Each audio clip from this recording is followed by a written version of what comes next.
All right, welcome back, folks. It's day 38. As per the Duolingo tradition, keeping the streak alive. Once again, Maku desu. Konnichiwa. Yokoso. So, yesterday was a very interesting ending. But before we go into that, I've prepared something for yesterday. A lot of things to unpack. It'll be quite interesting, and it'll be something that I'll be rehearsing for the future, because I do feel like what happens yesterday is a regular occurrence, be it a stranger or someone that I have perhaps frequent encounters with, right? So let's first start with, and it's gonna lead right into it. So when we're doing this total recall, it's in relation to how I understand and how I'm going to learn certain things, so it's related to learning Japanese. Anyways, let's do some total recall that isn't that right now. Largely we're in the review, the repetitious review practice section of this unit, which is generally the second half. Once the two batches of vocabulary are introduced, they do a practice session with the first batch of vocabulary, which happens to be the house. It deals with like describing a place of residence. And then the second half was public transit, something that deals with being at a train station, bus station, be it some sort of mass transportation. And then we were in the middle of reviewing the mass transit thing. Also, as a review, right? So we have, and we're not going to use kana today. It's going to be a bit of a start, a pretty heavy bit of a start. So, first batch, I don't want to say house. It's more, okay, not house. We're not using the word house. The home. So the first batch is the concept of home. And then the second one, concept of transit. Then we review, and so let's review some of the stuff. We're still going to use English, and then I'm going to say the kana, as opposed to writing out the kana at the moment. Let's see. So stuff from home that I'm trying to remember. Oh, one is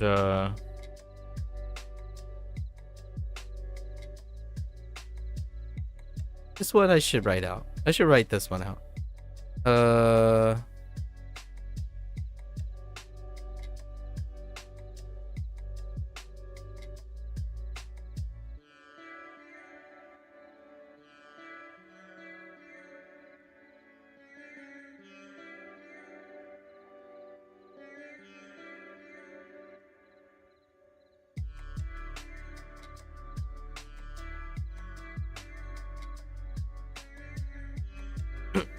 So, 冷蔵庫、冷蔵庫、冷蔵庫, right? So, fridge. I remember the ones that we were trying to focus on yesterday because of something. This thing is a little bit low, but that's okay.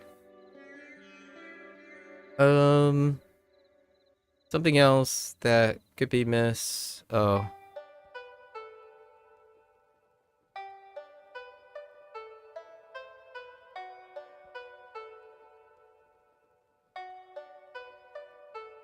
Skue.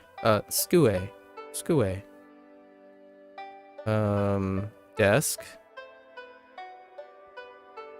Right? Hopefully. I'm about 80% confident that's desk.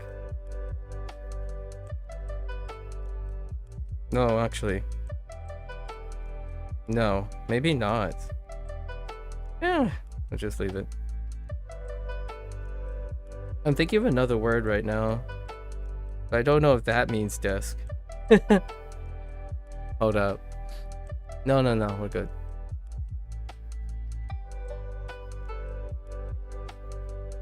I see a 2-letter kana or 2 kana. It's kind of blurry in my head right now. I don't know if that means that. Oh, no. I know what it means. I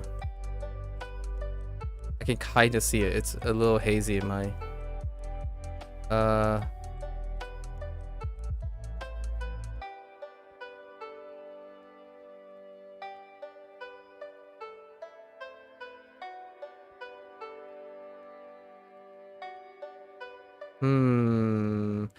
I just can't make out the second kana. We're gonna go with...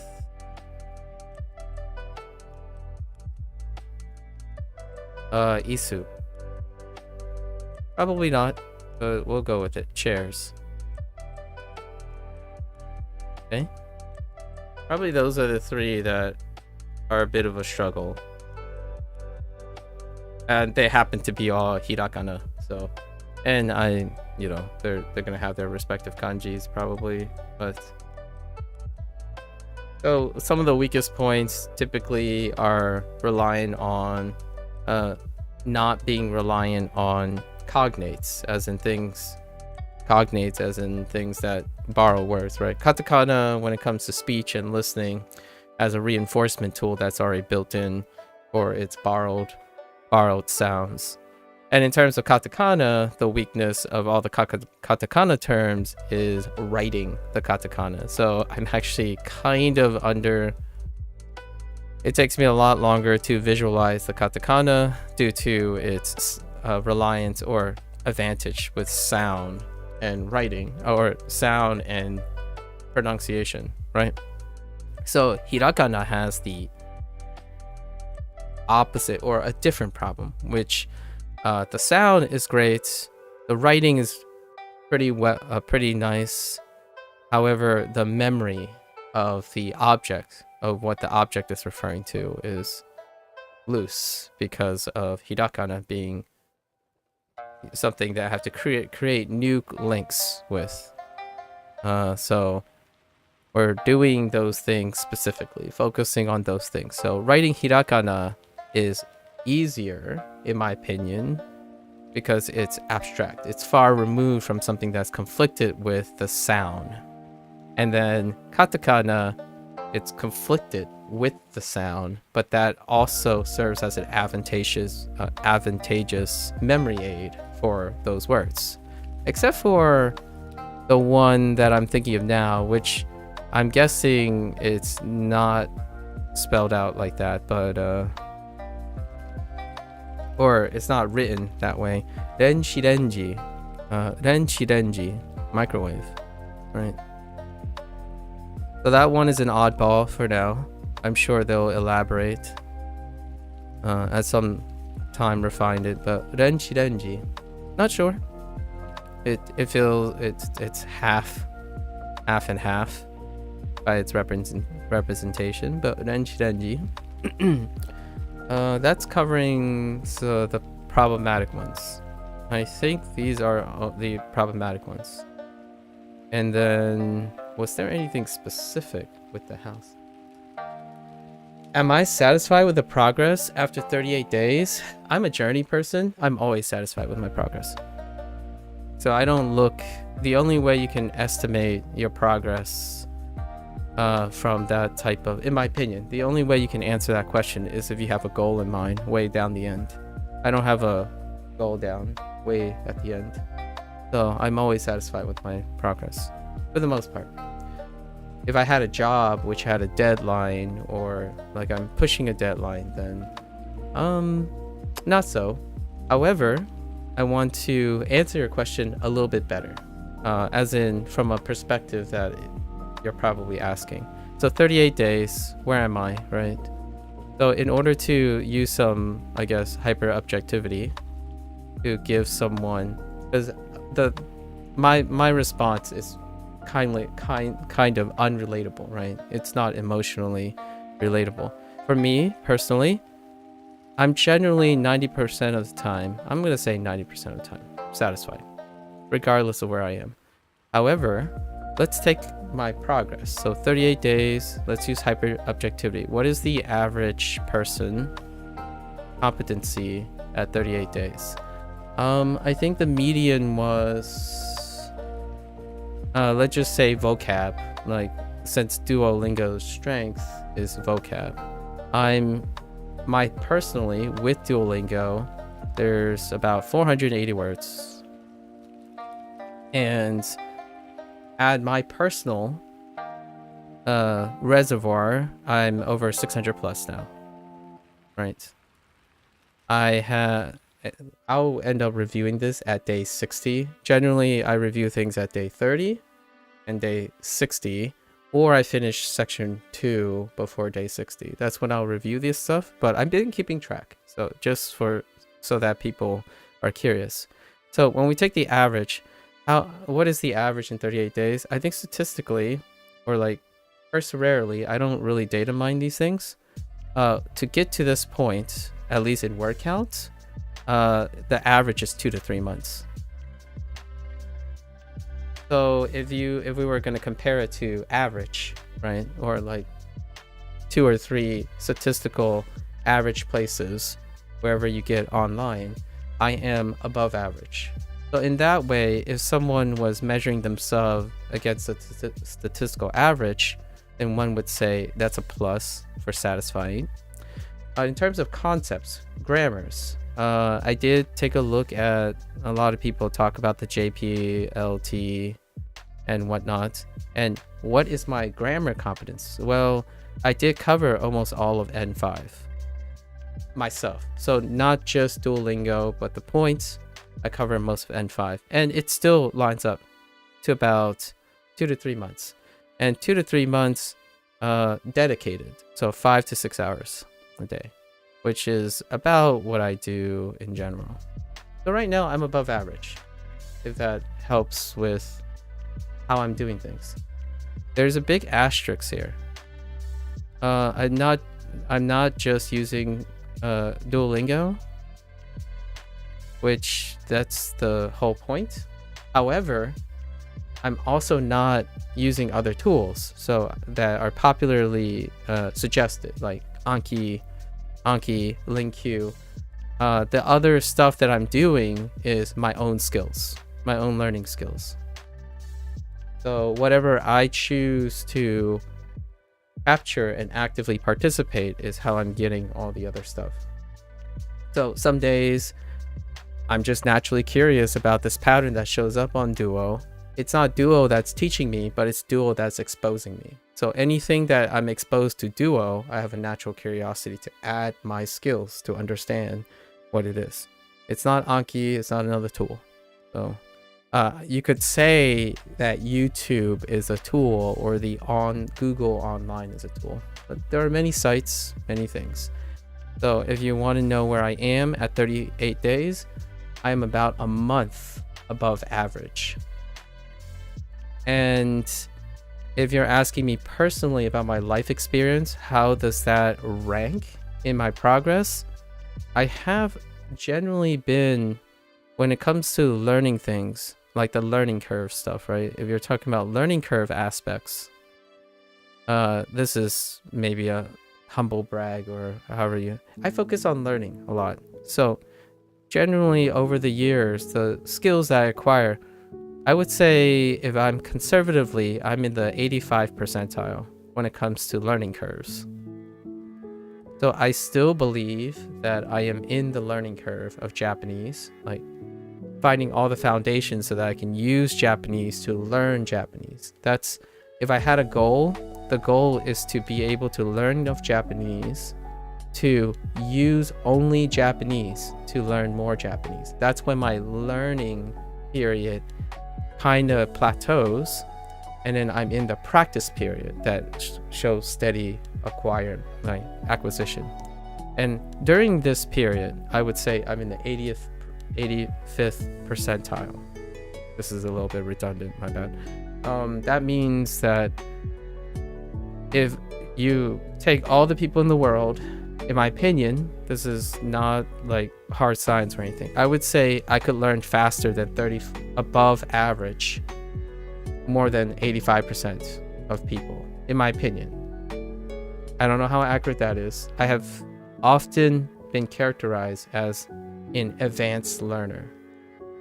With that said, I'm not a mastery person, so I don't have a goal down in the line to like pass N2 or become fluent in Japanese. I usually move on. The learning process is what I'm interested in. So yeah, I'm pretty satisfied with some objective metrics. I am ahead of the game. With that said, if you're thinking about like someone who's focused on efficiency, so you also have a perspective. These are the two most common perspectives. The other one's efficiency. How fast am I learning? Right? Lots of individuals, when they think about learning, there's another metric: speed, personal speed. And when I say I'm above 85%, using Duolingo, I'm below average. My personal average.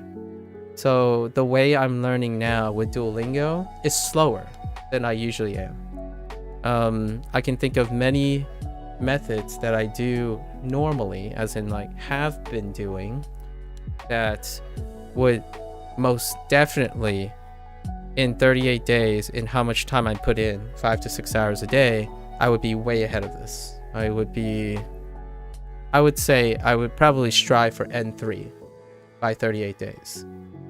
With that said, that means I learn nothing. That's saying that I'm assuming I choose to learn nothing about how I learn. So what is slowing me down, you might be asking, why am I below average, is largely because I'm using techniques I don't use anymore. Like I don't use these techniques very much. So what makes it super exciting, so then the third aspect, the progress of progress, is fun. That's the third perspective that usually people throw in when it comes to how satisfied they are with learning progress. Fun. And fun is way up. Fun is way above average. The reason why it's way above average is I haven't ever learned anything like this, in this manner, ever. Like being stopped with unsolicited advice, being stopped by people who don't care for me, or being stopped by people who are my opponents, having discussions, having arguments, recording myself, being responsible, obligating myself to be really well rehearsed, having a mindset. Well, I haven't ever done it this way. I haven't ever acquired some sort of skill in formal education techniques that I don't use anymore in this manner. So it is absolutely fun. So overall, most things are telling me, even objectively, subjectively, I'm very satisfied. The top of the top, though, is that I love the journey. I'm always satisfied. 90%, I want to keep it above 90%. If it dips to 80%, then I start doing rehabilitation. I try to make sure that what is dragging me down. But generally, when I go to decide to do something, the goal is to make it satisfactory. So the long story short is I'm interested in all these different perspectives, but generally I don't choose to do things to dissatisfy myself. And that's not a young person's perspective. It's an old person's perspective. And I'm not that old, but I'm getting a half start. I'm getting a not a half start, a head start. I'm getting a head start in a quality of life where when I choose to do something, I don't choose to make myself suffer.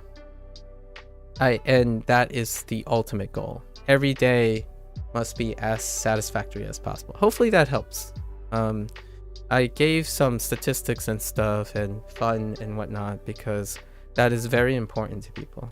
So is Duolingo itself all these things to other people, I would say it's a mixed bag, and I'll talk about it at day 60. It's a lot to unpack, and I do have a lot of alternatives and psychological tricks, I suppose. Tricks, but suggestions that allow maybe someone who's dissatisfied to find something satisfactory from their use of Duolingo. Yeah. I have a lot to talk about today because yesterday at the end of the day there was another thing, so we're kind of just in that mood now, right? Because now we're going to transit, and this is a great time for me to stop recalling words because I don't think there's anything in transit that I've forgotten. Now, there's nothing in transit. So the real specific transit thing is these things. And now we're gonna recall the vocabulary and the kanji of transit section. And I'll go into my digression for today. I've prepared something that will take about an hour to 2 hours of my practice in Duolingo to address. And it's a very important topic because it allows me to learn something about Japanese and the Japanese culture, or demonstrate something about the Japanese culture, in my opinion, from my foreigner lens. So for transit, we actually learn I think all 4 kanji in this section is related to transit. So let's see if we remember the kanji.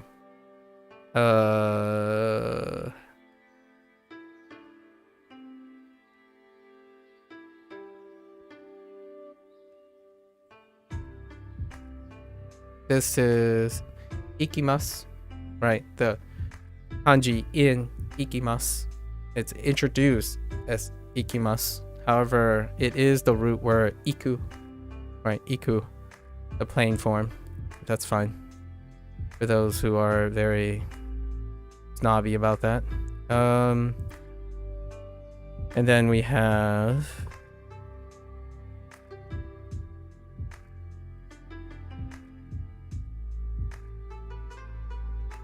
that's not in proportion, but that's fine. And then we have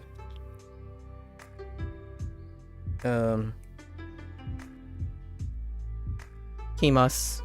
It's introduced as kimasu. The root is kuru, right? So we have go and come. And this is going to be the source of my 2-hour digression about this is involved in the story yesterday, and I have to unpack it. However, let's add the other 2. We have, which is related to transit. And let's give it a go, because yesterday was the first time we wrote the 4 kanji out. And pretty standard. Now, kanji is pretty standard acquisition. This one...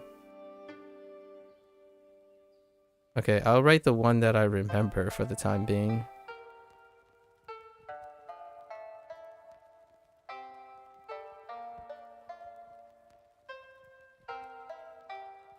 Right. This is kan in jikan.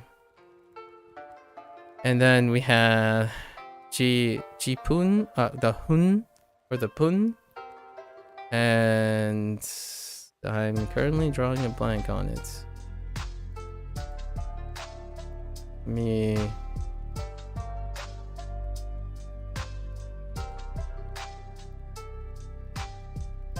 Oh, I remember.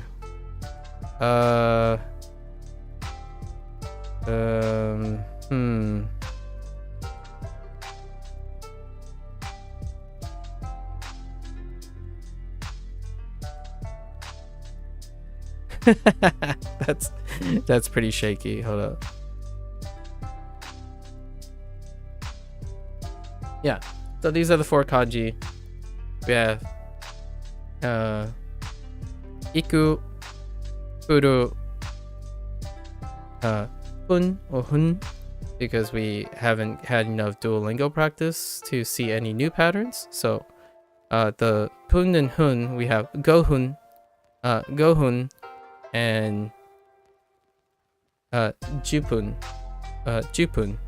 jupun. And then we have kan, which only occurred a couple times. So we don't know if that changes or anything like that. All right. So now let's go into our story, because I want to make a video out of this.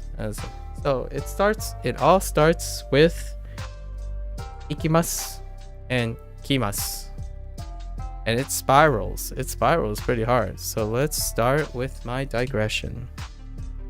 Hey Jamie. Oh, whoa.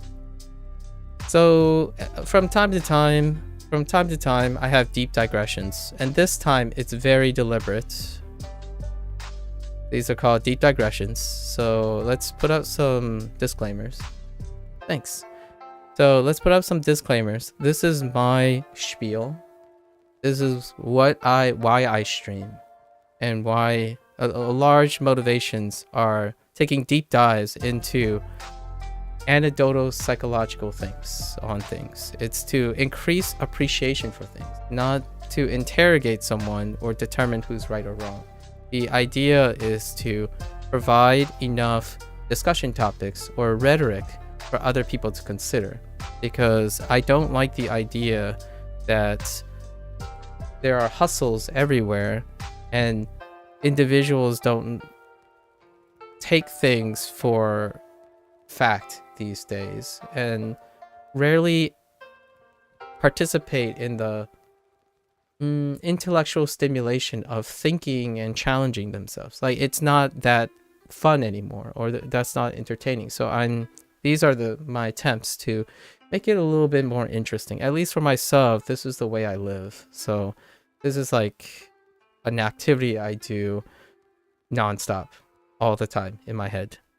The only time when I'm not doing it is when I'm sleeping. Sometimes I have dreams about it, so maybe that's not the best example. So these are called deep digressions, and it starts with the concept of go and come. So yesterday we had a discussion. These were introduced 2 days ago, possibly yesterday, probably only yesterday. And that's the idea of going to something or coming to a location. Okay? And so far, the way Duolingo introduced this stuff, it's no biggie. Like, so one of the concerns, this is a deep digression on, we're unpacking unsolicited advice. And yes, as a streamer, I expect this to occur. So in no way, some disclaimers. This is non-emotional, but also me being serious about this stuff. I'm generally very serious about this stuff.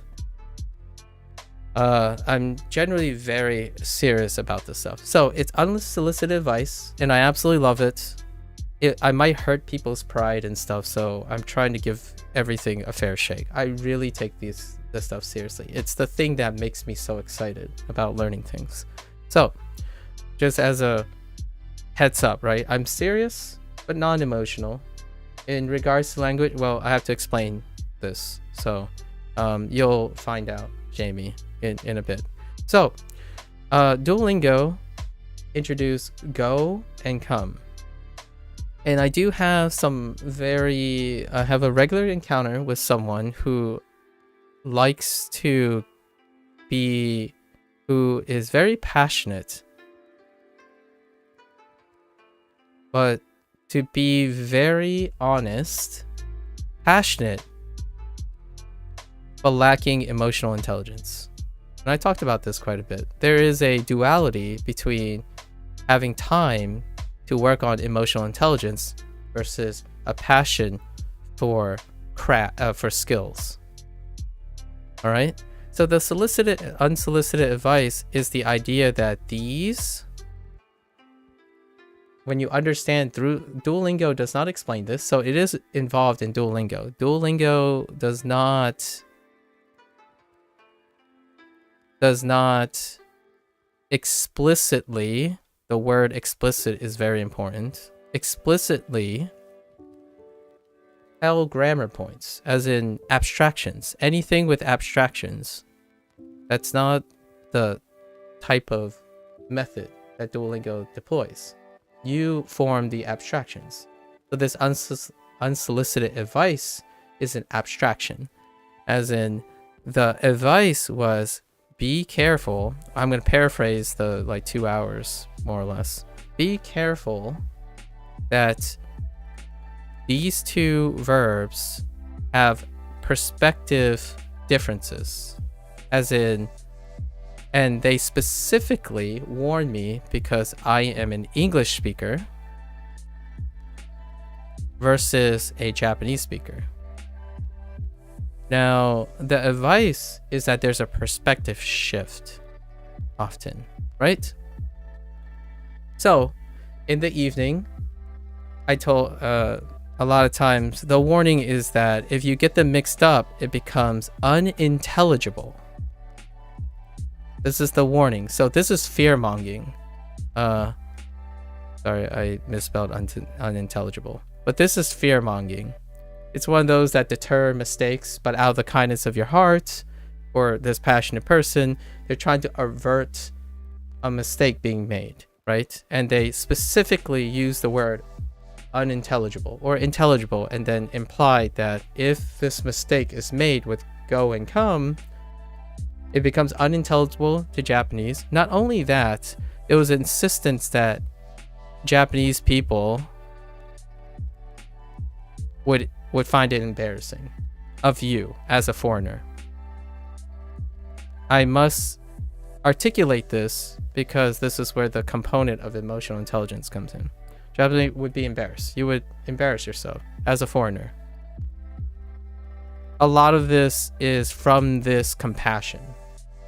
This compassion to prevent me, which is a kindness, act of kindness, to prevent me from embarrassing myself, because perhaps Duolingo lacks this, or I will develop a bad habit, or a mistake will naturally be made, right? Oftentimes people talk about natural mistakes. In fact, this term has been thrown, this specific phrasing has been thrown around, natural mistakes. To me, as a person who excels, in my opinion, and focuses on learning, when you say natural mistake, for all due respect, this is learning. If it was unnatural mistake, if someone said it's an unnatural mistake, as in misinformation, as in someone is giving misinformation, that's not learning. That's different, right? That's someone deceptively gaslighting you into thinking something else. And it can be unintentional from unsolicited advice. However, when you make natural mistakes, if people naturally confuse this as an English speaker, going through and seeing if you actually naturally confuse this is part of the learning process, in my opinion. However, this person is often very passionate about language, that they offer advice to circumvent all these things. And I appreciate that. So let's unpack that. So, how do these things become unintelligible? Well, it all started when I learned go and come, ikimasu and kimasu in that form, because Duolingo introduces that form. I understand you can do Italian on Duolingo. Thanks, Rubino.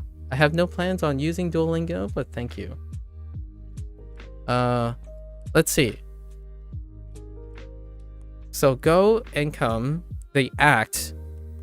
This person insists that English speakers, will need to shift perspectives.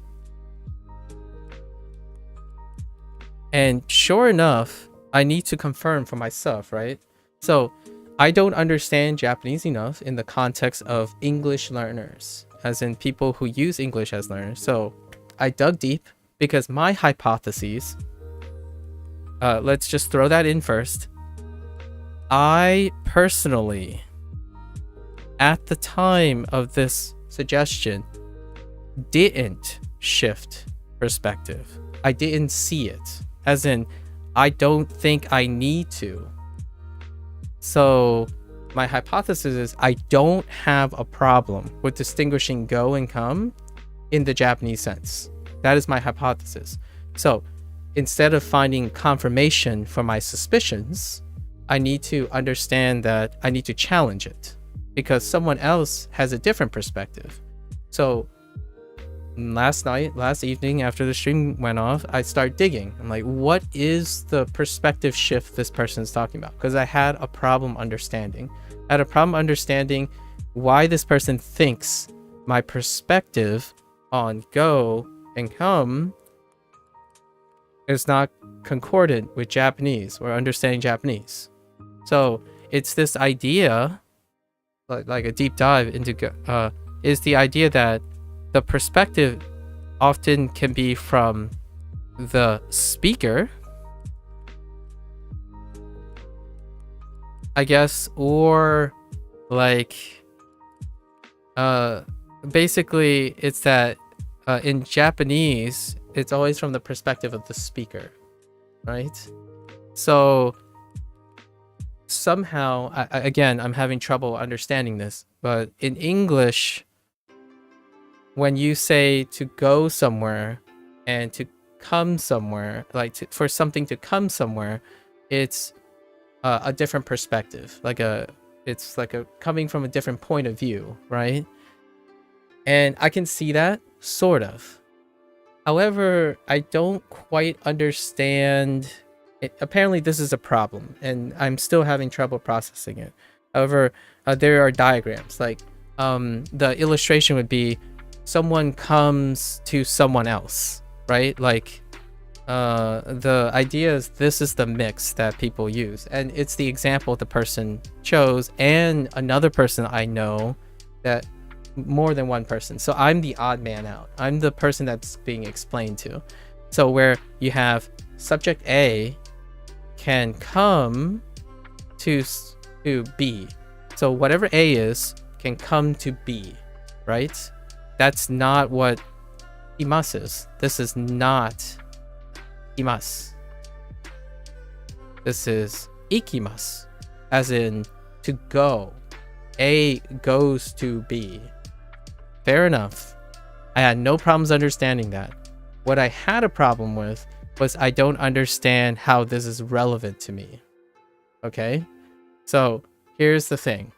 This is the classic example that I saw everywhere. So it's confirmed. English people have this problem because I hear other people say this.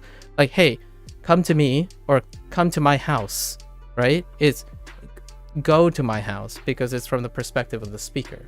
The speaker, like the thing, goes to the house, not comes to the house. I get it. I hear other people. But when I started speaking, I got challenged indirectly by saying, I'm saying I don't understand. For me,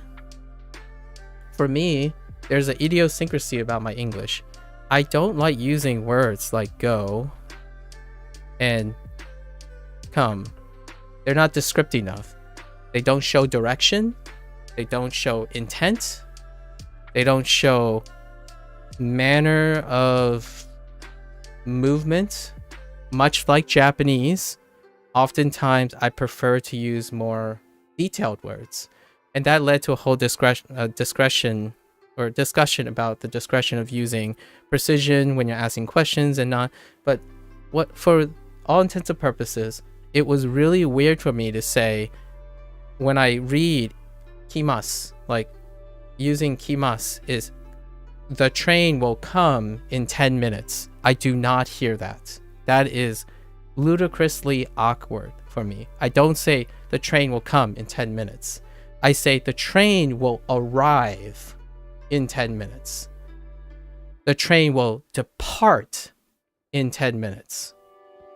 So when someone was talking, it was very innocent conversation. The person was asking, oh yeah, that's kind of weird. I haven't known someone who don't use the word go or come. So they continue to give me examples like, are you coming to the party, right?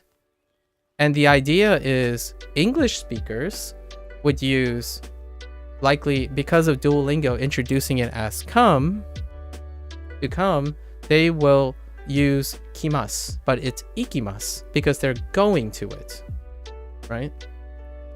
They are going to it as opposed to coming to a location. So I understand that. However, I don't see it as that. If I ask someone, are you coming to the party? I'm asking, are you arriving to the party? Like soon, or you need like more detailed things, right? You modify it with time and direction. So when I see the train is coming in 10 minutes, the 10 minutes is modifying the arrival of the train in the destination. So this is how I view imasu and ikimasu. And sure enough, in my daily reading, this rule sticks to all the conjugations of kimasu and ikimasu. So not only do I not have a perspective shift issue, I got drowned out by people who think that unsolicited advice was relevant to my problem or my perceived problem. So here's my take on it. And yes, I did find converging evidence of using this technique. Okay, so we have ikimasu. You are departing away from the destination. And the destination is not a literal thing, it's a figurative thing, right? And then kimasu. Kimasu is arriving at a destination.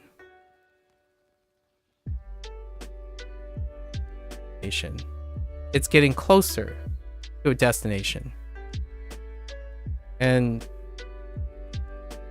haven't been introduced in Duolingo, but you know, I took a spicy trip down all the conjugations, all the different forms and conjugations and uses sprinkled around on the use of ikimasu and kimasu, and all of them, almost all of them, gets me the correct conjugation of ikimasu and kimasu using this knowledge right here. And this is me as an English speaker. I see these words meaning this as an English speaker. So not only did this person persistently insist on giving me an advice that is not relevant to me, I was so confused as to what did I do to warrant that advice? Like, in what way, how can I make sense of this advice? So my conclusion here for this part is only the first half. The other half is far more confusing and more mixed.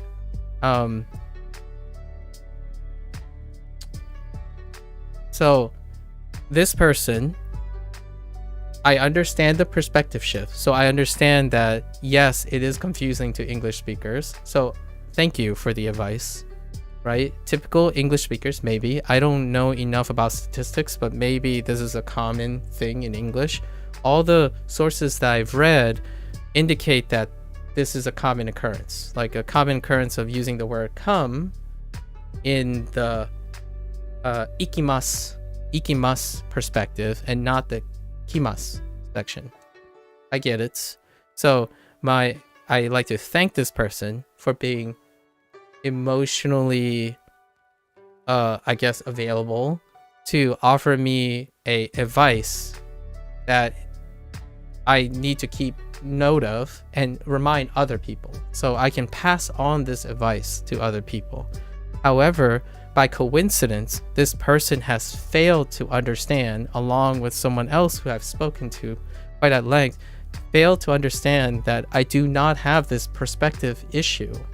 In fact, I said yesterday, I used these exact words. I think, by coincidence, not coincidence, but I think serendipitously, I think like what Japanese people think about these words. I am actually using them in the point of reference that the Japanese people are. It's a coincidence. It's not to say that I won't have other English issues or confusion, but this is not one of them. It actually, I think the word I said is, it felt natural. Like, I like the Japanese people's use for kimasu and ikimasu. In fact, one of the elegance of Japanese is that it's very specific. It's unusually precise. And time again, this person that provides unsolicited advice is assuming that I'm an English speaker, so I don't care about nuance and precision. That has to be the inference here. Offering advice that constantly suggests that I do not pay close attention to pattern recognition in Duo, and then figuring out what those patterns mean at my own time is the constant source of unsolicited advice. This goes into our next one. This is our segment into the next unsolicited advice that came out of nowhere. Well, it didn't come out of nowhere. Here, I'll tell you. So, a little down the line after this, we talk the statement about I personally find this person, I'm very grateful over the couple weeks this person was able to share their Japanese journey and understanding with me. So in all fairness, I will not use their name too much, but they shared with me that they like, I'm gonna paraphrase, I think they're inferring that they like that the Japanese language,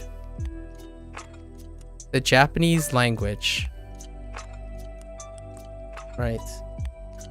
The Japanese language never, or tries to, right? Tries to not assume third person feelings. I know this is not exactly what the person said. I'm trying to be very specific here because at the time we were referring to how the Japanese language avert or tries not to use their language to infer someone's feelings in the third person, right? And it was more spoken as a take on Japanese culture, in my opinion. That's how I interpret it. So I'm sorry if it was a misunderstanding to that person. We'll talk about this more with that person at some point. Take on Japanese culture. So for my take is the impression that we get from the Japanese language is that you do not assume or try to assume the third feeling. And that comes from a very specific phrase that showed up. And this particular person who offered this aggressive, unsolicited advice is again trying to protect me from misuse or misunderstanding, and that would cause me embarrassment in front of Japanese people, right? Which, for the record, I'm no stranger to embarrassment.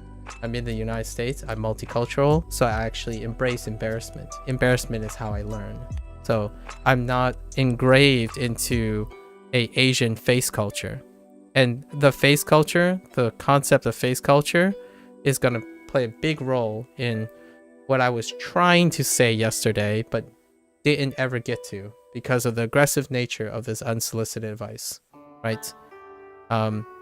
So the advice is, you cannot say Ken-san, for example, Ken-san wa ramen ga hoshii desu. Right? This would assume that Ken desires ramen. Alright? I don't know where this came from. And right, I don't actually know where this exact example came from because I'm not even sure if I remember it. But there's a stickler for this, okay? So here you have the idea that they're trying to prove their point. So this is confirmation bias. So we're already working in the area of confirmation bias. So I'm already confused if this actually occurred in Duolingo, because they use Ken-san, right? And Ken-san is a name that is used in Duolingo, but I didn't actually see the sentence anywhere. All right, so that's had yet to be confirmed. So it's actually it's a jab on Duolingo, even though I have no idea where this is coming from.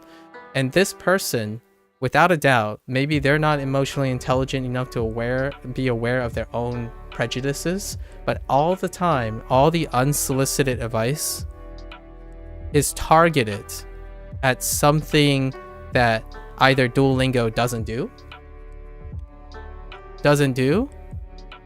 or they are prejudiced against how it arguably misrepresents. And what I say by that is, the previous discussion we had with this person is regarding the particle wa, how wa is being presented. And after, wa'ing all over the place for over 30 days, it's unfounded. I absolutely disagree that there was any indication that wa was being misrepresented, because there was a lack of information. So what this person was inferring is that English people will naturally misunderstand or misinterpret the wa pattern or the wa use because Duolingo didn't explain it. So here's the thing. Duolingo didn't explain it, so there's no misinformation. It's more of a lack of information. So that unsolicited advice was probably to be preventive, right? Preventive by providing more advice that Duolingo doesn't have. That's fair, but that's not how that information was presented. It was presented aggressively as saying Duolingo is making people bad learners, as in Duolingo is leading people to think that wa is something it's not. Well, yes and no. I can see how the pattern would play into English's tendency. However, for that, which was a deep cut way back in the first 3 weeks, I didn't have that. I saw the pattern and I only use wa in that pattern until I understand what that pattern is. So if you were evaluating Duolingo based on the pattern it used, wa was specifically used correctly, grammatically correctly in all of its instance. It's the user that is inferring the error. And not only that, this unsolicited advice was presented as a prejudice thing, where that person presented like, oh yeah, wa, even grammar books, crappy Japanese grammar books, lots of it has conditioned a lot of people to miswrite what wa is. And for me, I had a counterpoint. When I went to dig for evidence of people saying that wa is a subject marker, that was the argument, which we'll try to cut short, but a subject marker, right? This person had an agenda. It was very visible. I don't know if they're emotionally intelligent to be aware, but they had a prejudice that they were very frustrated that people are saying subject marker. Wa is a subject marker. And I agree. Wa is not only a subject marker, but I disagree that it's incorrect. It is correct. It can be a subject marker, but it's more than that. I looked probably up to like 3 days now, maybe 15 hours in the evening. Wa is being written as a topic marker, not a subject marker. And this is more of an English conundrum. A topic marker in this case is used to be applicable to a subject marker. So it's a subject marker, but it's really a topic marker. So in no way did I found 100 years or 50 years of grammar misrepresentation where they're saying wa is a subject marker. It's actually wa is a topic marker, which is inclusive of a subject marker. Why is this relevant? Well, we still have wa here, so they probably threw in wa for that reason. And another, which links back, is the same aggression against Duolingo. So Duolingo does not explain the use of hoshi desu, right? Ga hoshii desu, right? So what this person is trying to warn me is that this is being introduced as the predicate for want. So we're seeing a pattern here. The last time it was go and come. This time is want. And it comes from perspective. Again, the Japanese cultural perspective. So you cannot, it's very impolite, right? It's very impolite to assume someone's meaning. That was the idea of the comment. And it's also, according to this person, grammatically very, very literal, grammatically incorrect. So my goal is, I don't see a grammatical error here, like a non-feeling, non-culturally relevant grammatical error. So I spent the evening trying to figure out if it is indeed grammatically incorrect as best as I can. And I'm not going to say that I have a definitive answer. But for now, my response is maybe it's grammatically incorrect. Okay? Maybe. The idea is that there's a topic that's marked, and hoshii desu having a object marker, ga onto ramen. So when you say, if you ignore this topic, right, you still have the grammatically structural, accurately correct ramen ga hoshii desu, which means I desire ramen. And in this case, this is politely, or this is behaviorally acceptable. As in expressing your own desires is behaviorally acceptable. So right now, my inclination to believe is that you don't use this because you try never to use it, because so it might as well be accepted as grammatically incorrect. I think that's where the impression was getting. It might as well be grammatically incorrect because you do not use this. It's very impolite.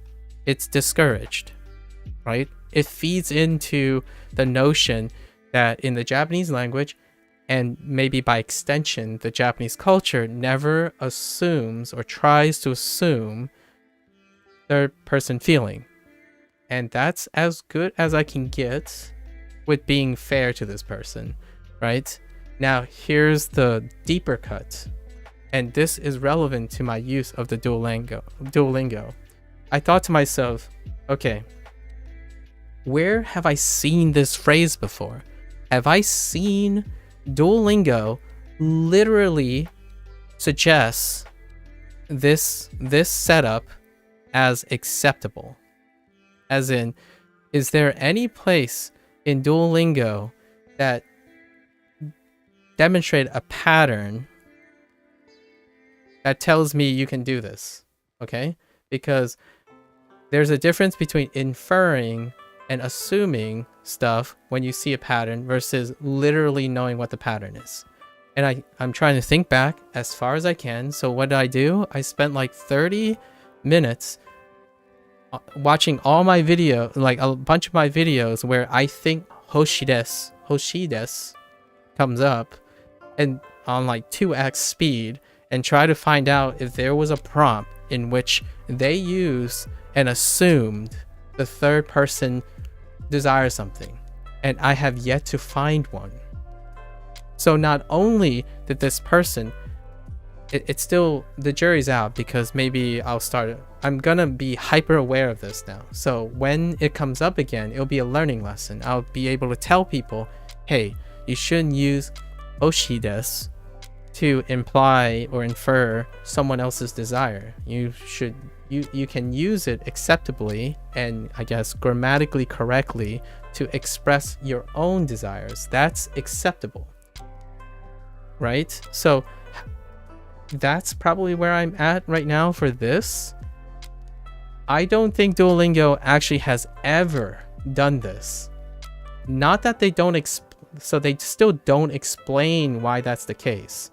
But as a person who used Duolingo, like myself, who's looking for patterns, There is no pattern that insists that I could even do this in the first place. I haven't ever seen it in raw format that Ken-san, Naomi-san, Hana-san wa desired anything. It has always been in the form of an object and a self-expression. Like, I don't know, in the house it would be takai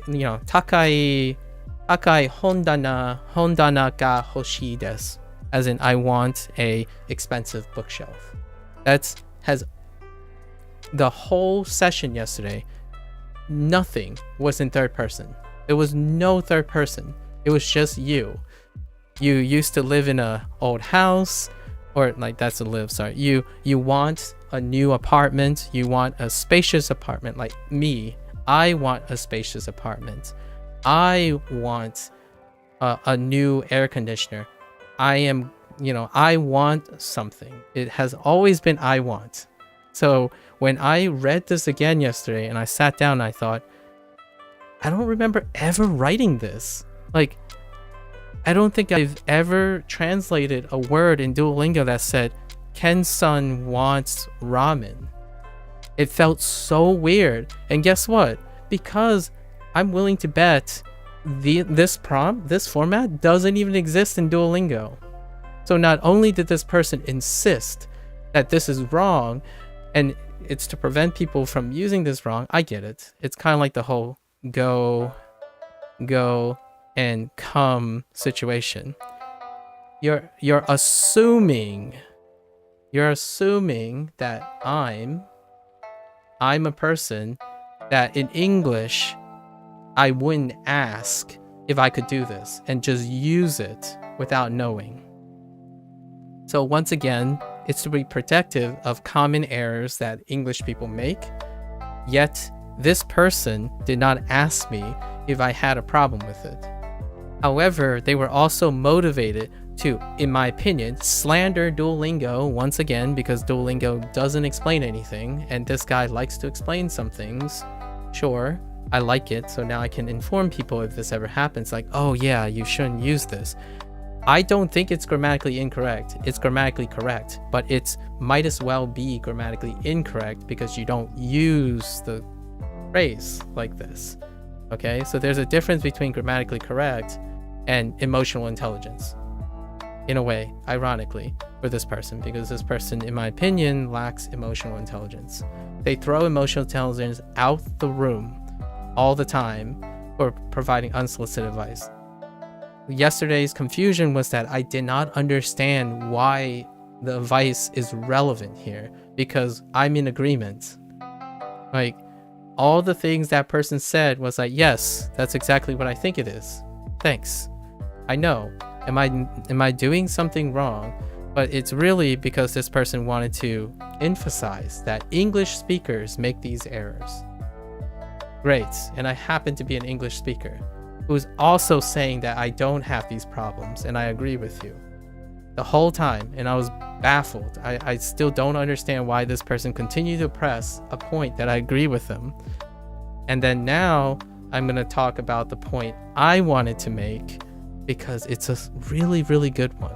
It's the one that I find that I tackle a lot as, I guess, a multicultural person and also an Asian person who's hyper-focused on Japanese culturalism along with in the guise of like Chinese culturalism as a foreigner, right? Because I don't live in Japan, I don't live in China, but from a lens of the foreigner who happens to also be Asian. And this goes back to the idea that Japanese people don't assume the third person feelings.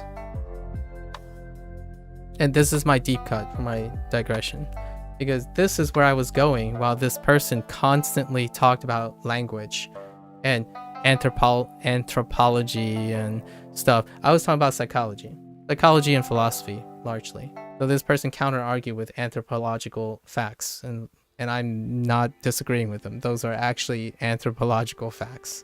And then they kept telling me about the limitations of anthropology because of the Japanese language. And I'm like, yeah, but I'm not talking about the Japanese language anymore. What this was inferring is in the context of the Japanese language. Also, I do have to throw in an extra. That person also said you can use the garu to infer to suggest someone's third feelings. And yes, that checks out. Again, it's another fact that Duolingo hasn't introduced it yet even, but you can use garu to some extent. From my research, you can use it to strongly infer that someone appears to want something or appears to feel a certain way. Fair enough. That's how that person said to grammatically correctly express the thing, which was irrelevant to my topic right now, but let's just keep that on bookshelf. I totally forgot about this. I did like maybe an hour into how garu works, but it's not part of the Duolingo lesson, so maybe another time down the road we'll revisit this.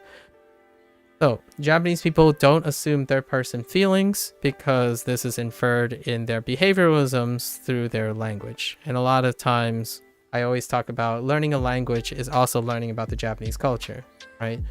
Or like learning a country's language can be very eye-opening and lens through other things. The difference here is, in my opinion, we're inferring that Japanese people don't assume third-person feelings because their language strays away from that. It's very indirect. Sometimes it's very polite, right? Like there's lots of dictations to remove misunderstanding, things like that, right? Yeah, markers. Oh, garu helps me mark that I am expressing something in a certain way. Directionality in language and stuff, and it was contrast to the English language. The basis is that we're English users, and then English culture, by comparative sake, don't assume third-person feelings. And then I get that. I back that idea, especially from the Japanese language perspective. Absolutely. And that's the elegance of the Japanese language. The intent is built into the language far more than English, in my opinion, debatably. So compared to English, right? Now I stepped away from the Japanese language and I was thinking about psychology. All right. It's like the intersect of psychology and anthropology. Oftentimes there's a lot of overlap between these two. So my take was that I wanted to offer an alternative rhetoric. And by rhetoric, I mean things to think about, but I don't really have answers, right? I'm not thinking about answers. I'm asking questions. So the question is, I can definitely see from the Japanese language that they don't assume third-person feelings. What is the psychological consequences of having a writing system that makes you hyper aware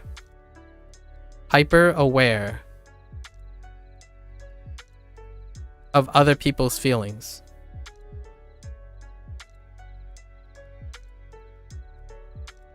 Like, for example, as an English person, right? As people who are English, who are learning Japanese, when you have to think about the grammatical structure of the writing system and the language, you must constantly be aware of other people's feelings, right? You have politeness markers, you have directional markers, you have whether it's grammatically acceptably correct to say that Ken-san wa ramen ga hoshii desu, right? From a perspective outside of the Japanese system. What does that do psychologically? Well, one, you could presume that, and this is an argument by the unsolicited person, that if it's normalized, like if it's a normalized rule, people don't have to make assumptions anymore. Don't make assumptions, right? So, for example, this is going off the same type of logic that this is going. Psychology. Logical psychology, I suppose. Where if the Japanese language has already dictated how you can express things and how you can write things, it would also translate leap of logic to the idea that Japanese people don't assume third-person feelings psychologically. All right? So, and if it's normal, if it's so normal, they no longer assume it. They just accept it as facts. I think the particular word that popped up was zeitgeist, which I don't even know if I understood how it was being used, but basically, if something is so normal and so accepted as the norm, the populace would no longer make that assumption anymore. So it's not assuming third-person feelings. So my argument for writing this, it's counter. I guess it's a great way to challenge my notion that having a writing system that constantly needs to take attention to the person's feelings would make people not assume it anymore because it's so common. So the question is, my proposal on this rhetoric is, does it actually do that, or literally do the opposite, or figuratively do the opposite? Now let's entertain that, because in a way, I like to believe this is true. Like, this person is suggesting that it's obvious. The way this person holds themselves is, it's obvious that this is true because of the Japanese language, because they are, in my opinion, consumed in the realm of facts regarding the Japanese language. Not actually, in my opinion, in psychology. I'm stepping back a little bit. So, for me, it's literally the opposite. And not just because I don't understand the Japanese language. I'm also someone who was brought up in a face culture.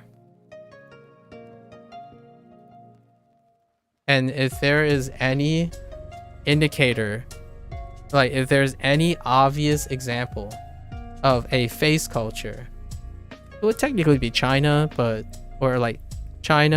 Japan equally for the top spot in terms of media exposure and how face culture works. And to sum up, to be like not too superficial, a face culture is a concern for others' feelings.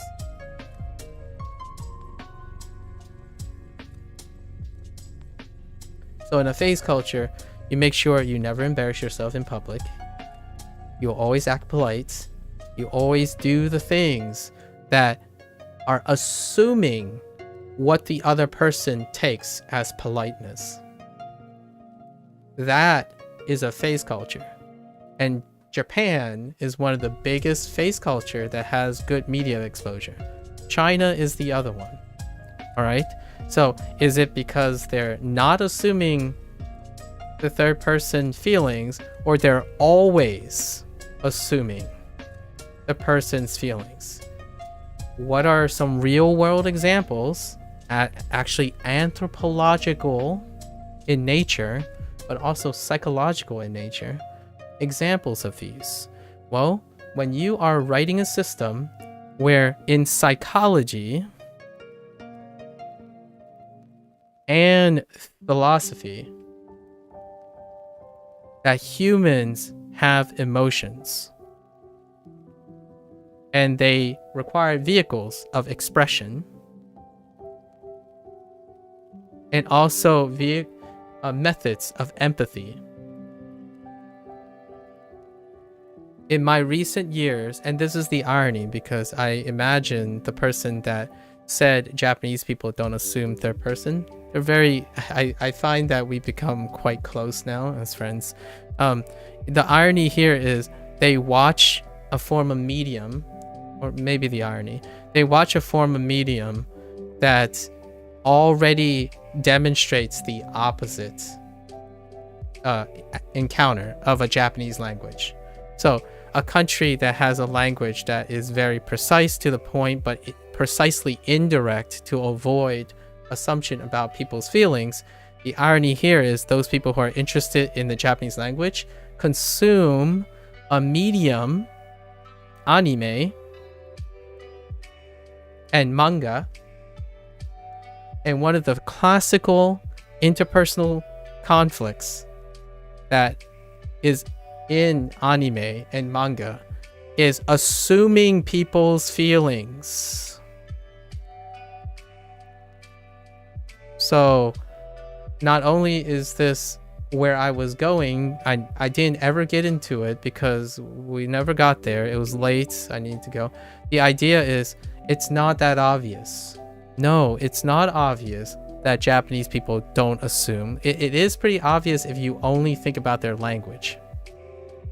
Like, you stop caring that they're human beings and they're basically robotic people who precisely obey their Japanese language. But in execution, that hyper awareness of their language, the decorum that their language enforces, actually creates a hyper focus on how other people feel. What does this? How does this show up? Think about the nightlife in Japan. Think about the salaryman and what they talk about when they talk about the lack of self-expression. What they're doing is they're constantly assuming the politeness. They're assuming what they have to do. Constantly being reminded of what they're keeping and what they're assuming the other person is feeling. It's a country that doesn't use self-expression a lot of times, and precisely use self-expressions in very specific cases. And this is not, I'm trying not to sound like another internet influencer. However, in my household, personal anecdote that I can share, as a person that is also a product of face culture, like parents from a face culture, when you spend lots and lots of time using your language to promote politeness, decorum in public, that tends to enhance the obvious human condition of psychology and philosophy, in the realm of psychology and philosophy, that you're paying attention to those feelings. In order to execute decorum is to constantly be aware of other people's feelings and constantly be aware of your feelings. But you can't express it because that's the language decorum. Like, now you have a language that does that, right? So when you're executing the language as an English speaker from the outside, if you're talking about, oh yeah, why do we keep talking about politeness and why do we keep talking about third person feelings, or if it's grammatically correct or not, it's because it matters that you're assuming other people's feelings. It's not because you want to ask what the other person's feeling. In fact, it's actually very personal, almost to an egregious extent, to ask how someone is feeling in Japan. Like, maybe in the nightlife, when you're off work, throwing back a few highballs, or when you get home and you're talking to your kids and everything stays in the house. As a product of face culture, your emotions stay at home. It does not vindicate what you don't see, which is the oppressive but impressive. So the impressive ability of Asian face culture, which includes Chinese and Japanese, the impressive nature of how they are constantly reminded of their emotions, but still execute proper decorum. So as a human being, if you understand, in my opinion, the human condition, in the realm of psychology and philosophy, being emotional is part of the human experience. So when you start distilling the human condition based on Japanese an anthropological fact that is a writing system, you lose the connection with what it's like to be human. So the idea was, I was proposing an alternative perspective. Like, okay, well, if they don't express or assume things in their language, right? In their language, does it mean they don't assume people's feelings? And my rhetoric is, I might even make an argument or a compelling narrative that the Japanese people actually care and assume more frequently than a country that has a language that encourages you to be descriptive, because the language is fundamentally messy and intolerant. So in English, it is very, very common to not only assume or infer other people's like emotions, it also collectively encourages other people to ask how they feel, and also collectively increases self-expression. So you can argue in all or none for Japanese, but in average for English. So on average, you're going to have people who don't express, people who do express, but what happens is the language is noisy. Then it's going to have a specific average. In Japan, you have this divisive perspective where they either don't ever assume, or they try never to assume people's feelings, to they always assume. And for me, that's kind of what it means to think of zeros and ones and averages. Japan is a conformist society. It is one that I love a lot because it aligns with some of my values as a Chinese person, actually, or as an American Chinese person. I don't know how people identify me these days. However, what I can say is that it's the tough ass here is, if you're in a society that has a lot of rules, but they are counter and dissonant with the aspect of the human condition, psychology and philosophy, does that mean they don't do it? Well, besides anime and manga and current events and the household dynamics, of which none of the English speakers probably have, the idea is that these very human people find it exhausting and almost burdensome to an extent, while still holding up their duties as a very polite, non-assuming on the surface. But we've heard this all before, where it's humans are still conditionally humans. So in fact, I actually would argue that they do it more often than a country that is messy, with a language that is messy in self-expression. Not only is expressing yourself not almost considered grammatically incorrect, it's grammatically messy. Like adding random words and interjections, or assuming someone's feelings, back and forth, arguing, that's the English language. The English language differs and it's very messy.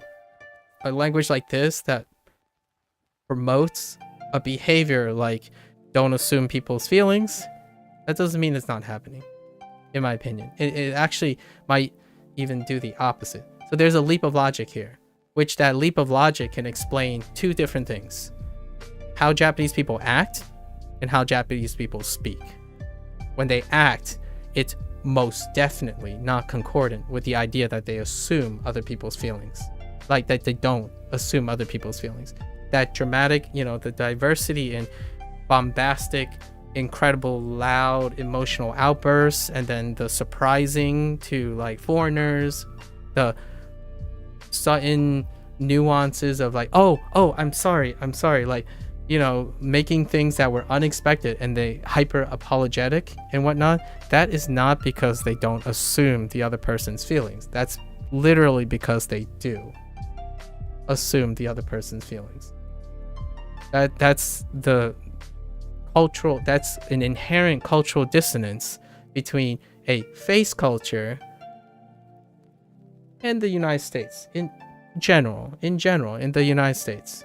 So when I make a mistake and a foreigner laughs at a Japanese person laughs at me, I don't see the same face culture embarrassment. I can see it more than a lot of individuals who do not grow up in a face culture household. So face culture is a hyper awareness. It is a hyper awareness of other people's feelings. Not only that, in order to be consistent, you're always assuming the other person's feelings. For example, when I try to approach my parents, if I try to suggest something, I have to assume my parents' feelings that they have seniority. So I have to be careful and polite to not elicit something that would be construed as rude. That is assuming another person's feelings. So not only do face cultures probably assume other people's feelings, I would say a fun, interesting rhetoric that one must consider is that they always assume other people's feelings. That is the rule.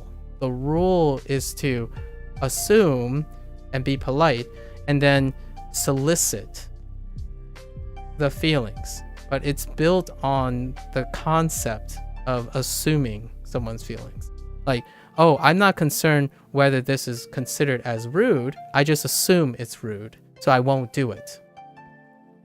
Right? So when my parents come up to me and they try to ask me something, they assume they're inconveniencing me. Like, oh yeah, do you have time? Like, they're being polite. Even in a social family gathering, the assumption is that when you ask someone to help, it's considered rude or like it inconveniences them.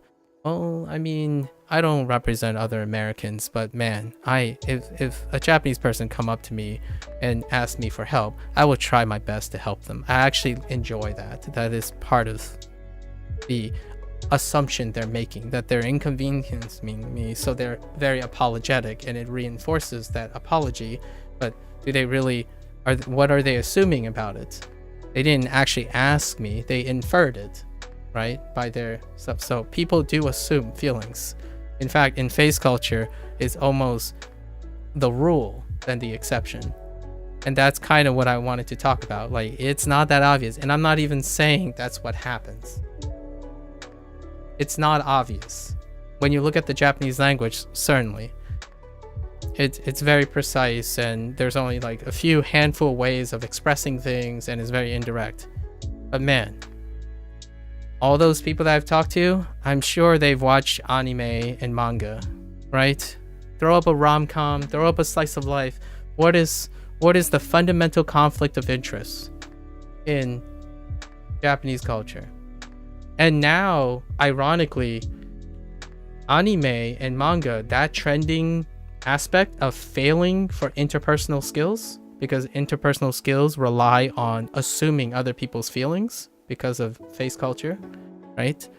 That resonates in the West now as well, because in my opinion, this is a deep cut for another time, in the Western culture, the internet community, which can be said to be dominated by the Western world, find anime and manga very trendy because they also experience that failure, that difficulty, the difficulty to exercise interpersonal skills. So they get advice on how to assume other people's feelings. Like, you have to do this and that. This is the way you behave to get a girl. This is the way you behave to, and you execute on that, or you worry about it the whole time. So when the interpersonal skills are no longer reinforcing, hey, ask the person, talk to the person, feel free and liberating yourself, but also know that that other person feels the same. And it's not that anymore. It's about the insecurities about doing the right thing and the wrong thing based on assumptions. You no longer see the human being as someone who's willing to compromise and be embarrassed, and you see the human being as I need a proper way to express myself, and I have to do it correctly in the way that I need to assume a lot of things about that person's feelings instead of going through the noisiness of compromise and interpersonal skills and communication, which is where I'm hyper focused on. So I am biased. I am absolutely biased. My whole segue is to lead to the idea that emotional intelligence, especially even people who learn Japanese and think that they understand what compels a human to do specific things, is lacking emotional intelligence. And anime and manga, the individuals that consume anime and manga could even say things like Japanese don't assume third-person feelings, when most of their media that they consume that comes from Japan is often the result of assuming third-person feelings. You watch that, anime that went 3 seasons long, and those two people still haven't talked to each other about how they feel because they just assume how they feel, right? Instead of openly talking about it and removing the consternation of, oh, what is the feeling of this? It becomes avoidant. So what is likely? A country that has a language that's completely avoidant of emotional expression, to the point where you have people who learn and say, oh yeah, Japanese people don't assume people's third feelings because you have to consider that in their writing, and it might as well be considered grammatically incorrect, to a country that is littered with an explicit language that requires that everyone assumes, infers, and expresses their feelings. The likely case, in my opinion, in my humble opinion, is when you factor in psychology and philosophy into the anthropological existence of a Japanese language, or even the linguistic approach, the outcome is that the vast majority of people still can't exceed or live beyond the human condition, which is feelings. So I would argue the more you suppress and oppress your feelings, give it a writing system or stuff, the more likely, in order to make that possible, and that's where I was getting at, it is possible in a monocultural setting where everyone assumes the rules about feelings, not because it's so normal that they become unaware of their feelings. Japan no longer exists in a vacuum. It sends ripples. It actually, Japan is a tourist haven. Like, they get a lot, and they are constantly reminded of their face culture, and they will continue to be challenged by the idea that they are reminded that they assume other people's feelings all the time, to the point where it becomes burdensome. It is part of what I admire about the Japanese culture, where they are able to do this, like, not be tempted to go beyond this, like, look at self-expression, inquire about someone's feelings at all. So weird. I don't know. That was the point I was gonna make in the 2 hours I was trying to spend wondering why this person is constantly suggesting that I'm talking about some sort of Japanese language, or the misuse of hoshi desu. There's, in my opinion, still at the moment, no perspective shifts for the use of kimasu or ikimasu to wrap things up, and I still can't think of an instance in which Duolingo used hoshi desu when describing a third person's feelings. But that's fair. That is very fair, because one day I might end up using it since Duolingo didn't suggest it's wrong. Well, for me, it's possibility, but I'm a person who observes something and must confirm what I'm inferring. So since I haven't ever seen Hoshides, at least not to my knowledge, not to my recent knowledge, that Hoshides had a topic modifier that was the third person ever, it's not enough to be salient in my mind to say, oh, I'm confident this is how you can use it. I might have a chance to glancingly say, oh, can I do this? Because as an English speaker, personally, I would ask first. How do you feel about this sentence, Mr. Japanese person? Can I say, Ken-san wa ramen ga hoshii desu? And they would say, no, that is unintelligible and maybe possibly grammatically incorrect. You would want to use garu, or perhaps in another way, you would ask how they feel. And guess what? 9 out of 10 times, I would probably ask the person how they feel first. Because unlike the narrow-minded, closed perspective, for better or for worse, passionate and maybe very skilled knowledge of someone who's hyper-focused on something, when you step back, it's the full package. When you're constantly ignoring feelings, you are hyper-aware of other people's feelings. It's both. You need both. And then in an English culture, when they're constantly like expressive and they're constantly talking and assuming other emotions, they are also constantly aware of asking and talking about emotions. It's both. It's not whatever your confirmation bias wants you to think. Basically, oh, English people always assume people's feelings more than Japanese people, so therefore I should offer this unsolicited advice because my perspective is so small that it only restricts to the anthropological facts regarding Japanese language. And that's my spiel, right? For better or for worse, I don't know if this is true.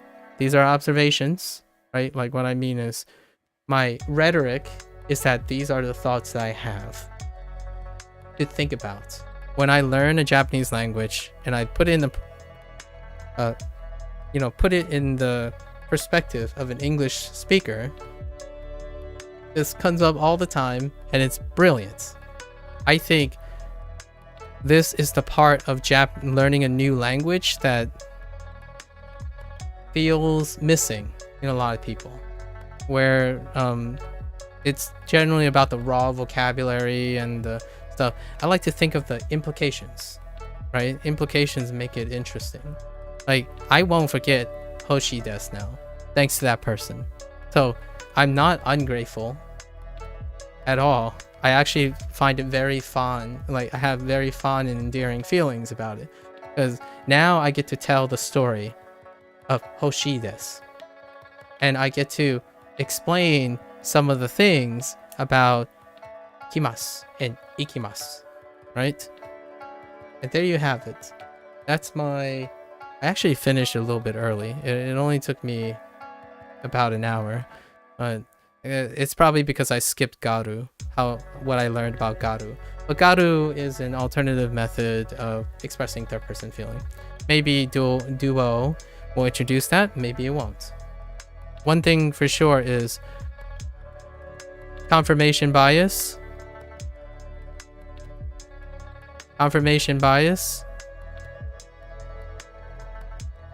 and emotional, or maybe lack of prejudicial bias. I don't know how to say this part. Typically makes you want to see what you want to see. And you mix that with, if you don't see it, is it true? For example, Duolingo did not provide grammar points for Hoshi desu, or anything really. It's based on pattern recognition and relying on the intuition of the person to either be cognitively curious or not.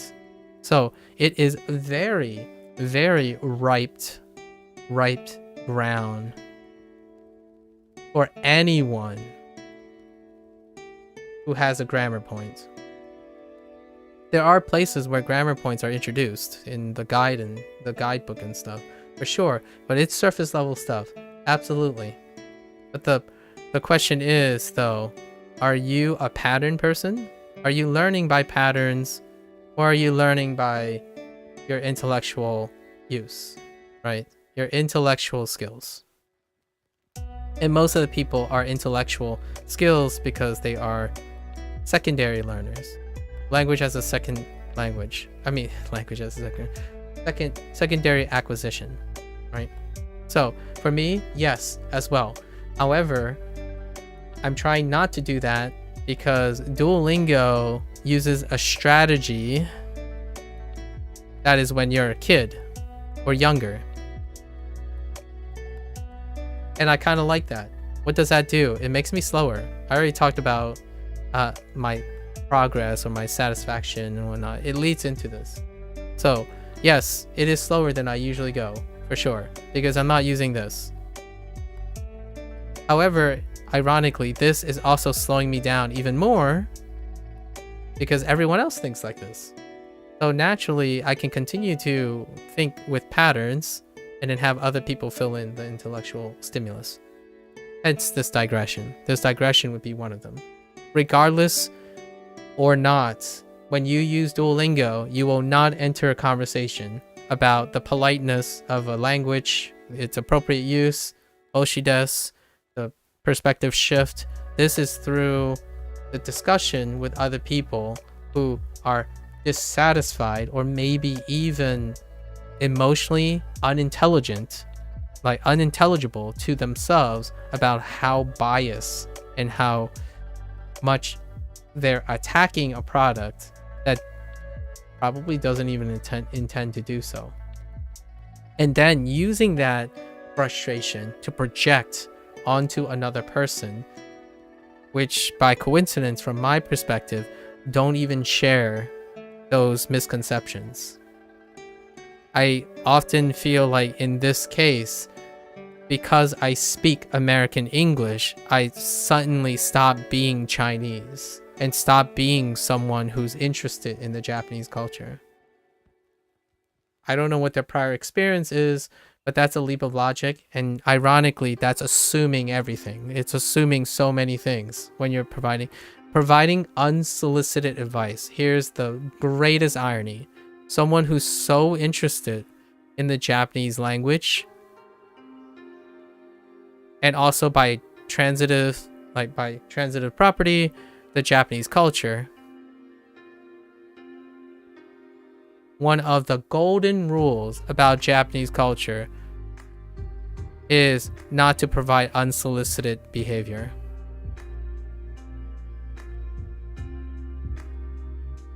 As a human condition, if you're providing unsolicited behavior, you are either assuming and projecting your own emotions, or you are assuming and inferring another person's emotions.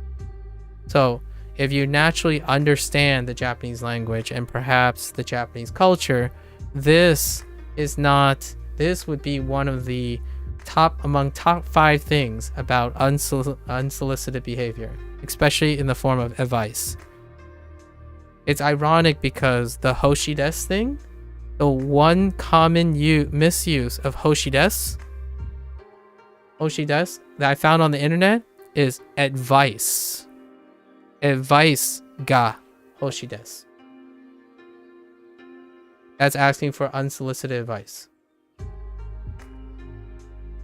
Like, the irony here is an English speaker would find it normal to ask that other person, hey, do you desire advice? Like, do you want advice? It looks like you need advice.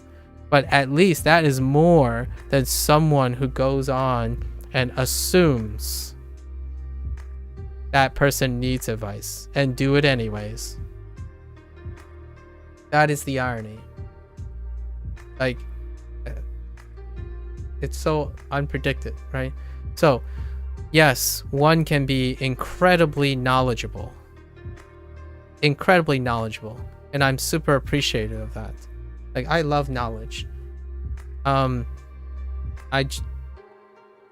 it doesn't necessarily make you emotionally intelligent. It doesn't lead to emotional intelligence. It generally doesn't. It might actually make you less emotionally intelligent because you're no longer sharing the same experience. This person doesn't see me as a person that is learning Japanese, who also is Asian, or possibly grew up in a face culture, or even have predilections that may be in line with the Japanese culture. They were focused on the fact that I didn't know Japanese enough, or more than them. And that's called a lack of emotional intelligence, in my opinion. So, there you have it. It's not the best ending, I would say.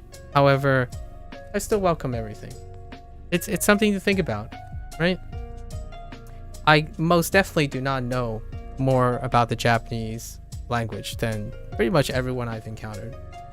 Generally speaking, you have to understand the situation of Twitch, right? Twitch, commentary from Twitch is predicated on the assumption that the advice places you at a higher competency. So when someone is compulsively trying to offer unsolicited advice, they're at a higher position of knowledge. And I'm okay with that. I actually love that. In the Japanese culture, ironically, that is a big no-no. Especially if age comes into it, seniority comes into it, maybe even title comes into it.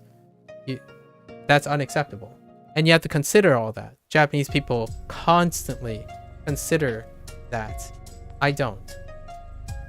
So not only do I find this incredibly engaging and pretty much non-offensive, it's very telling about the people I'm talking to, or the classical people I'm talking to. Twitch people, when it comes to a learning stream, they come in, offer unsolicited advice because they project higher competence. And by all means, go ahead. I absolutely love it. I take the advice and it becomes part of me. So how much of Duolingo provided my grammar points? Duolingo pretty much provided like maybe 7 grammar points in 37 days. How many grammar points did I get? Like as a consequence of streaming Duolingo? Probably over 50 grammar points. In fact, I don't think I'm ever going to get to like 30% of the things I've read about grammar due to using Duolingo and not Duolingo itself informing me. The act of doing Duolingo. So in the Japanese sense, the act of doing Duolingo led me to a lot of grammar points, not Duolingo providing me the grammar points. And this is one of them. So there you go. Ikimasu. Ikimasu. And hoshii desu. Right? Those are our current ones. We already learned a lot about the plain form, even the ta form, the nai form, or like the nai, different conjugations, nai, shita, like te form, what have you. There's so many, but they're not here. They're not even introduced yet in Duo. So we have a head start. So that's a wrap. I wanted to make an honest attempt at unpacking that situation because I was incredibly dumbfounded. I was so dumbfounded that I needed an evening to really collect my thoughts. So I'm sure we'll have more and more discussions about the intricacies of the Japanese language and how it's used in the public, since I don't live in Japan and I won't be using that type of thing and having those encounters. With that, I'm going to take a quick bathroom break. I'll be right back.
Oh, you need to start it.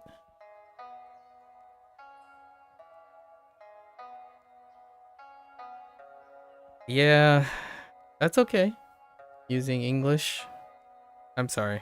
I wasn't reading that because I couldn't read it in Italian. And again, I'm not learning Italian, so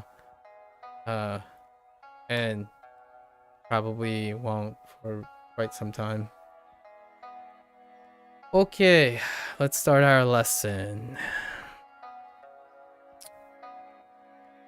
Actually, we only have we have 4 hearts. Are we gonna do kanji today? Probably not.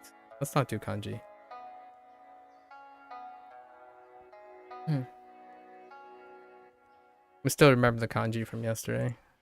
I was thinking maybe a generalized kanji, go through all the sets again, but I don't think we need to. Let's get to unit 4. 浅草は近いですか? Wait, why is this so loud? Did I... Oh. Hey. Hey. 浅草は近いですか? Asakusa? は Oh wait, did I really have 近いですか? 浅草は近いですか? Chikai is close, right? Asakusa wa chikai desu ka? Oh, and remember, I have to remind myself, I'm gonna see all the contexts in which hoshi desu is being used. Right. We're gonna try to keep a counter, see if it does occur. Perhaps it's just my limited memory that I don't recall it being used in the third person. So we'll see. 浅草は近いですか? 浅草は近いですか? Gotta switch over to Japanese.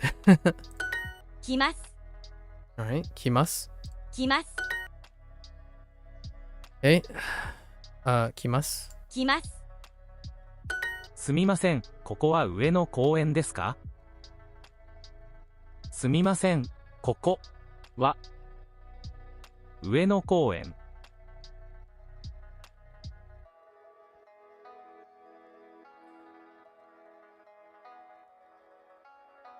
ですか? すみません、ここは上野公園ですか? Yep. Excuse me. It says Ueno Park. Ueno Koen. あのバスは上野公園に行きます Okay.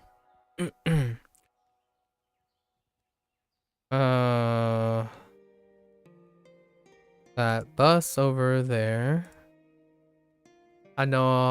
バスは上野公園に行きます. Does that bus over there?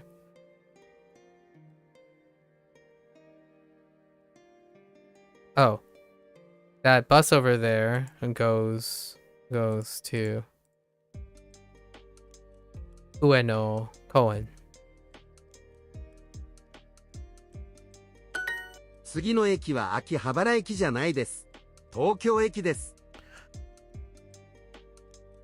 次の駅は秋葉原駅じゃないです。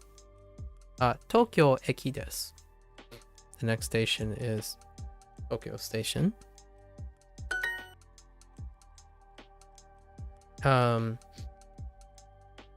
あのバスは上野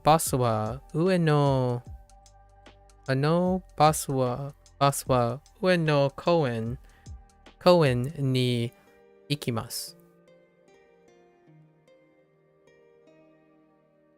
あのバスはに上野に行きます次の電車は浅草に行きます。もうすぐ来ます。次の電車は大阪. Wait, that's not it. Asakusa. Asakusa. Asakusa ni ikimasu. Oh, Moscow kimasu. Imasu. Kimasu. Moscow is soon, right? Moscow. Let me hear what they say. 次の電車は浅草に行きます。もうすぐ来ます。 Yeah, Mosuku. I guess you could emphasize that. So Mosuku kimasu. Okay. The person is at, and we have Densha. Train station. A blank wa object. Probably. Object wa itsu.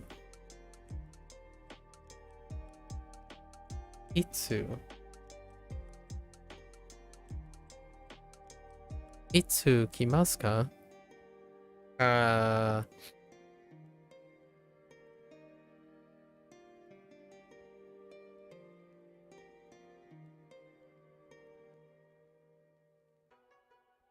When? Itsu. When? Moscow desu ka? So we have a choice of Basu, Eki, and Dekuchi. Dekuchi. Dekuchi is exit.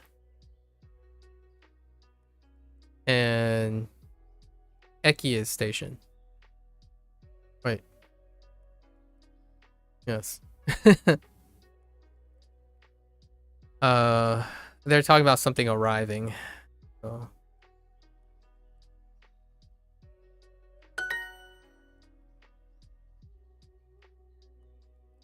Kono tensha wa Asakusa ni ikimasu. は、に、 Tensha wa descriptor, time descriptor, something that deals with describing when something arrives. So ikimasu, right? So we're looking for Hitori de. Hitori de. Totemo. Very. And then Mosuku. Oops. Mosuku.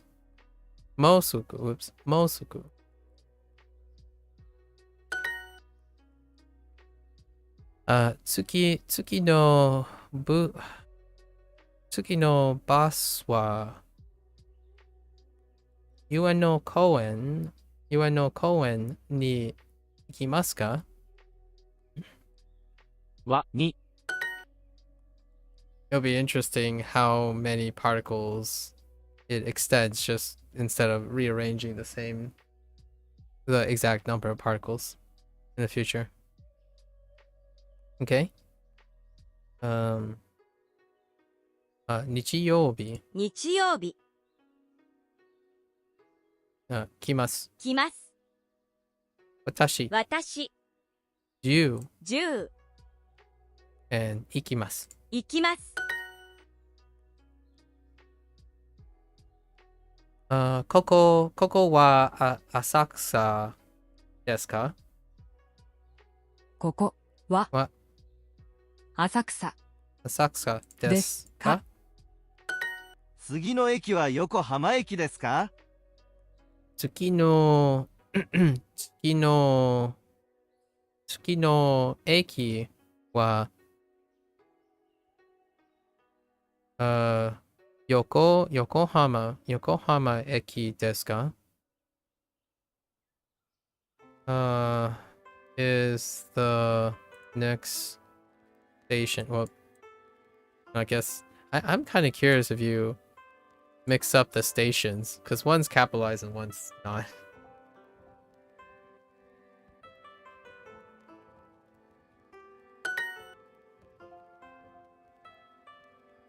Probably it's okay. It's soon. Although it does make a difference in English, so maybe not. It's soon. It's soon. Musuku desu. Musuku desu. Mosuku. I keep saying mu, but mosuku. Yeah, mosuku desu. もうす Oh, mosuku desu. ぐです It's soon.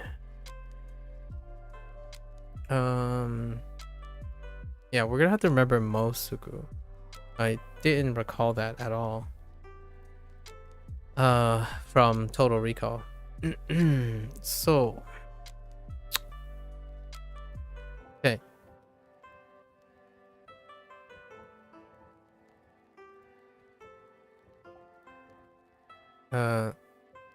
Tsuki basu wa itsu? Itsu imasu ka? Itsu wa no, itsu kimasu ka? So, 次 バス basu は wa いつ itsu 来ます imasu か ka?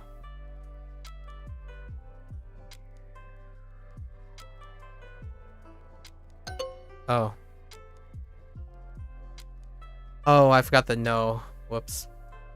Yeah, the possessive. I think we made that same error yesterday. 次 Sugi No. no バス basu は wa い itsu つ来ますか Okay. Number 38. 10分 Good point. Oh, hey. Hey, we finally got to the review of. See if we get other different numbers associated with un or hun. 10分. 10分タクシーは早いですか？ Taxi wa hayai desu ka?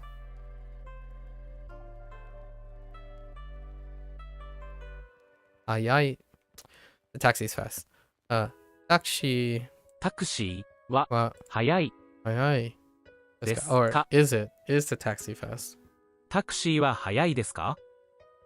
Taxi wa hayai desu ka? Okay. 10分. 10分. 10分 Yeah, Jul-san, I think. 13 Yep. 10分 And then 20 Niju, nothing changed there. Then 15 go. Hugo, nothing changed there. 10分 Okay. すみません、どのぐらいかかりますか？すみません、どのすみません、どのぐらいかかりますか？どの Kurai, ぐらい kurai, すみません、どのぐらいかかりますか？ yeah, and we did not use kakarimasu ka, kakarimasu yesterday. Didn't get to this review. So it's been a whole day. More than 24 hours to take a certain amount of time, I suppose, in this context. And then we have Gurai. Gurai for about. And then Dono for how much in amount.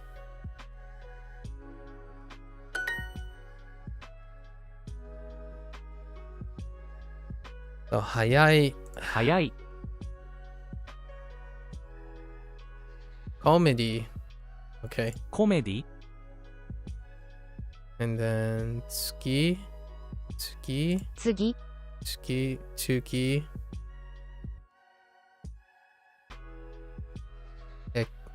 eki 駅 and hiroi.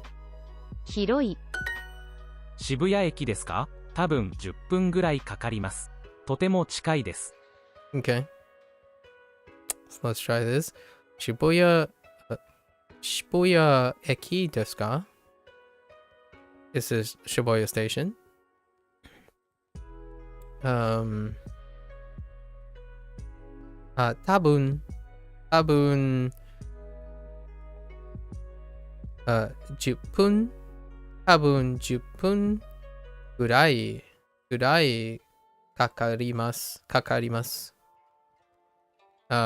It probably will take 10 minutes.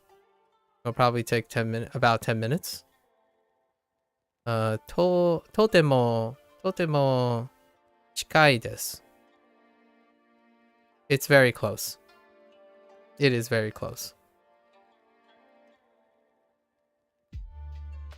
Shibuya Station is very close. Or 5 minutes away. Oh, Shibuya. Oh, wait. Not 5 minutes away. I see what you did there. Not 5 minutes away. 10 minutes away. Neat. Very neat. どのぐらいかかりますか？ Don't どの know.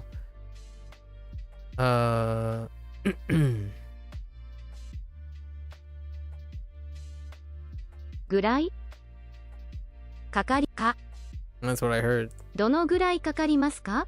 Yeah. How long? About how long?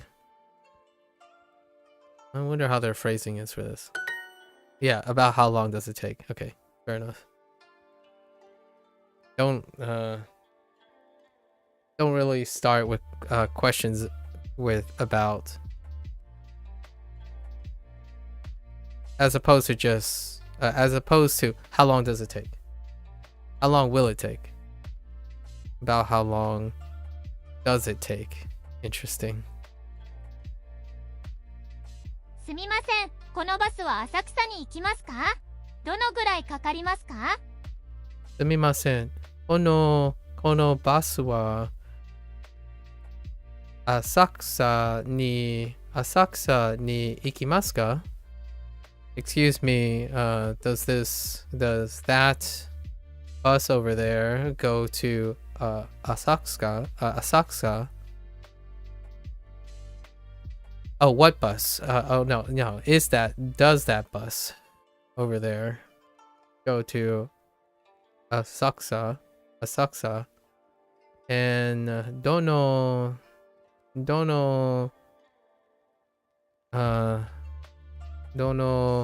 ぐらいかかりますか So how long about how long does it take? And they're basically just asking for a bus. Basu. 10分ですか？これは blank ですね。This is adjective, right? 早い、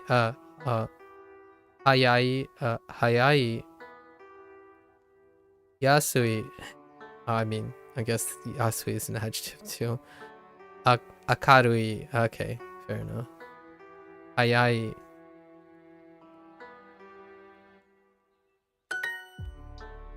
They're talking about time, so. 10分は、whoa, 10分。Oh. Wait, 10分は、oh yeah, 早い。Dang, that's really awkward looking. It's just as awkward as the last time I seen it. Perhaps some kanji, there might be a chance kanji will leave that, but interesting. 10分は早いですね。ね。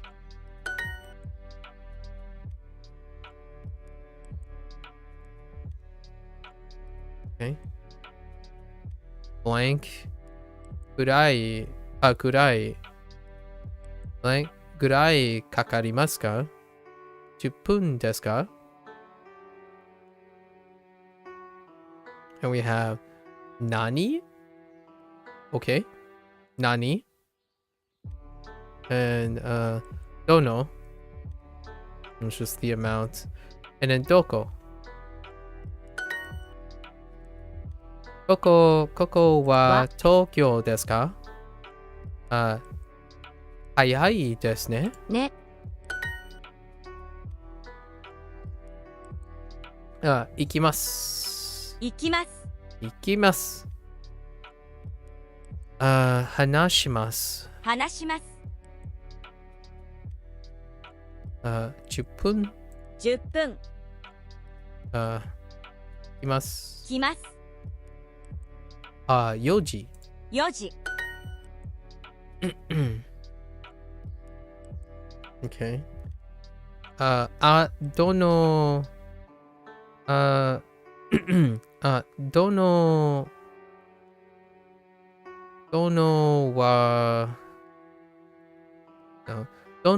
は actually, yeah, どのはくらい no, just どのくらいかかりますか? Yeah, どのぐらいかかりますか?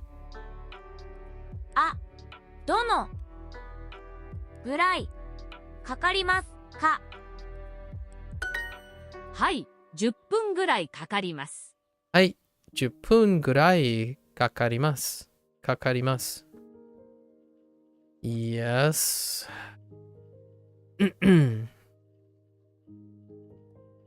It will take about 10 minutes. 10 minutes is very fast, isn't it? 10分はとても早いですね。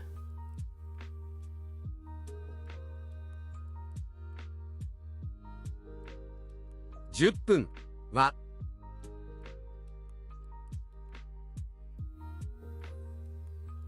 とても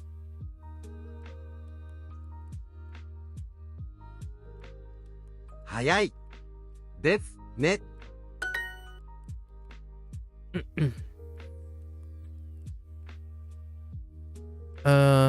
田中さん。どの I gotta get used to this. 田中さん、どのはぐらいかかりますか？田中さん、どのぐらいかかりますかか？田中さん、どのぐらいかかりますか？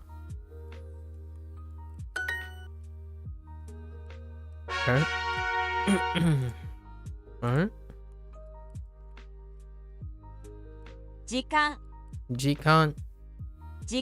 Okay, this is the second time we're going to be using 時間。 Yeah, Tokyo, another day of the week.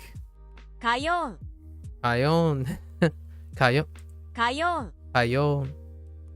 時間。 And then 新聞。5分ぐらいです。5分ぐらいです。5 5分ぐらいです。And we got 分。We got han too. Han, 私、父。Right. この電車は横浜駅に行きます。10時間ぐらいかかります。長いですね。Oh, okay. So, let's rehearse. この電車は横浜駅に行きます。So, that train over there goes to Yokohama Station. And ju juji jujikan jujikan. Oh, curious. 時間 Jikan. 10 Okay. この電車は横浜駅に行きます。10時間ぐらいかかります。 Okay. 長いですね。 It's so fun. 10時間 gurai kakarimasu. It'll take 10 hours. Whoa, that's a long time. It'll take about 10 hours. Wait. Wow, that's a really long time. 時間 Okay. Where are you traveling from? Or where are you traveling? I mean, where are you traveling to? Oh, like, where are you departing to? What the heck?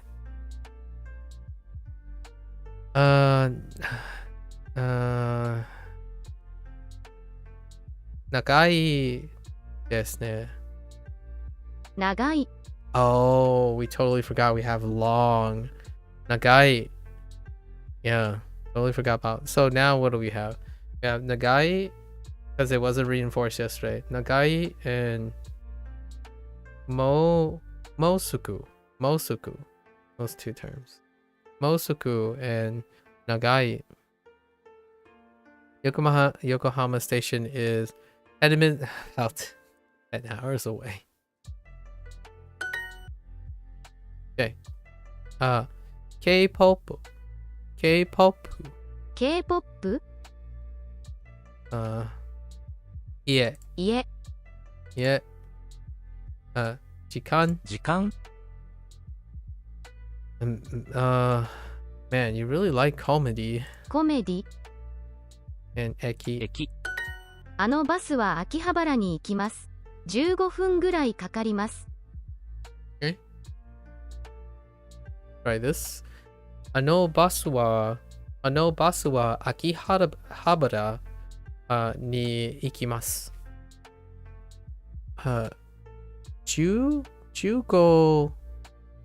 5分 分. Okay, because of the goal. So 15 分 still only have tens and fives. Hey, Indy. Yo. Genki.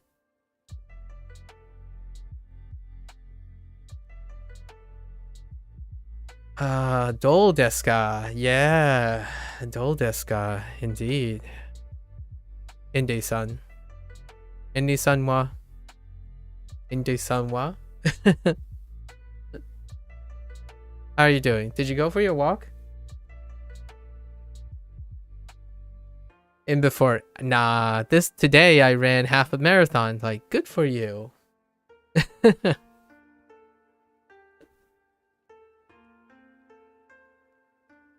How's your walk? I'm making an inference that you went on a walk today. Trying to keep it regular. If you didn't go for a walk, I would like to know why you didn't go for a walk. If I'm so bold to ask.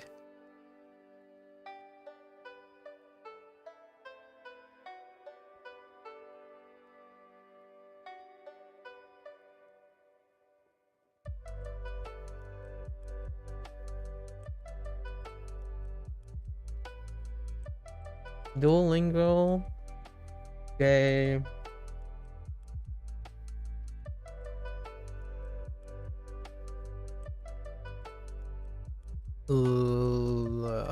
Learn.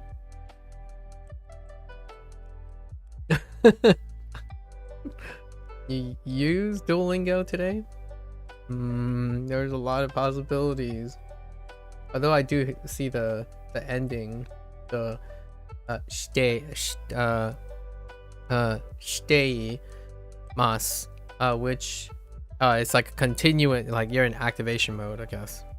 So you're currently using it? Is that activation mode? I don't remember. Is stay activation mode? If you know what I mean.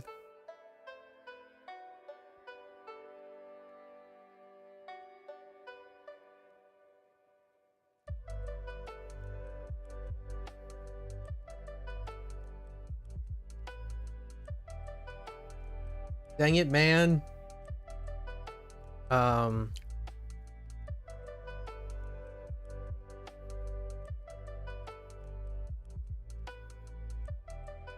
I still don't remember that. Shide, yeah, shide is continuous, yeah. Activation mode, I think. Yeah, I'm calling it activation mode. I'm reading on the side and I like the, hey Blue. I'm reading on the side, but I like the state. It's an activation state, right? Like your state is your currently doing it and you have done it just recently or prior.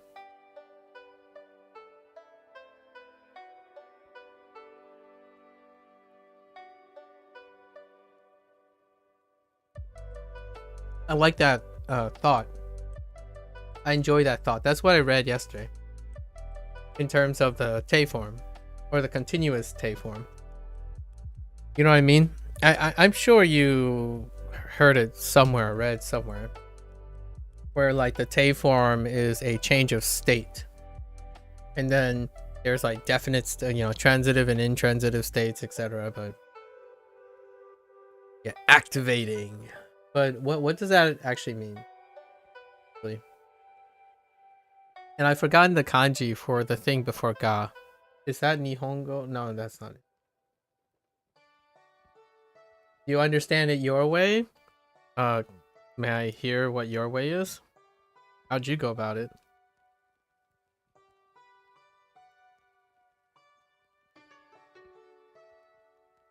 Dang it, sampo. Right, it's sampo.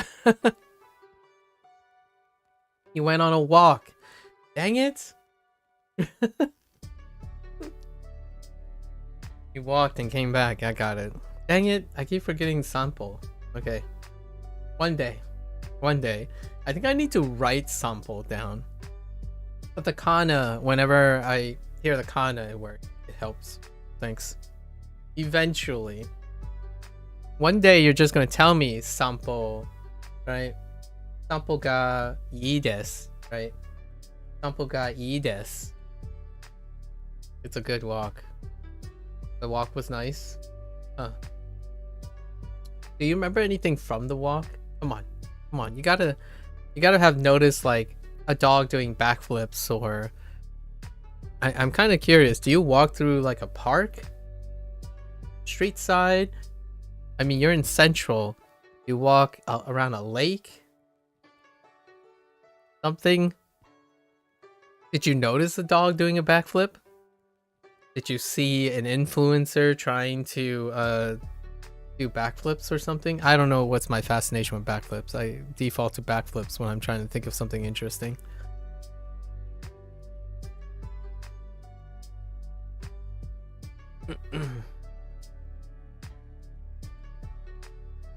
And how are you, Blue? What's up?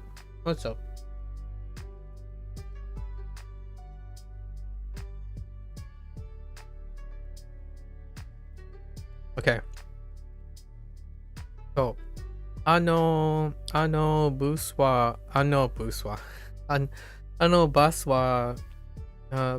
wa Akihabara ni ikimasu. 15分15分ぐらいかかります。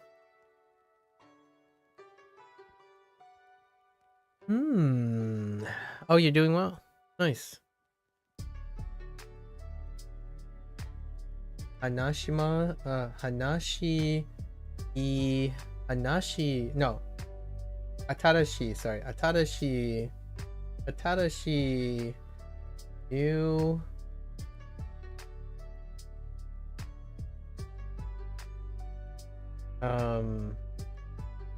Path.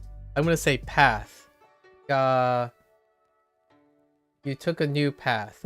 That's all I got. Did you walk a new path? Is that what you're trying to say? Did you walk a new path? Or is that walks took? Maybe you took a new path? kind of look. With the kanji, but I'm gonna say you saw a new path or you took a new path. Yeah, something like that. Or a new trail. I don't recognize that kanji. It does remind me of Ooki with a extra stroke.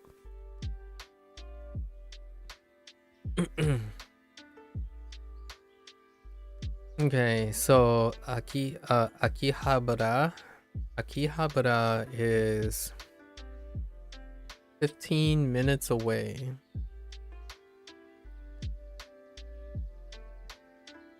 A new dog was outside. Oh, that's Inu? Oh. Inu. And what is the outside part? How do I know the outside part? Can you deconstruct the oh wait. Oh, is Inu the second kanji and outside is the first? No, that doesn't make sense. That's the new dog. Yeah. And then outside is the second kanji. Sorry. The outside is the second kanji. No, or is it ni? Oh, okay, there's the outside. Okay, ni. Okay, there's the outside. Okay, so okay, so now you're pointing and then is that just was? It's conjugated in the ta form, which is the past, right? Past plane or seeing or being, or is that the being? That's data is being, right? And it's past. It's a plain past form of being. So there was a dog existing outside, a new dog existing outside. I think something like that. Okay, all right. I did cover plain presence, plain past. Yeah, there was a dog outside. So far, not with Duolingo, but I've been reading and rereading. So I read a chapter or a block twice, so back-to-back days, and so far I'm past, so present plane, past plane, Te form, and as much functions as I can remember for the Te form. And then yesterday and probably today I'm reading the conditions for conditional. The continuous, continuous. And sure enough, it did make sense why two different separate speeches of English lines up with the continuous, because it's either or depending on the context, which means less things to worry about. Honestly, instead of worrying about like the future perfect and the progressive progressive future. All right, it's kind of like all three, like future perfect, progressive, or like present future progressive, or like something that started in the past into the future. Like, so the continuous one is a really long one, a really long section. And that's what I did yesterday, by coincidence.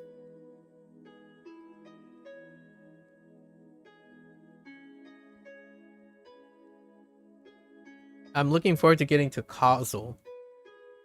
Causal is pretty sweet, or it sounds pretty sweet. So outside was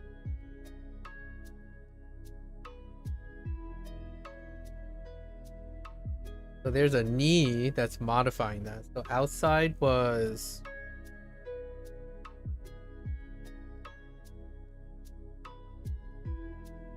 far.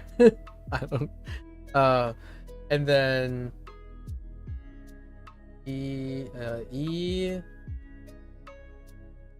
I- Itaita. What could that mean? Was it like cold outside? I no. Can't infer enough for those kanji. Maybe one is like a location, like describing the place, or what, like how you got to the place, or like what the place is like, targeting it. And since I don't know what the predicate is, I don't, or something. Oh, the dog. Oh, whoops, the dog. The dog barked at me. Well, sorry, that's not outside, that's dog. I got it in reverse. The dog. Okay, so yeah, so I gotta get used to inu. So inu wa what me. Oh, it's a different me. So you're saying like inu wa me ni barked? Technically the dog was barking at me. Okay. At me. Okay, yeah, at me. So the kanji before ni is expressing me, as in at you. And then that's the kanji for bark. Or is that different? How does that kanji work? Is it you as an object? So you don't use like watashi or something? It's me as an object?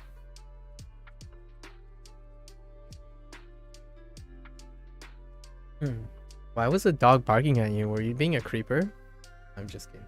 That kanji is boku. Oh, okay. I forgot. So how does boku work compared to so how does boku work?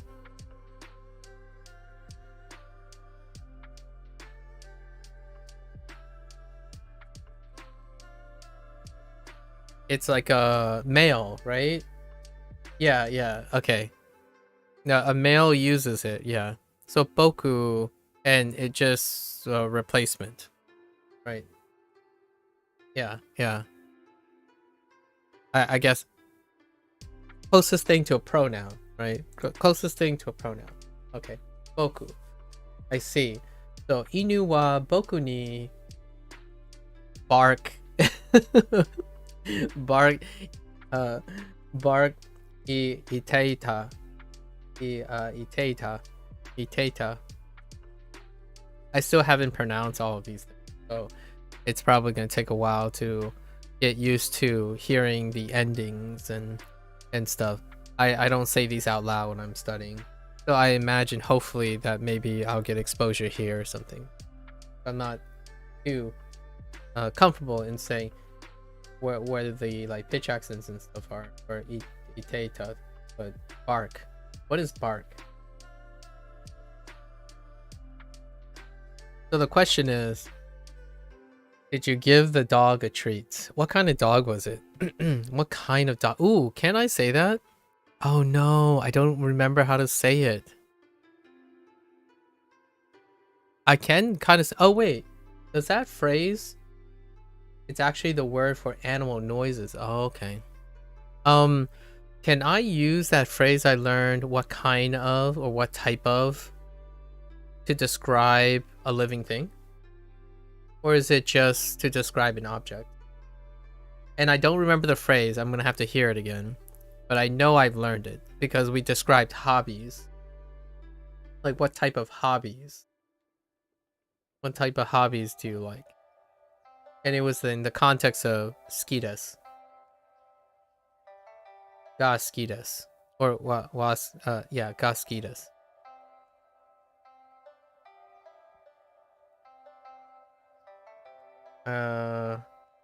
Dona? It's probably Dona. Dona? Maybe?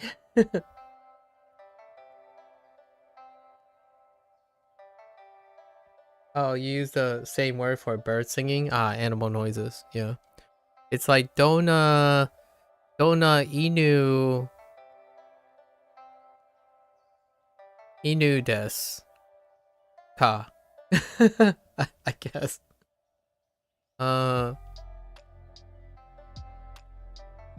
is this question format? I've never seen this before. You've never seen this question format? It's my favorite part now.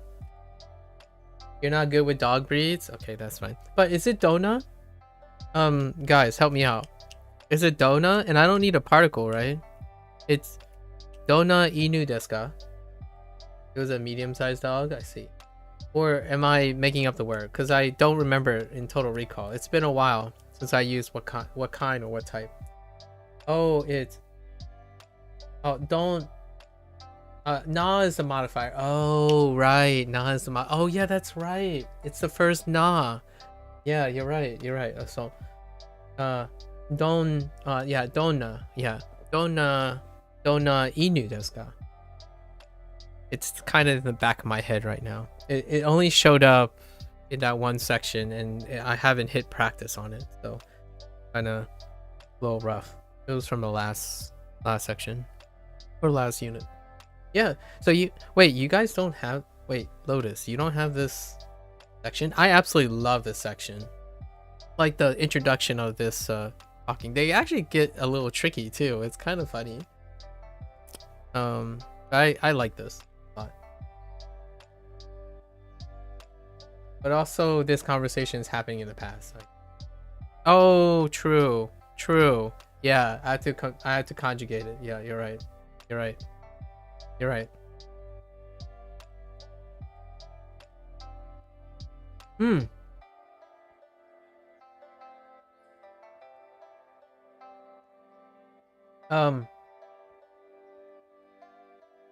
Well, I could use a polite form in the past. I could use or I mean, wait. Oh no, this is different. That is a little complicated.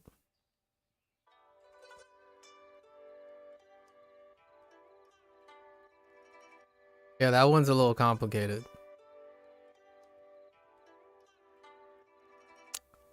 Denata ka. Oh no, it's mashita. Oh no, mashita, but isn't it denataka? Or something like that? Denakta?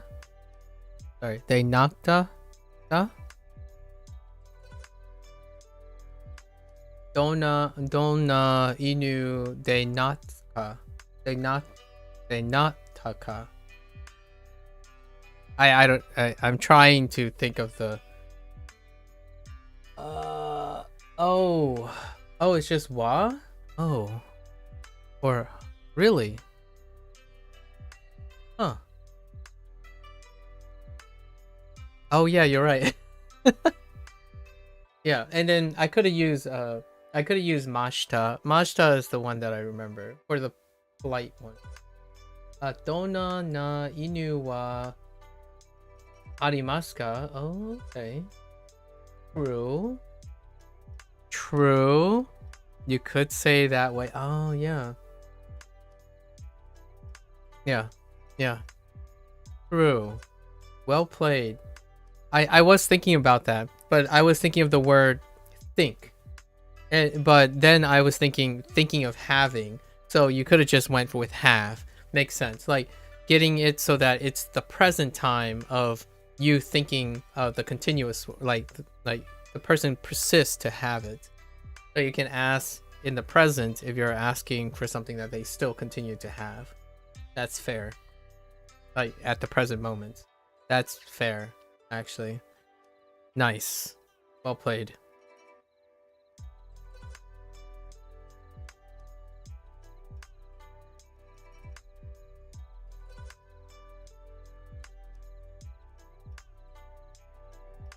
I say that. Oh, arimas isn't have. Oh, okay. What would that say? I say it translates to exist. Fair enough. It exists. I feel you. I feel you. I think you're semantically trying to adjust the idea. When someone have, it exists to me. So it's not necessarily a mistranslation in feeling. When someone have, it exists. So we're not talking about possession here. We're talking about, of course, naturally, your next response would be because you don't possess it. Yes. And this is more of a semantic thing that you're pointing out that I understand. But I still use have as an exist. So regardless, it's not a Duolingo problem. It's more of you conceptually want to distinguish between exist and have, but having something is to exist as well.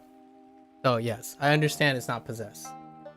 As in, I wouldn't use arimasu to possess something, because there's another word for possessing something, and other ways to elicit possess. But it's still have for me. Have still means exist. Like, do you have eyes? You can say you possess eyes, but those eyes also exist, right? So it's more like you're emphasizing exist to not be confusing with other words that mean to have. I understand.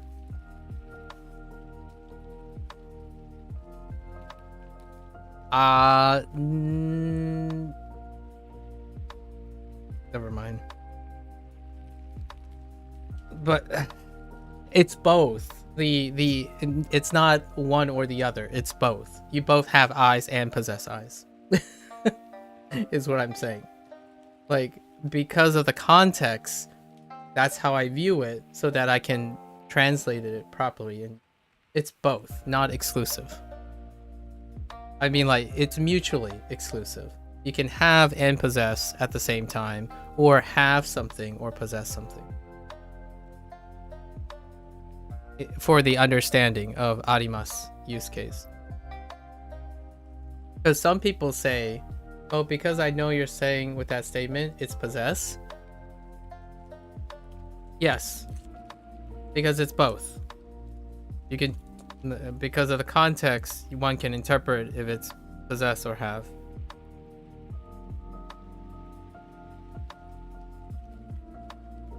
I have no idea what that left side is.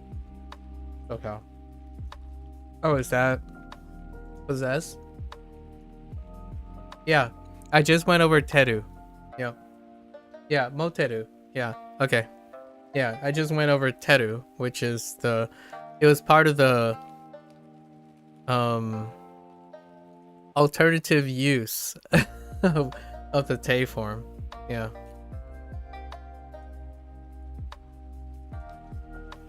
But I won't use Japanese in ways that I can't possibly use them. Yeah, it's possessing something.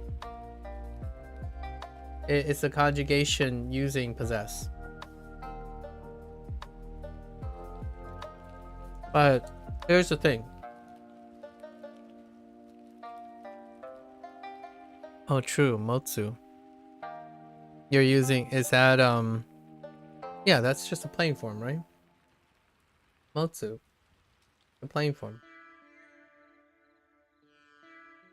Okay. Here's the thing though. Would I ever use arimasu in, or like aru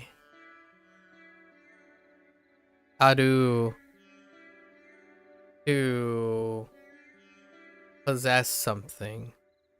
I'm not sure if I would have a miscommunication in something existing and not.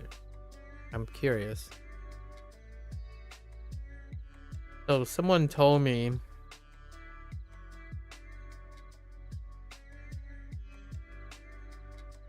I can see that, actually.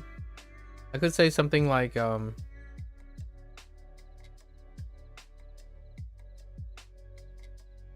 we had an instance of this.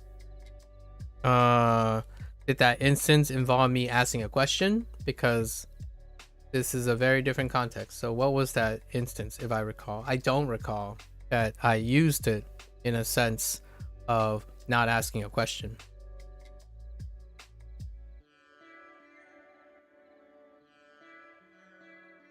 Oh, do you want to teach?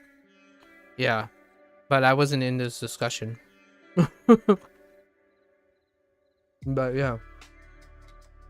Do you want to teach? Or I remember Asterix was here. Asterix was in this question.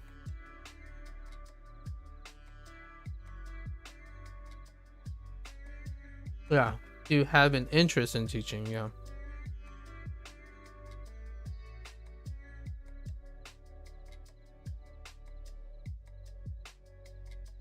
And then how did that work out?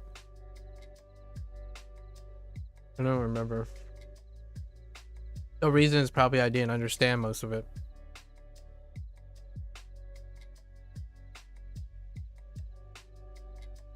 It's more to say you have ideas and not concrete stuff. Yes. Right. Yeah, not literal stuff. Mm-hmm.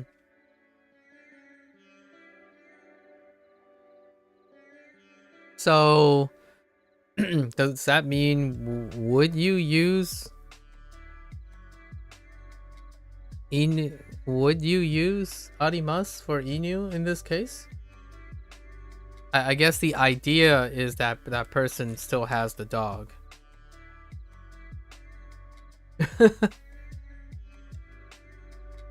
Since you're not sure of that, I don't know.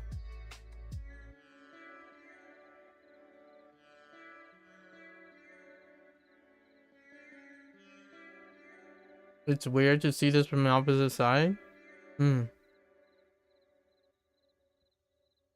Indeed.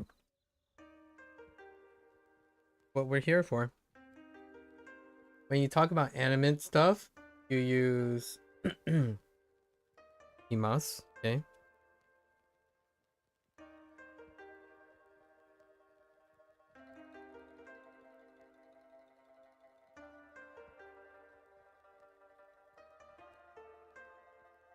And it's the same use as arimasu. Okay.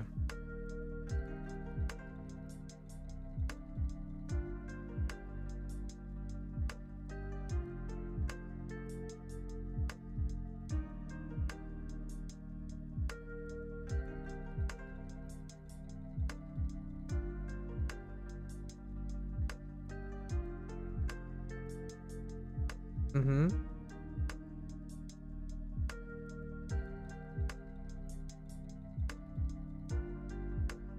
Yeah. Do you have a dog? Is asking if you have a dog at home. Gotcha.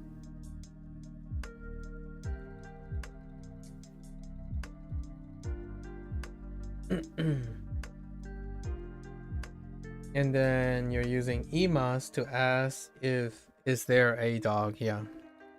So to your recollection, which is an idea.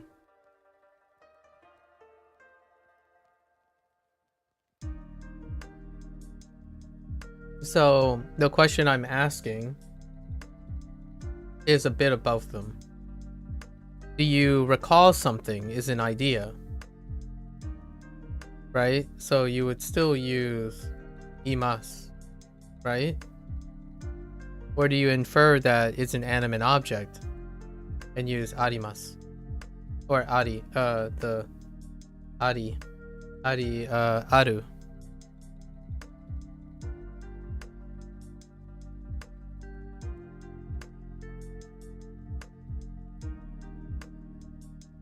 Like if I'm asking you to recall something, that's still, you know, if something is if something is animate or inanimate.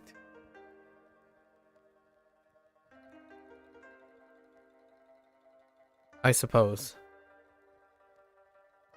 So since the dog is animate, you're gonna use aru.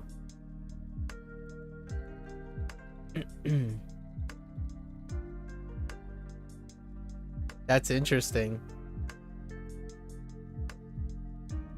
It is weird from an English perspective. Since the dog is animate, you use Oh, you use imas? Same with people?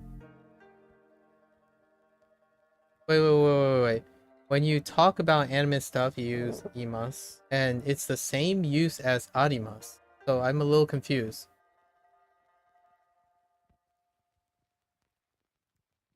So what do you mean by it's the same use as arimas?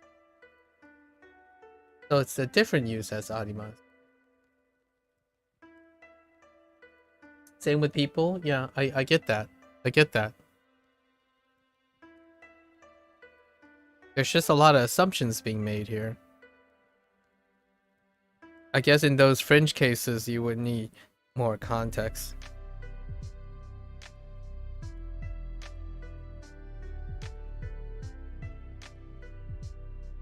Yeah, don't use it. Yeah, don't use it for animate objects. Yeah. But the same is in terms of having or possessing. Yeah, fair enough. I mean, all this is great information. It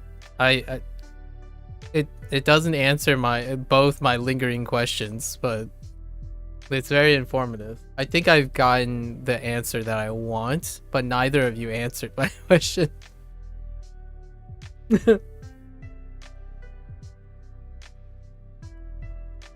When someone recalls something,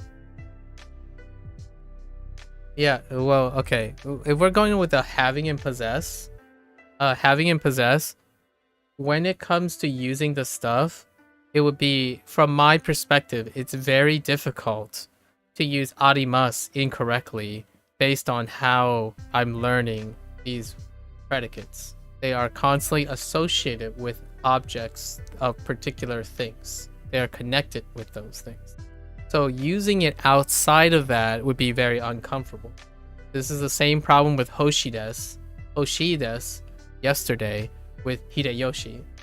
And I still, guess what? I'm still proving that to see if it's true. But I don't think it's true. As in, I don't think Duolingo ever gives a third person association with Hoshides.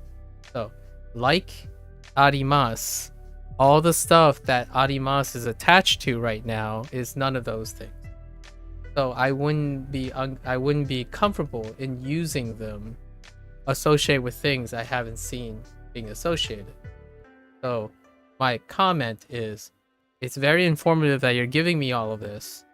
And then my thought was, would I do that accidentally? The answer is no. And also, for the existing thing, right, to like the idea thing, is an idea of something the same as the literal thing?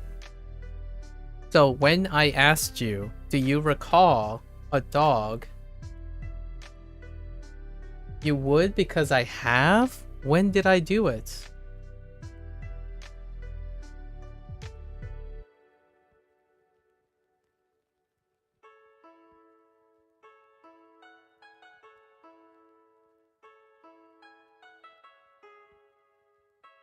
You didn't ask me, was there a dog? I was reading what I think you are asking. Because you use arimas. At least I think you did. Or did you say imas?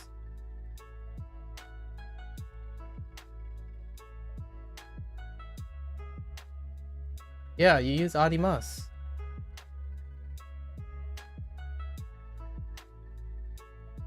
Like, so that's not because I did it. It's because I'm reading what you did. That's an entirely different story. Please do not be confused with that. You use arimas. And then I asked, can you do that with the idea of a dog? Like, if I asked you, was there a dog, like, do you recall a dog, or what kind of dog it is, right? And I actually used des for that, by the way. I said deska, but then you said it was the past. However, when you think of an idea, you still have to know that the dog is animate. And that's interesting. Use arimas when correcting Dona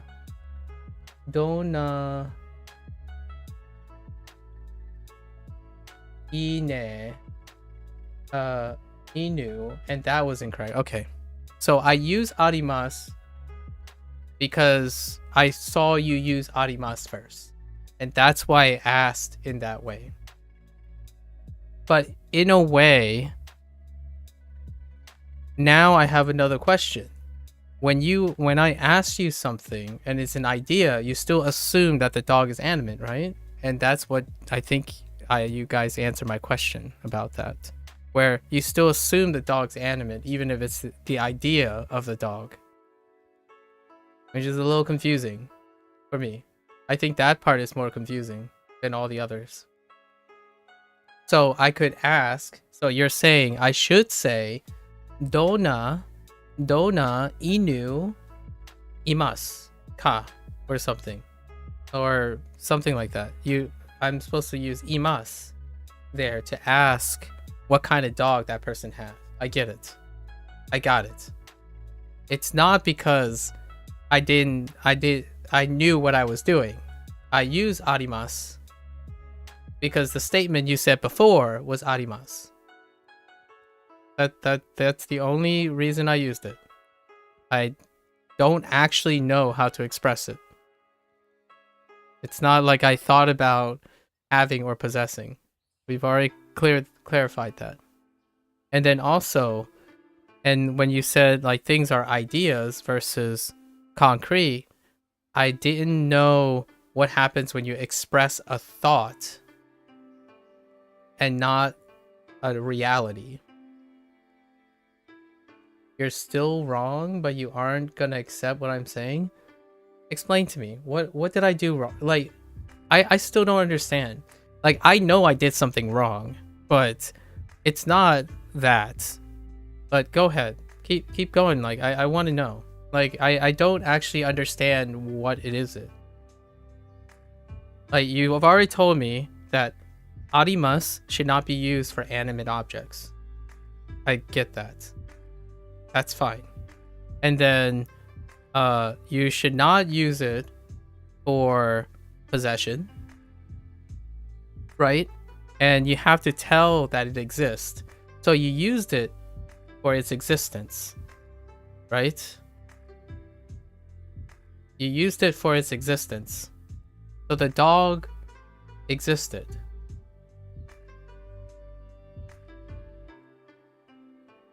Dona inu ga imasu ka is what kind of dog is it? Okay.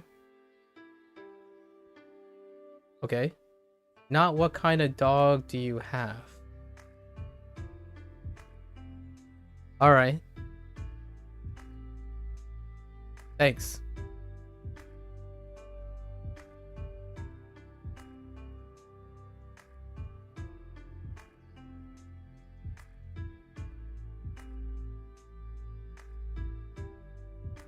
Do you want me to accept something? Like yeah, okay, I got it. So what kind of dog is it?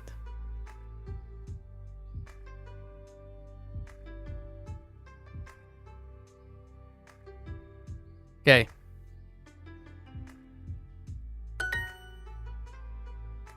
I think it was pretty pedantic when you suggested something, but it's fine. If you want to ask, Dona inu o, and that's have, right? So what do that person possess? I'm guessing that's the own. What kind of dog does that person own? Fair enough. Neat.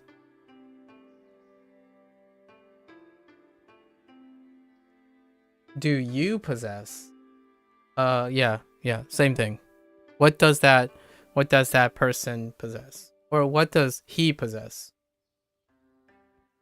Or she possess? Or the person possess? It can be any of those. Fair enough. Somehow that deals with me not being wrong, but okay. Or somehow that deals with me not knowing that I'm wrong. That's interesting. I think that was an ad hominem argument, but all right. And also, obviously, that still does not vindicate the idea that you use arimasu and I use arimasu in response, not knowing that I can't do that. All right. So you are more concerned about explaining how it's right versus how I'm not accepting that I'm wrong. Okay. Or the other way around. I think the uses, you'll get them as you go. Yeah, I will. The thing is, this is the point I've been making for a while. I can't possibly know what I don't know yet. So when someone is so focused on whether I'm wrong or right, and then I'm asking questions and they're focused on telling me what it is, I get it. Like, I'm taking this information in, but man, does it feel really interrogative when one says, you did something wrong. It's like, well, no dip, I did something wrong. Because how did I say arimasu when I said inu wo nashita deru? Because how did I... Where is my...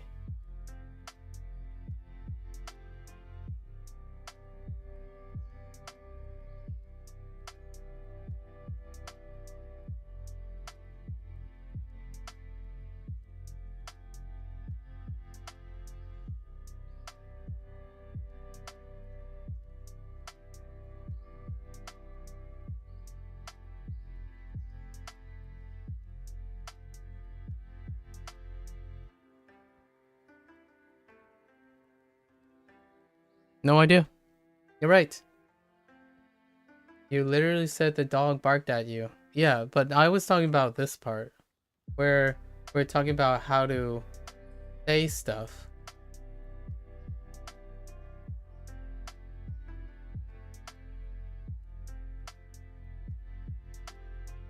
No, you're right. You're right. I don't see it. Must be my imagination. You're right. It must have been my imagination when we were talking about arimasu and stuff. Sure. Okay. So I clearly made that error. Yep. Let's see. So, shuten.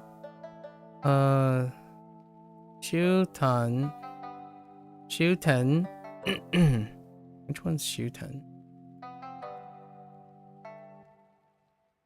I have another burning question, but I think it's best we shelve that for now because I'm still kind of curious what happens when you talk about the idea of having a dog bark at you and not the literal idea of having a dog bark at you.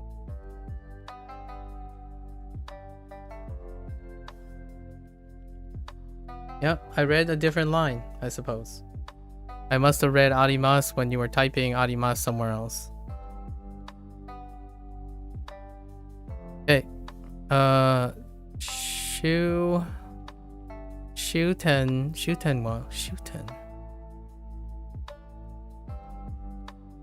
This week? 終点 Final stop, huh? There's two ways to do that. Talking about the concept instead of it happening. Oh yeah? Lotus? How you go about that? And does that has nothing to do with arimasu, right? And imasu.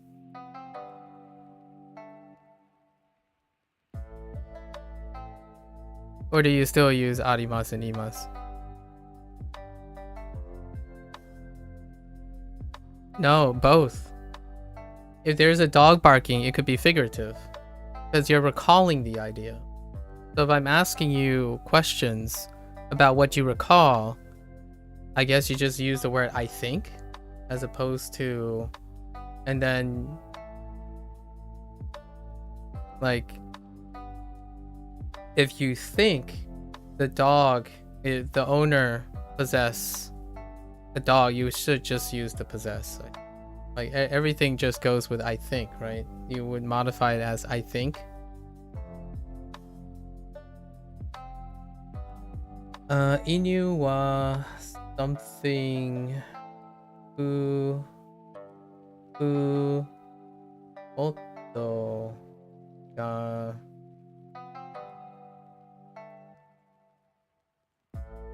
otto is a verb normalizer. Okay. It turns a verb into a noun. So you normalized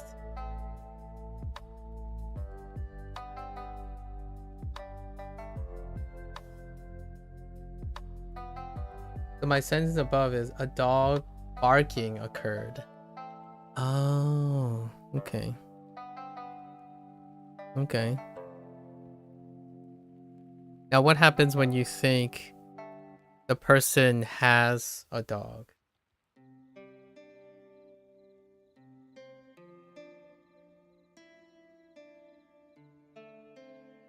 But it's what you recall. You just use think. And then you use the owner as the topic marker. Like, for example, no, that person, you use the dog as the object. You modify the object, the dog, with the possessive of the owner, and then you say you think. Inu ga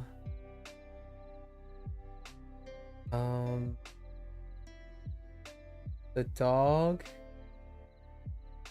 barked no.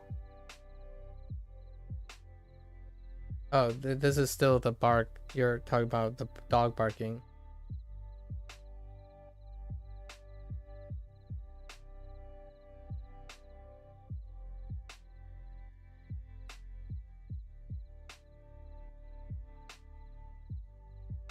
Yeah, no, that's using what I know. Indeed, literally, that's what I just did. I use what I know. Then use like you think or something. Got it. Got it. I mean, yes. That's exactly what I just said, but yes. Thanks.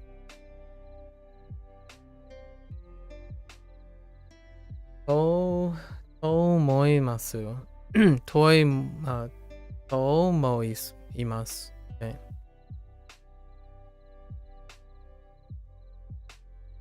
Okay. All right.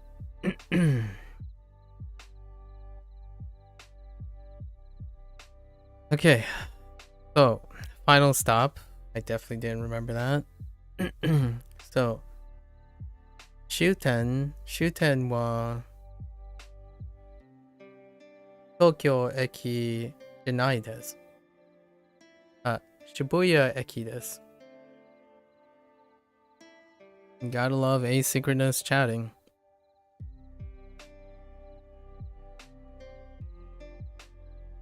What are our other choices?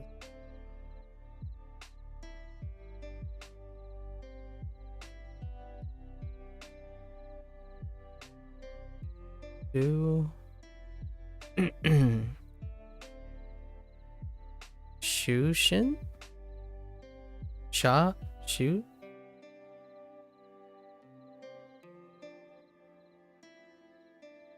Shushin? Oh.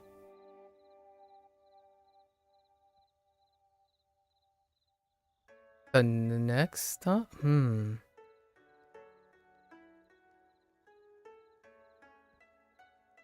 And then this is Eishoku.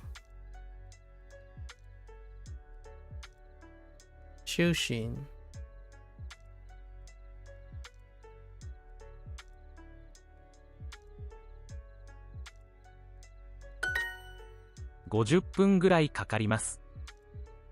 Yeah, I don't recall Shushin. We'll learn it later. Or we'll get reminded later. Doesn't really recall.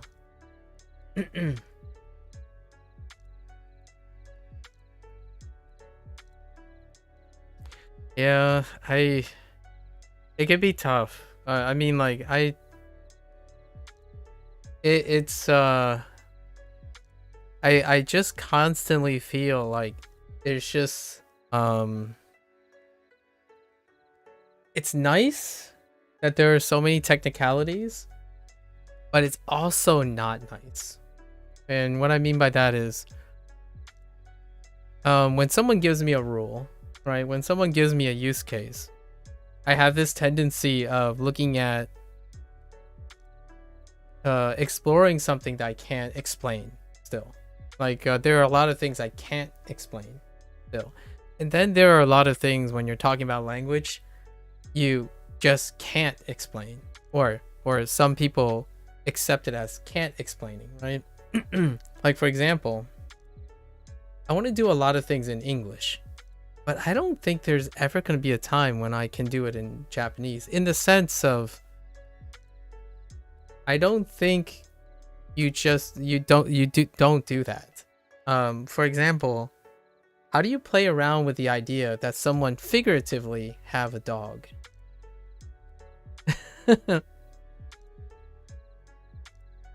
And this is more of an English thing, right? I don't think someone recalling something is permanence, and that's kind of an English thing. And all I can think about is, man, would that even lead to misunderstandings? I don't think it would. So for example, if I told someone I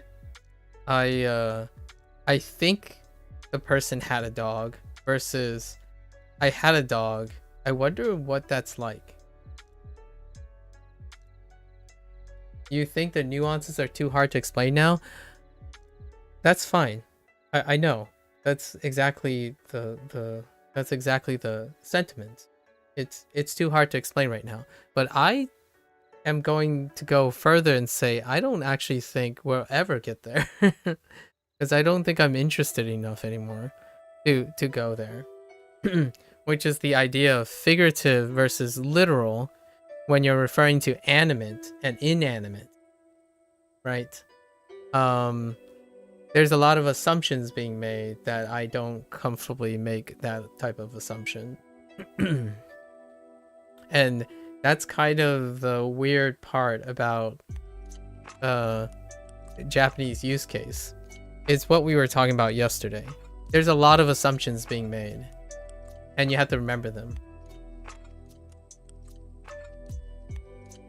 You do understand why Duolingo translated those two words as they did, so there was something productive out of this? Yeah. Me too. Me too. Now, the question is, do they introduce own? I'm pretty sure they do, right?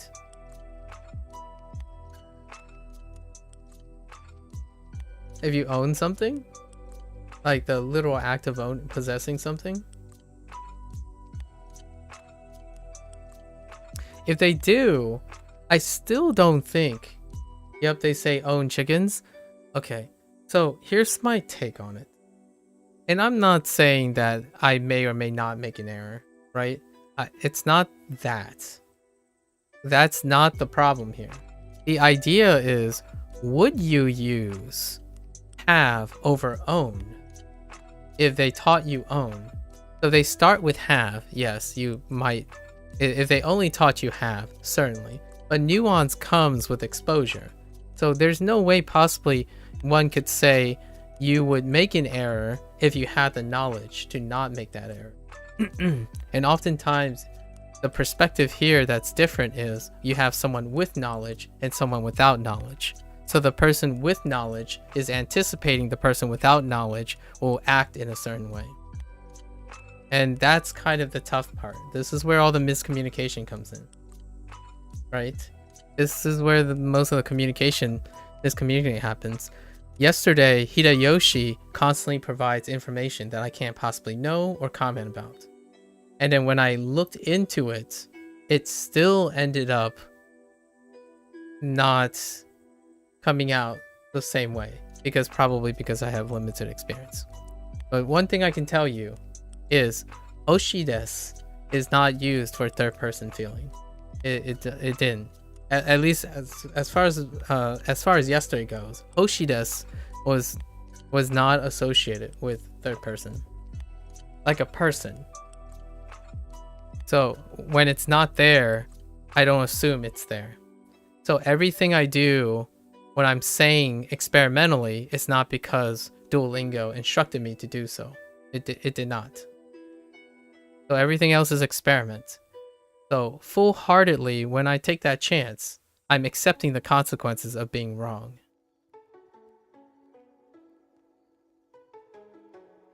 You thought that conversation was about kimas and ikimas? It was about both.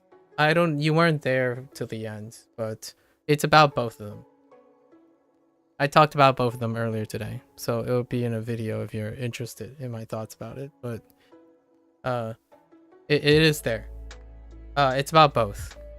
It's about more than that, but it started with imas and ikimas. Then it ended up with assuming feelings and politeness and using garu as a way to express third person feelings. Sure enough, I didn't watch A Sign of Affection yesterday, Indy, if you're curious. I know I'm guilty of this too, but definitely trying to contain all the nuance from the start is demotivating. It really is. It is. I didn't get a chance to watch A Sign of Affection because I learned how garu works. I learned how Hoshides works. And I learned that the way I think about ikimas and imas is among the most popular way of thinking about it. That's what I learned. So I was looking for what his gripe was, and I did find some in like forums and threads, and I can see why people make a mistake, right? But it is really funny. It's a coincidence. It's not you. It's not you guys. It's me. I just happen to not think of it that way. I thought of it from the destination, with respect to the person talking. So imas is the destination, like arriving with respect to the destination, as in arriving, and ikimas is moving away from the destination, as in departing. And then when you conjugate all the versions, as far as I could read yesterday, it still checks out, as long as you know who the subject is. It's always from the perspective of the subject, because that's the way I think about things, not the way English people think about things. I always think about it from the perspective of the speaker with relation to the destination. So if you're the speaker, you're moving away from the destination. If you're not a speaker, it's something moving away from the speaker when you conjugate it into like a different form. And then kimas is the other way. And then kimas is also coming in, returning. If people are being too nuanced, you should say Ibishi Giru. Too strict. Wait. I need more guys, you're gonna have to drill something. How do I say thank you? I'll learn that. Or soon or something. Or Mateo. No, that's kind of like I need phrases like that. That'd be kind of funny. Or not funny, but it'd be kind of useful. Although that phrase is kind of hard. Kipishi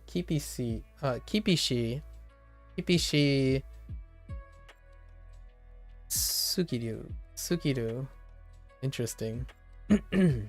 But yeah, I talked about it, so don't worry. I unpacked a lot of it. I still love this stuff, by the way, so you guys can keep going for sure.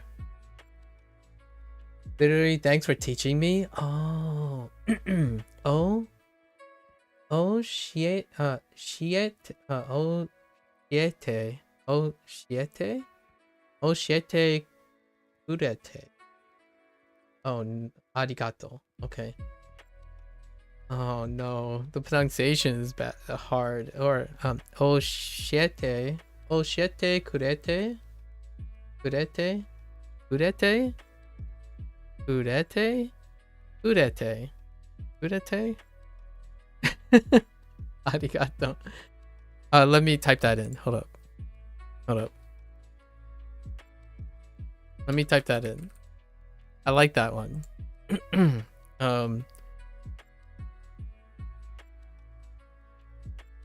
Oh, irate. Oh, wait. Tell me, guys, how do you feel about Google Translate? Okay, hold up.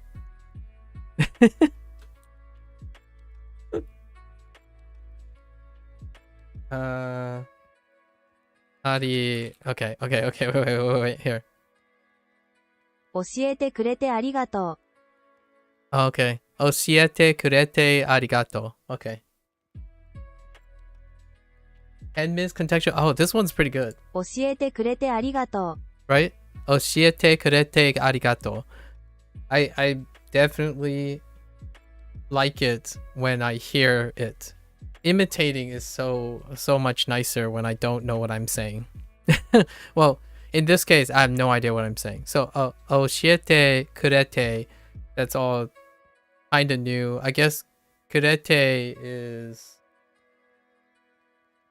a te form conjugation, like two te form. I don't actually. Oh yeah. So, it's two verbs, right? Linked by te, and then you use the te form to say the current thing, and then you're thanking, and then those are two verbs. Well, kurete. No, I actually don't know. I actually don't know. It's fine. So, oshiete kurete arigato. I've seen some Japanese English learners totally use Google Translate to learn pronunciation. I think that's great. Yeah, that's too hard to explain to me right now. Yeah. Of course it's too hard to explain to me right now. That's good. That's good. I think more of that is probably my point that I'm getting to, I suppose. We're getting in too deep too soon. I only recognize the te links. That's the only grammar rule that I see there.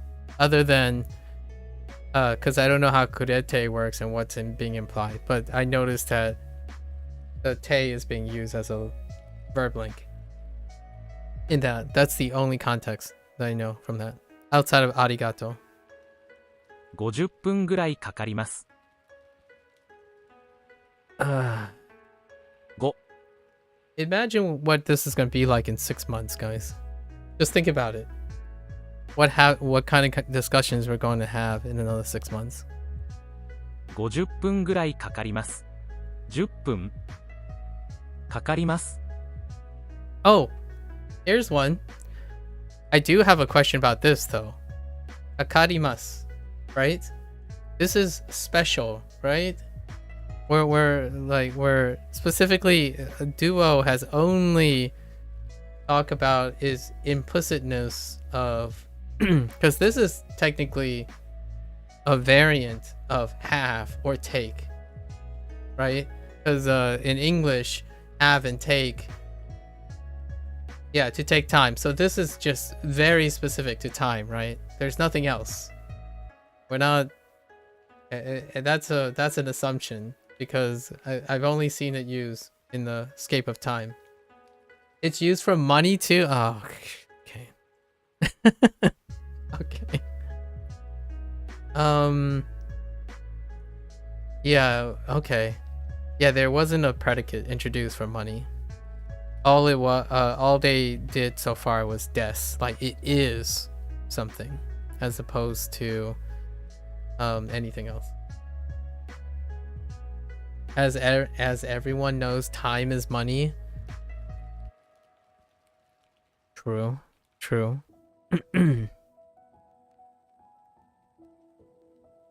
as someone who is wanting to be different, time is value. Value. Money is under the umbrella of value. Time is value. Sometimes people value more than money. Just money, right? But yeah, time is money. 50分ぐらいかかります。 I just thought of another question in Japanese, but maybe that's too complicated to explain too. How do you figuratively, non-inclusively say something is?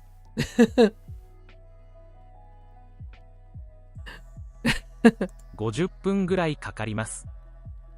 50分かかります. Wait. Oh, I missed something. ぐらい ぐらい50分ぐらいかかります。 Yeah. It'll take about 50 minutes. Dang.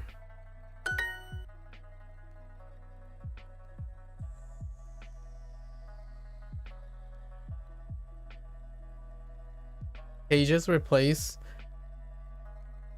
if I'm assuming, right? Let's assume.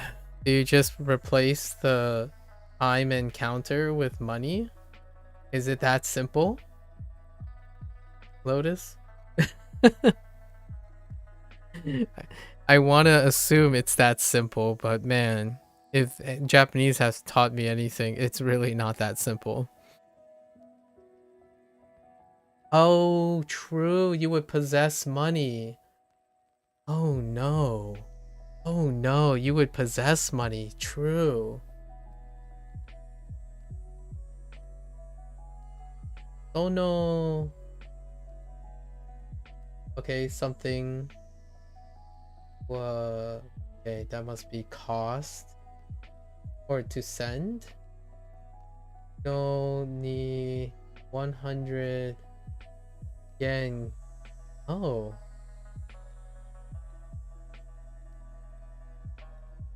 I know. I mean, I'm not gonna stop from reading it, Lotus. Holy heck. Lotus, this is how chat works. But yeah. Interesting. So, if it would take 100 for you to send the letter, this letter, or that letter. Maybe not that letter.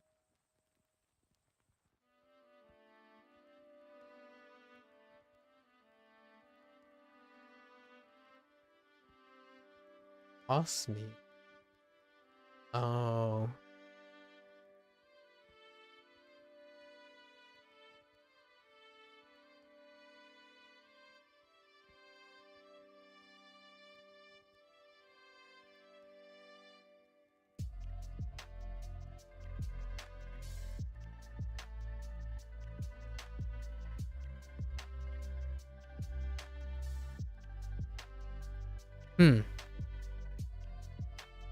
Okay, the final stop. Whoops. Shuten wa doko desu ka? Sure. 分時間行きます行きます来ます10分10分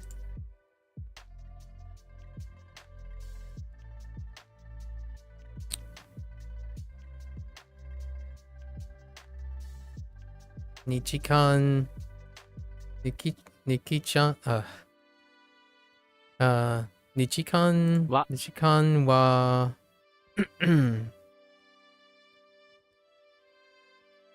長いlong 長いですか Okay 長い So what is it 長いMoscow Nagai Moscow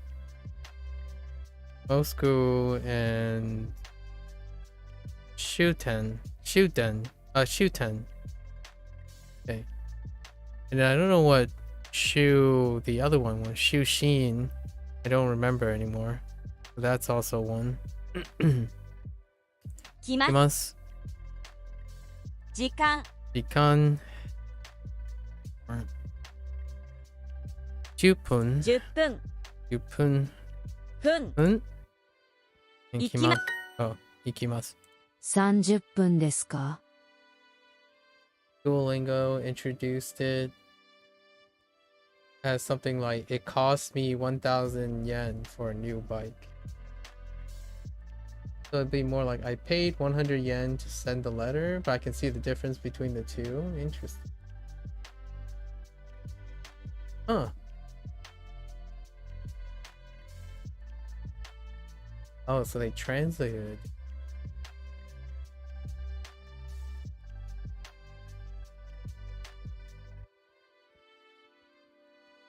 What the heck? Why does that kanji look so similar to... Oh, cost me. Oh, I get it. Or, I mean, it kind of looks like watashi with an E there. I'm sure that's where that cost me comes from.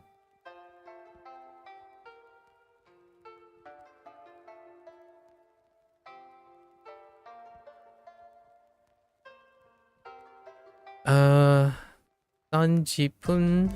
Okay, 30分ですか?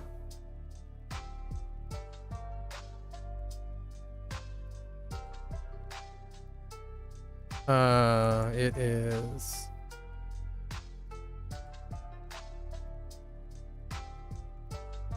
It is about... No. It is 30 minutes. Oh, is it 30 minutes?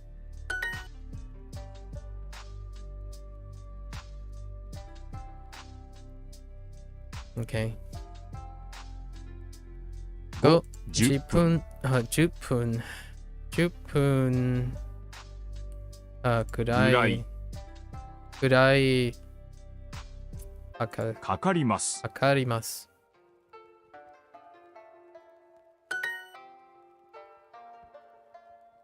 It isn't the final stop.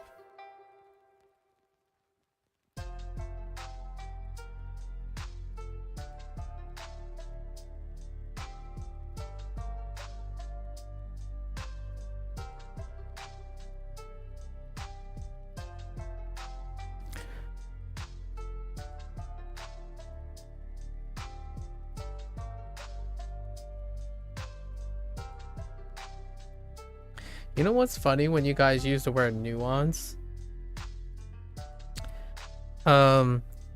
It's interesting that the nuance, when you guys are referring to the nuance, it's more of serving a purpose instead of serving a flavor. I don't know if that makes it, if you understand how I find this humorous. Like the nuance is its intended purpose, as opposed to nuance as in it's something that's beyond its purpose, or like it's superfluous to its purpose, right? Maybe I'm not understanding. Yeah, it's a subtle difference in a shade of meaning and expression or sound. Yeah, you're giving nuance to something. So oftentimes elicit like an extra, kind of like the modern use of extra. In this case though, when you guys say nuance, you're actually literally saying something a lot of times like, this is just the way it works.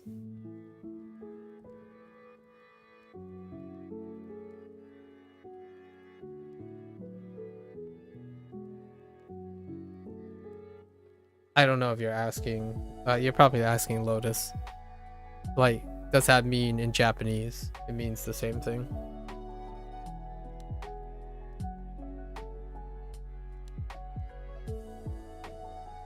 In English, it's not the same thing. So, oh, you're asking me? It's not the same thing. But it is nuance. If it costs me, it means you're being removed of something. When you say you pay, you're intentionally doing it. So one has intent, one does not have intent. You're being afflicted by something versus you're voluntarily giving something. So when you pay something, it's intentional. If it cost me something, it inflicted me. So you don't pay for an accident, it costs me money because of the accident.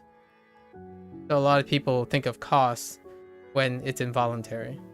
So the accident cost me a lot of money, as opposed to I paid a lot of money for the accident most of the time.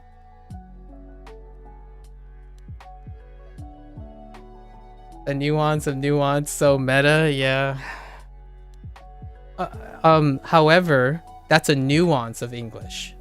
That's what I mean by how you guys are using it. In Japanese, the nuance that we're thinking that you guys are introducing to me is literally how Japanese people use it, right? Like they you want to use it this way, otherwise it doesn't quite make sense, or like it doesn't make sense. In English, you could say I paid a lot of money for the accident, or it cost me a lot of money for the accident.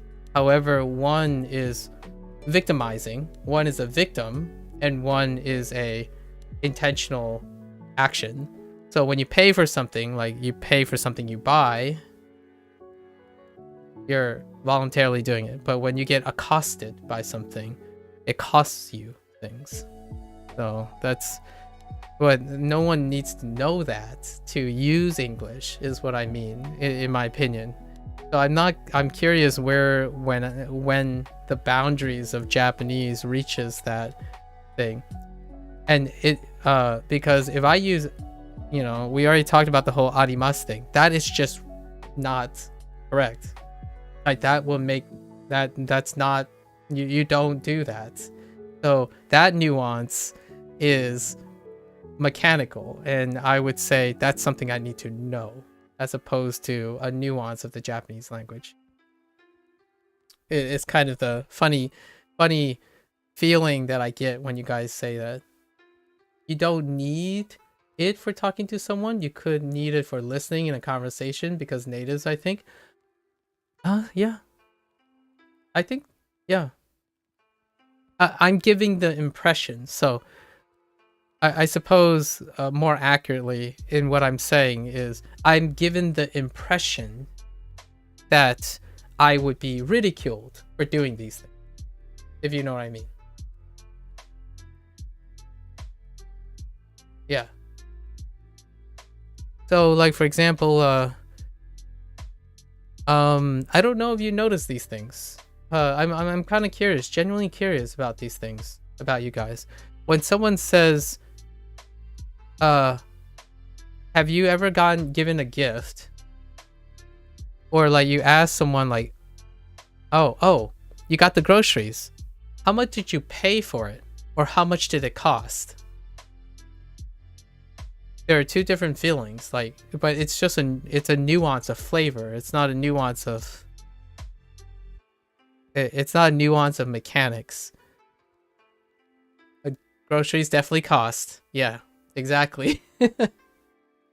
The substantial amount of people would use how much groceries cost, because it's a burden. It's something that you have to do. But then you could say you paid for a keyboard, or you paid for a movie ticket a lot of times, because it's something that you voluntarily look forward to. Like you voluntarily did it. Last little rabbit trail and then I'm off. Okay. Last little rabbit trail. It's pretty good though. But the Japanese word for cuisine is ryo. Okay. Ryorui. The kanji are literally cost plus logic. So food is a cost of thinking.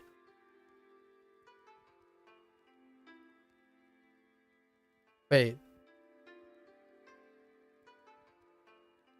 Interesting. Interesting.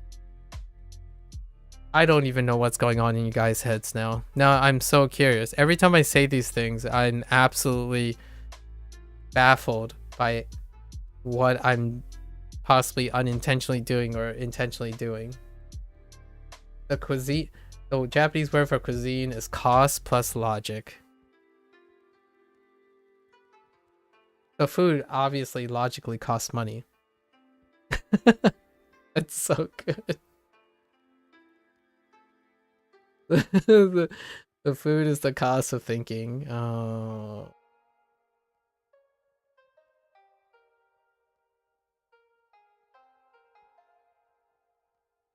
All right. Good luck, Lotus. Good luck. Okay. Real talk, Indy.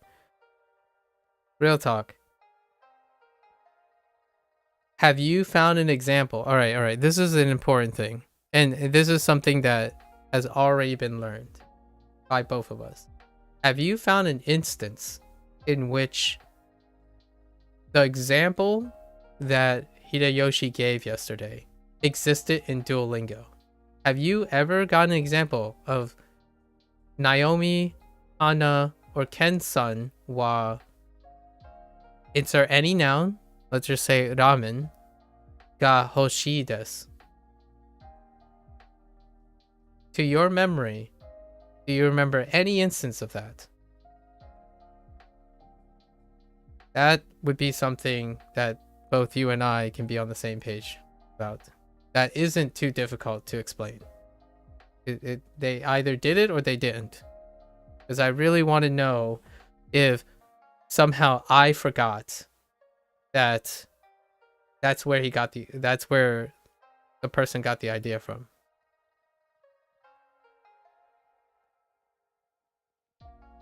Like, I don't remember ever doing that. You don't think there's a difference in that? What do you mean by a difference in that? Because he was using it as an example of it being grammatically incorrect. And due to my digging, my conclusion is it might as well be considered grammatically incorrect because you don't use it that way because of what you said. I want ramen and Hana wants ramen are the same words. Yeah. So here's what I dug up. Just to give you a Spartan Notes version. So most people don't the grammatically incorrect thing was that you're inferring that that person desires something. So in a way, you refrain from ever using oshi desu to express anyone else's desires, and you only use it in the first person. So he went out of his way to say it is grammatically incorrect. But I think what the sentiment was that it's so accepted as normal not to use it in that way that it might as well be grammatically incorrect. You see what I mean? So that's where his point was. So I get it. I actually get what the point he was making when you were making the comment about don't assuming, like their language don't assume third person feeling. So I get that. And that's what they were trying to do. But the question is, did Duolingo ever do that?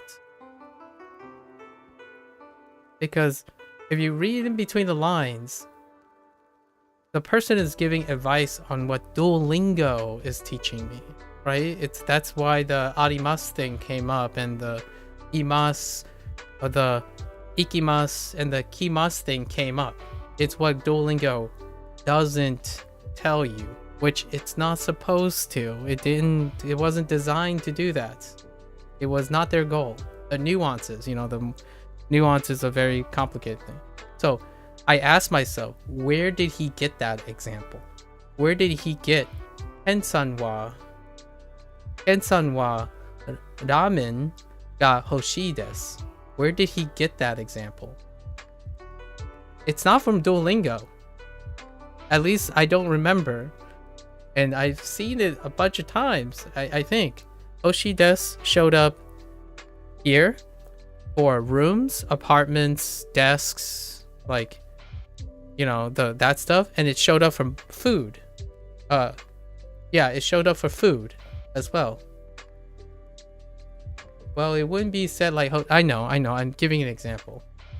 Sorry, I'm giving an example, right? I don't remember the exact example he was doing.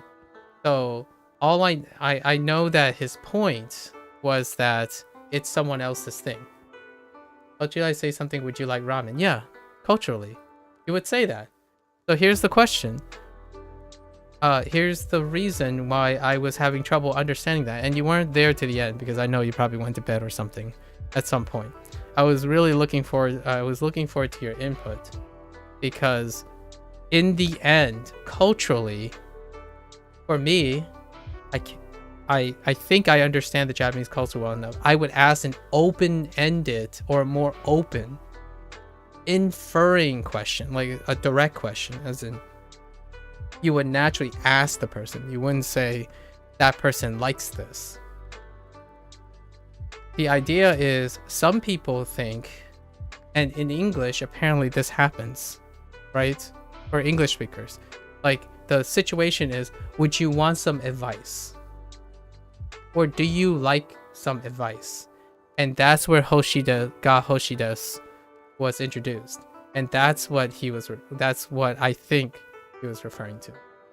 As in, like, you see someone in trouble, and then you say, advice ga Hoshides. Hoshides. You see what I mean? Like, do you want some advice? Or do you look like you desire some advice? And that is, the point is, you don't assume, Japanese people wouldn't do that. That's the point. And in English, it would translate to, do you want some advice? Or do you want some help? Or something like that, right? And advice is a placeholder. Like, it's a concept. Like, help could go there or something. And that's something an English speaker would think of, just like arimasu. When you said that if you keep using have, you're not going to distinguish between existence, or like existence and possession. Hoshides follows that same trend. Or using hoshi, like that idea of want. And that's what he was getting at. Which, long story short, was not exactly relevant to what I was trying to say, but it is relevant enough. Yeah, I mean, in the end, I think in this very case, it's more like trying to anticipate what problems I'll have versus what different things I'll discover. It's so different in my perspective to know what you can't do and can do versus what you can't do and avoiding what you can't do. So like, I actually want to know what I'm expressing when I use Hoshides in a third person. Not that I want to avoid what it means or avoid pitfalls by taking on people's advice. So in a way, I would love to ask someone, what do they think when I say, like, how does a Japanese people, like a person I know really well, how do they feel? Can they describe it in English when someone says, I possess a dog? Or like, what I mean is, I possess a dog with arimasu. Hoshi in the third person, like, do you want ramen? No, like what you just said earlier. Ken want ramen. He specifically wrote adding Ken-san as the topic.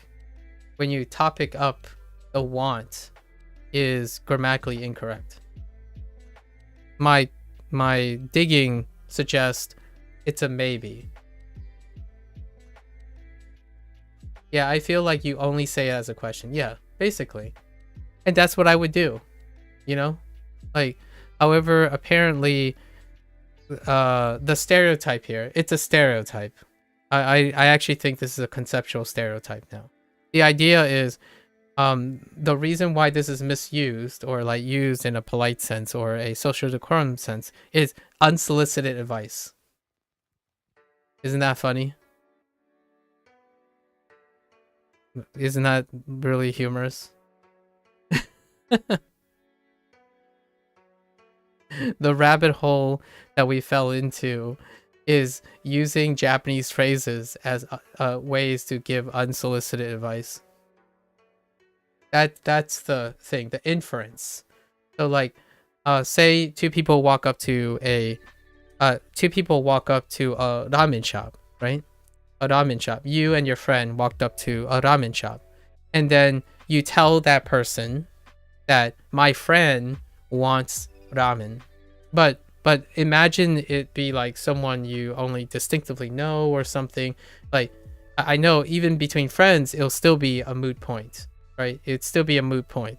However, you're talking about something like you're expressing something to someone else in the presence of someone where you could see that happening, and I'm like, okay, well, like, man, that girl, she looks like she really wants a pork bun.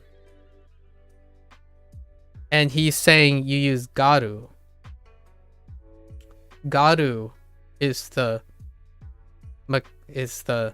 thing you use to express like that person looks like they appear to want some ramen, not using oshi desu to express that.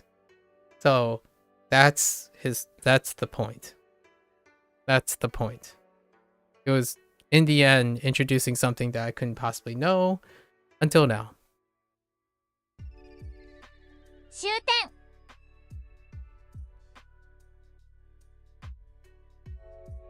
It's like Hana wants ramen in the sense like I'm speaking for ramen and she wants ramen. Yep. That's what he's saying. And the comment is, I'm like, I don't see it as a grammatically incorrect thing, and that's what makes it confusing. However, the whole point he was making is that it's so accepted that it might as well be considered grammatically incorrect. And there's the Japanese language. That's it. That summarizes our arimasu conversation. If you know what I mean. Like, it's not, to me, I don't think it's a nuance. It's a necessity. And oftentimes when I think of nuance, it's like you don't need to know the difference. And that's where like English happens, right? If I said that I'm feeling really bad right now, right? If you don't know the nuances of really, bad, and how they relate to each other, it's really not necessary. It's different because it's between two words and not the meaning behind it. The arimasu and or you're talking about like our conversation about arimasu and own versus hoshi and garu.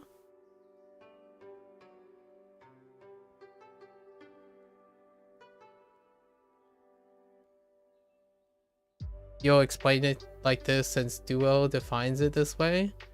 Interesting.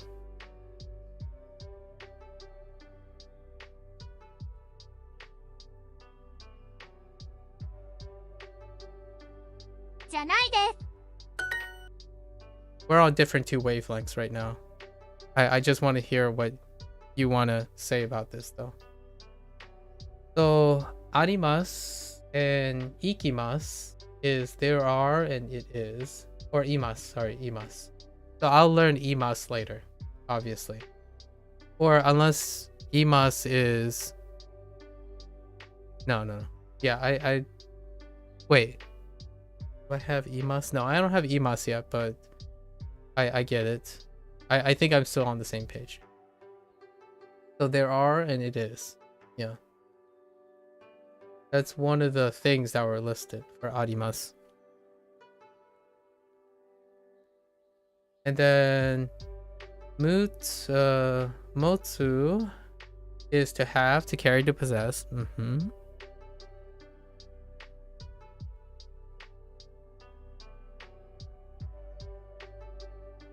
The other word that I was thinking about is owning livestock, I think. Okay, so specifically owning livestock. So it's just specifically owning livestock. 5 5分分ははとてもとても早い早いですね。ですね。 I think what we're talking about is far more interesting at the moment than reviewing this stuff. It's not even a こ competition. こは京都ですか？ここは京都ですか？京都。So I said 京。ここは京都ですか？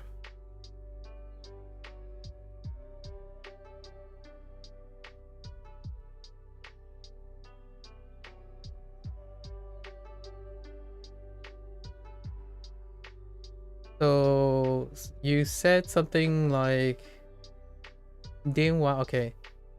電話を okay. 電話を持つ right? I have a phone, right? I own a phone. I would say I own a phone. I would use the word own as opposed to have in this case. If you're trying to take my perspective. It's kind of like come and go. I would use own. So I own a phone.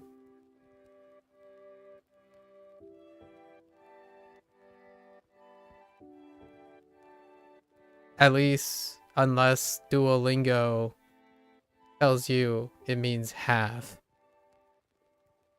Okay, then 電話があります. There is a phone.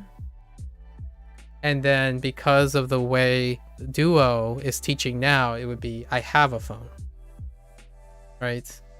So it would be I own a phone versus I have a phone at the moment. Since that's how, like, that's the way Duo is doing it. But it means there is a phone, as in the phone exists. It is a phone, yeah. It is a phone, yes. That's the distinction between existence and possession. Yes. Oh, without using day, it is a phone. Okay, so there is a short. Okay. Yeah, so that's the difference. And I'm telling you, the difference is between I own a phone and I have a phone due to the pattern nature of Duolingo. Unless Duolingo literally introduces it as I have a phone, then ultimately when I learn what motsu means, I would say I have a phone and then I would be confused. Yes, I agree. And that's why it's similar for hoshides. The hoshides is introduced, ga hoshides is introduced as want. So later, if garu is introduced as want, there's a difference. So the confusion happens is that our English word is the same, and there's not enough nuance to separate the English word. So we're on the same wavelength. I understand your wavelength. Now I'm trying to add to it. The idea is if Duolingo says the same thing twice, I will be confused. If they say two different... Oh. So, Hey, BK. Welcome back, BK. We're having a deep discussion about confusion, like what Duolingo does. So, right now, the only definition, like the separate definition of arimasu is to have or have, right? The have phrase. And if motsu is introduced later and it also says I have, then I'll be confused and I'll naturally try to figure out if they're different, right? Because they have to be different in some way. So I have to look for the pattern difference. So naturally, for me, if I had to predict what I'm going to do, is that I understand what is arimasu associated with, and then what is motsu associated with. It will still cause confusion. If Duolingo introduces motsu as have, this has happened multiple times in Duolingo. Like for example, now for time, it's urai, right, for about, right? But for time, like the other time, goro, right? So because they are both introduced as the same things in English, I have to remember what they're associated with. So goro has been associated with ji, and kurai is associated with un and kan, as in the amount of time, like that method. And that's all I know beyond that. So now, why is this related to the hoshides thing? So there is a chance in the future that hoshides is going to overlap with garu, which may be something that expresses want in this, just the word want. And you have to understand and Duo won't explain any of this. They will only have the associations for you to differentiate between. So naturally, you, as well as Lotus, Sokao, and Hideyoshi, will be prompted to explain the differences.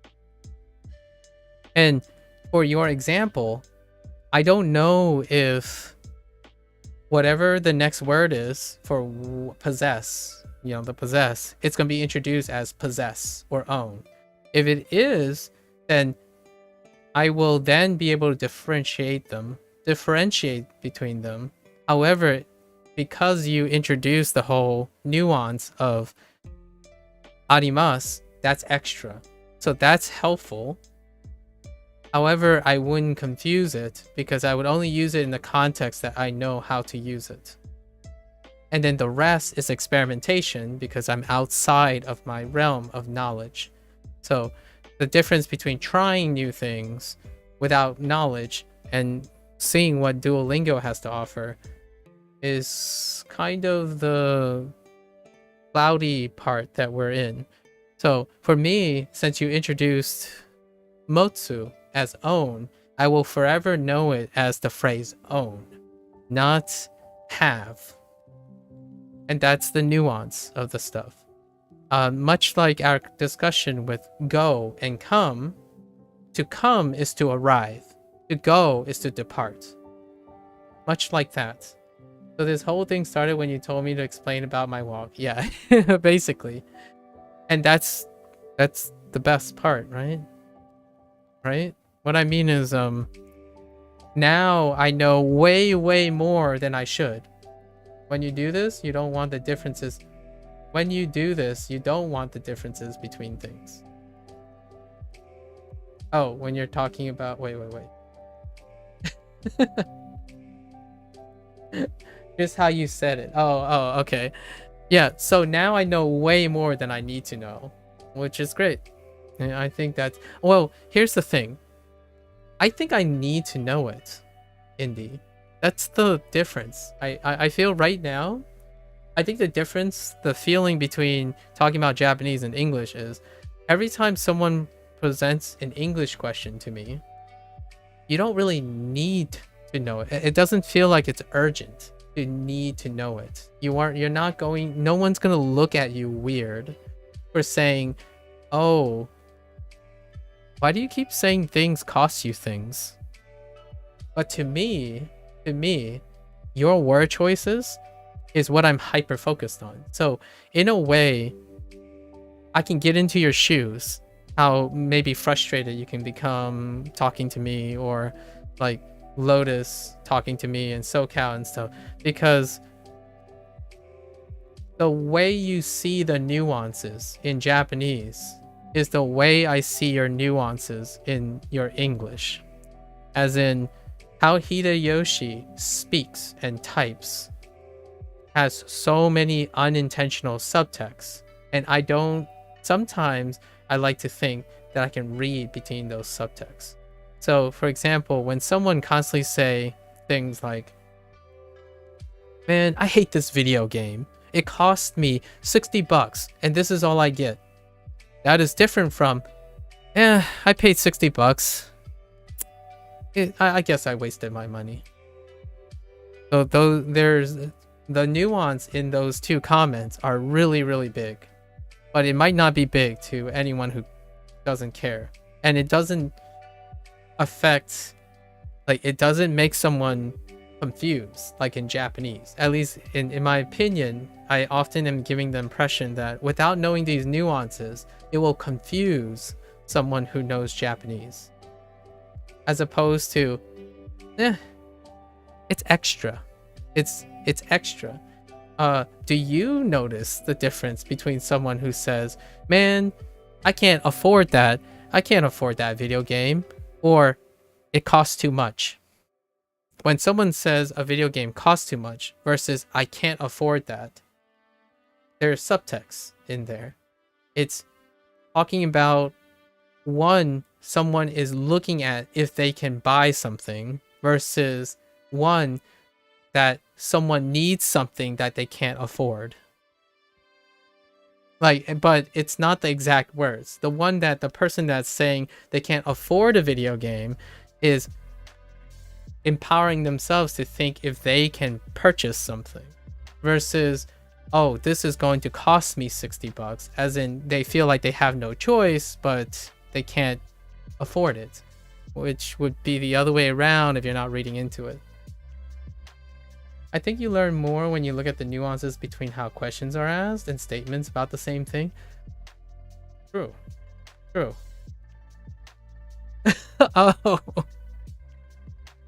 Oh, the question you're asked. Oh, interesting. That's a great question. That's a great thought. I haven't had anyone who was candid enough to tell me how I think. Like, what I mean is candid enough to not tell me what I'm thinking, but how I'm thinking about it. That would be great.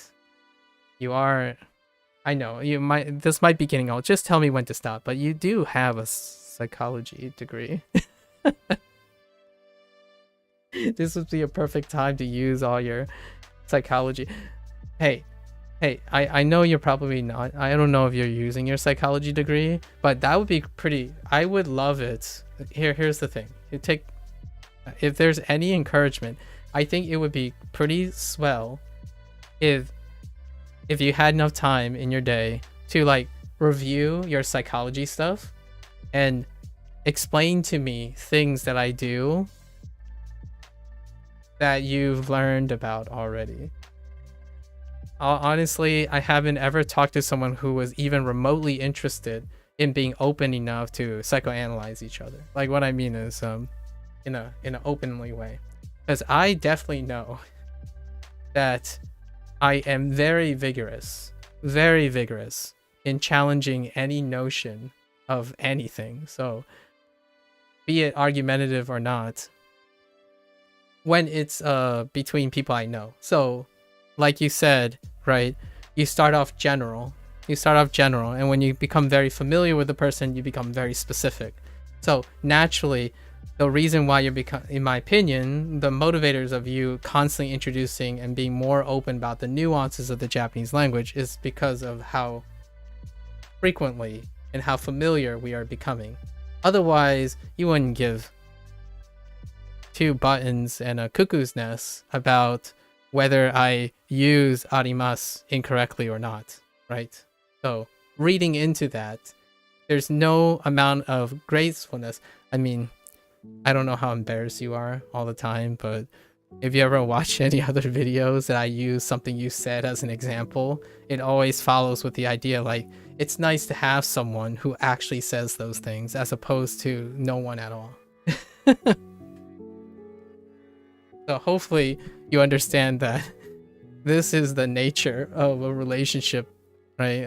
Even like a semi casual colleague relationship between people who just like to think about the details. And you already told me yesterday that you could talk about this stuff for days, so you better mean that. I'm telling you, you better not be capping me.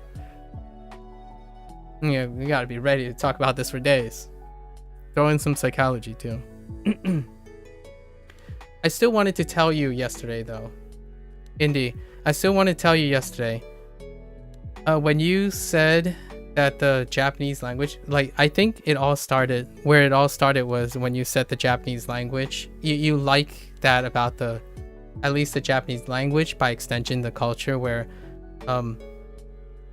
you made the comment where Japanese people don't assume people's feelings. Like, you like that. It's very conservative, it's indirect. And I like that about the language. I don't know if I can earnestly tell you that's what happens, right? Language is a facsimile of explicit communication. But remember watching anime? Like, think about all the anime you watch. What is the major source of confrontation in the anime you watch? They assume feelings, so they never talk about it. Like, one of the major confrontations in romance comedies and comedies or drama is that they assume everything. And I'm not saying it's just a rhetoric. It's something to consider.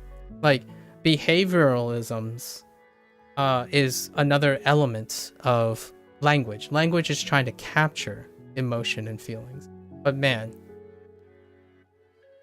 in reality, when you put it back into psychology, that hyper awareness that you have, like, this is my hot take from earlier today. I did like a 1.5 hour. The hot take here is, when you have a language that is so rigorously reminding you to understand what you're saying based on the assumption of how that person's going to feel about it, in the end, that translates to a hyper focus on assuming people's feelings. So what keeps Japanese people incredibly polite in public is the fear of offending someone. And that's assuming they're going to offend someone if they behave differently. And that's one of the underlying things of the pressure that the face culture, like Asians face every day. So yeah, when I look at people like you, Indy, or like people around me in the United States, I see healthier people who are not constantly concerned about assuming how other people is going to feel. It's the culture that Japanese and Chinese people and the like cultivated, the face culture.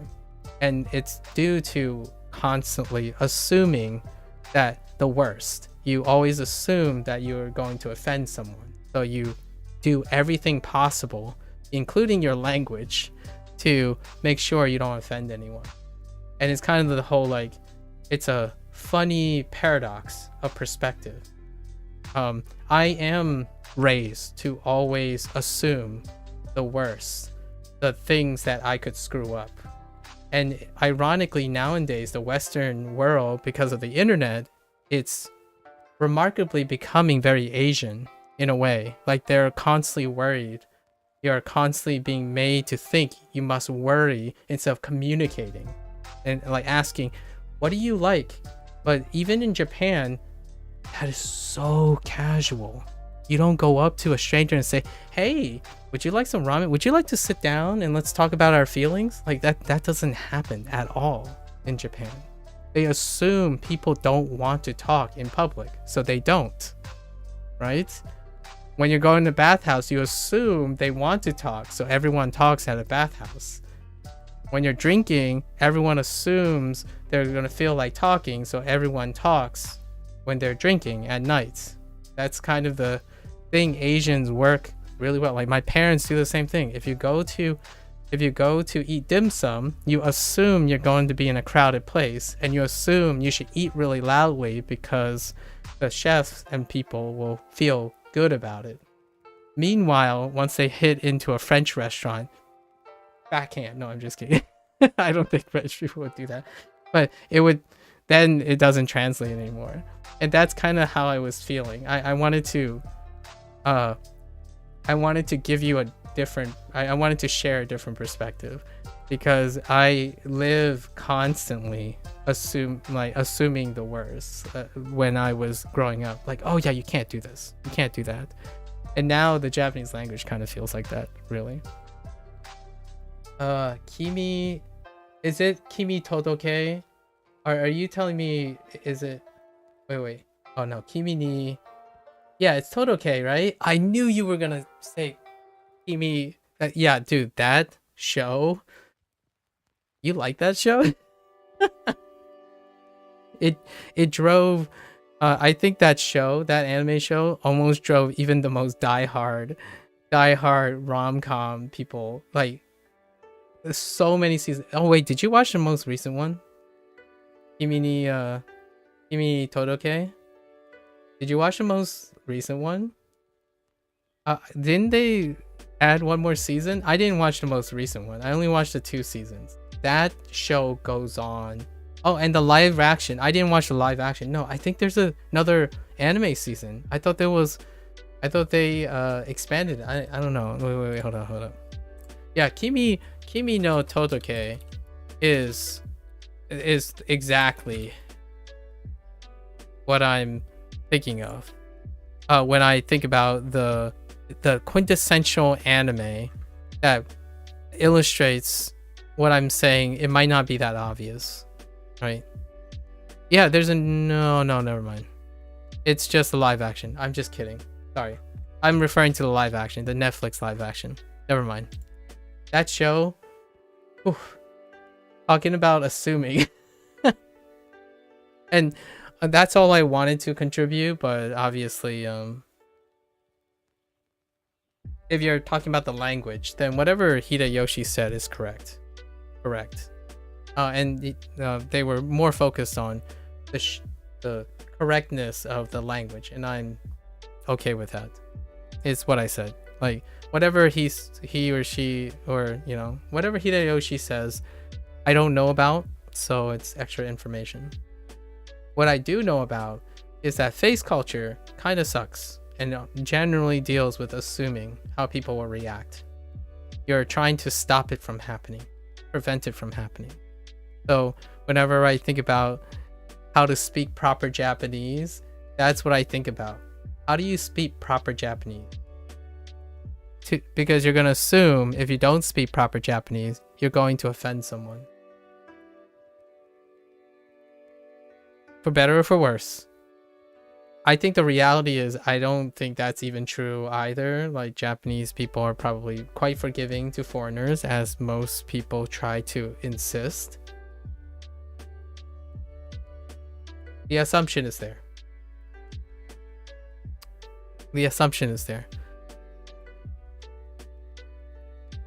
I always wondered what it's like if Japanese people who are learning English feel the same way about, like, say, American English people.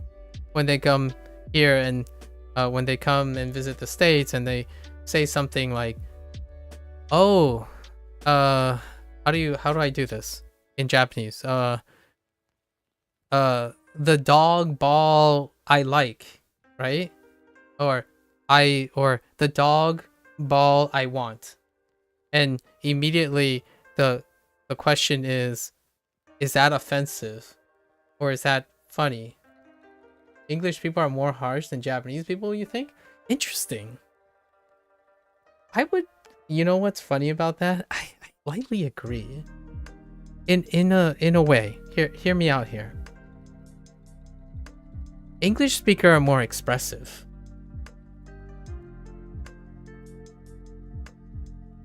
If you know what I mean. The culture, like now we're talking about psychology, right? Let's think about the what is considered more harsh, right? Since Japanese people are meant to conditionally be polite in public, right? Their decorum is to be polite. And English people are expressive, right? Expressive. How do we equivocate the harshness in English compared to Japanese? Like, for example, I'm sure you've had this before where someone's like, oh yeah, I'm just joshing you. And then it sounds like they just ripped you a new hole, right? But then you're like, oh nah, that's just being American. Like, but they're just giving you some tough love, you know, being a little rough kind of thing. And then a Japanese person would think, what the heck? Like, what the heck? What is that dude's problem? And then, you know, then they would walk to the next person and it's like, you know, when the Japanese person would approach, there's more inconsistencies, right? In English, you approach is like, oh, hey, hi. Like, can I ask you something? Sorry, I don't have time for this. And walks away. So I'm just thinking of all the things where, in English, I want to know if I ask 10 Japanese people, would they have 10 different opinions? Just in the United States alone, like visiting the United States, would I have 10 different perspectives instead of what we can say is maybe out of 10 Japanese people, 7 or 8 of them are going to be polite. You know what I mean? And then you might get unlucky and run into like someone who's having the worst day of their lives and they gave you a little bit of attitude. So then we think about language learning. Now we go back to language learning. If someone says something different, like if Japanese people say, like fish, good fish, I want, right? Good fish, I want, right? Good fish, I want. And the first thing I would think of is they're probably gonna respond very expressively, like, what? But the question is, do a Japanese person get insecure and it demotivates them from using, you know, more English? I'm genuinely curious about how that feels, because the response, the body language is different. On the one hand, if you had an English speaker who react to that, they expect it to be anything. They're more suited to expect that the reaction is going to vary, versus there's a expectation of proper decorum or homogeny in English response. So that's, this low key, I wouldn't mind becoming a popular influencer to be able to get like 10,000 people from any country to respond to this type of question. I would love to hear, and then like data mine or create a graph every like day or every week to see the responses. I would love to have that type of influence for these situations, because it's so fascinating. You just finished the first unit, BK? First unit in German, right? Congrats, BK. I see that Americans are more friendly, but the expectation is that you speak English well enough to not waste time. Yeah, true. I'm behind that. Yeah, I'm behind that. I think Japanese, because of the polite decorum, it's very hard, you know, the whole Dogen skit, like, oh, your Japanese is pretty good. Oh, your Japanese is pretty good. Like, you're going to get that. However, it's not like they're going to say anything else until it actually happens. So it's one of those things, if it doesn't happen, you'll never know. If it, you know, in English is like, you're probably going to get the person's opinion. Like, I don't think they're going to keep, like, they are more or less, and the more friendly thing, like they're more casual. You'll probably get some remarks from someone. And I wonder which side has it has more interesting feelings? Like, which one is more of a culture shock? I would love to hear that. If I go to Japan, I am expecting, oh, I'm gonna be expecting certain things because that's how that works in a monocultural society. And in English, I can't ever have that anymore. Well, maybe we can. The closest thing we have to, as native English speakers, is to go to the second most spoken language and then go to a country that has the most diverse version of that language. So it would probably to go to a cultural hub of like a Spanish. Oh, but then Spanish has a ocean problem. Do you go to Spain or do you go to Latin America? That kind of thing. And it's not accessible in one place. And then again, I guess the United States, I guess Spain would be something. Or Brazil, maybe Mexico. Huh. You get that in Japan to some extent, I suppose. I've heard that Japanese will love it when foreigners are learning their language because it isn't a widely spoken language. I think so too. I really do. I think so too. However, I don't know if this is an exaggerated representation or not. While they're very ecstatic and love that foreigners are learning their language, they're also incredibly accommodating. And when they're accommodating, it's not quite the behavior that a lot of foreigners want or think, as in, oh, I love that you're trying to use a foreign language. Here are some books that can help you. Instead of, or like they're very accommodating in the sense that, oh, I see you're trying to use a Japanese language. We can speak in English if you want. So you know what I mean? Like that can happen because I think their accommodation, their predilection for accommodation, still continue to exceed beyond their expression of personal emotional expression. Like instead of being ecstatic, they want to be accommodating first. So like sometimes you get that noise, you get that back and forth where if you go to a store clerk and you see the person, like if the person sees that you're trying to use the Japanese language and they're like, oh yeah, but that person's kind of need more, and they would suggest something, and that's where like the whole do they assume things or not come in. Do they assume things or not? Well, when you try to accommodate someone, you're trying your best to assume the best way to act. And that's how I feel about, at least me personally. My Chinese side has always told me that when you're in a public place, you do all the possible behaviors that work on assumptions. So you say things, you say polite things. Those are the polite things require that you make a lot of presumptions. Nowadays, I just ask, and you'd be shocked. Asking can sometimes be burdening. So the onus is on the person to be perceptive enough to not ask too many questions. That's where I'm getting here. It's such a weird, it's a weird paradox. To be considerate, you could ask a direct question, but then that would be burdening the person with the question, and then that would also be revealing that you're not perceptive enough to know and predict what that person feels like, and then you're screwed.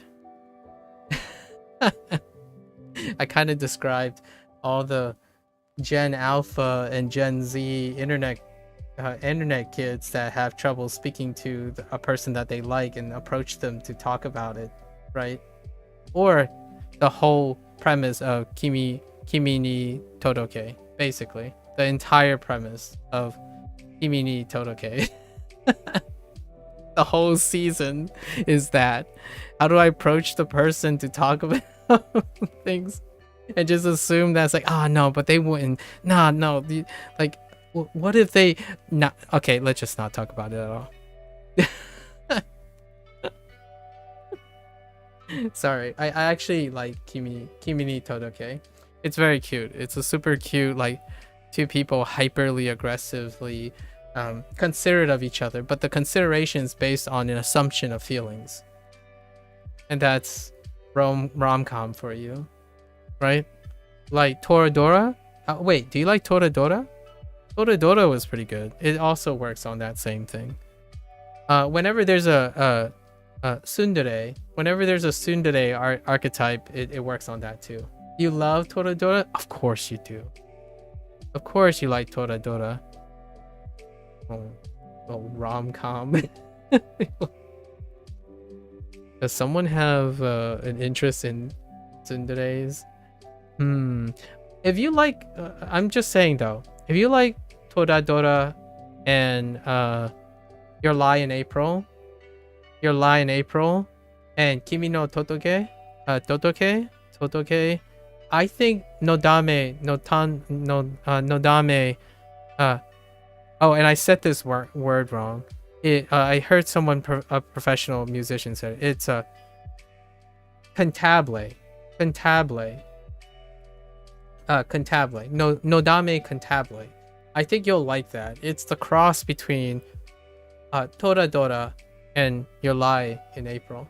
And often when people say, like, musicians, when people like music and stuff, the two anime that comes up is Your Lie in April and Nodame cantabile. So Toradora features that dynamic. So does Nodame cantabile. And then it has the element of classical music and stuff in it. Really excellent versions of that. It also has a live action, just, you know, because it's a rom-com. So much like Kimi ni Todoke, they string each other along and they have problems communicating with each other. One's a tsundere here and there, and the girl is like the, you know, trash chick that can't express. She's very expressive, but she doesn't know how to express properly. And yeah, you got it. Classic trope. It's so ironic. I know it's so ironic, but when you said yesterday, when you shared that you kind of like how Japanese people don't assume third person, the moment I thought about it is like, you probably like rom-coms, but you probably haven't made the connection that the most common thing is misunderstanding due to the assumption of feelings. And that's what makes a big sector of anime and manga compelling. One of the major causes or human condition in most anime, even like shonen, shoujo, all the genres, one of the quintessential core is a conflict of interest due to assuming how people feel. It's the center core of conflict in like a really large majority of youth Japanese entertainment. It's the nuance of not communicating, because you don't communicate if you know assumptions. Assumptions make the lack of need to communicate. Meanwhile, in the United States side, you know, like the things that come from Hollywood and Netflix, it's largely about people having conflicts of interest.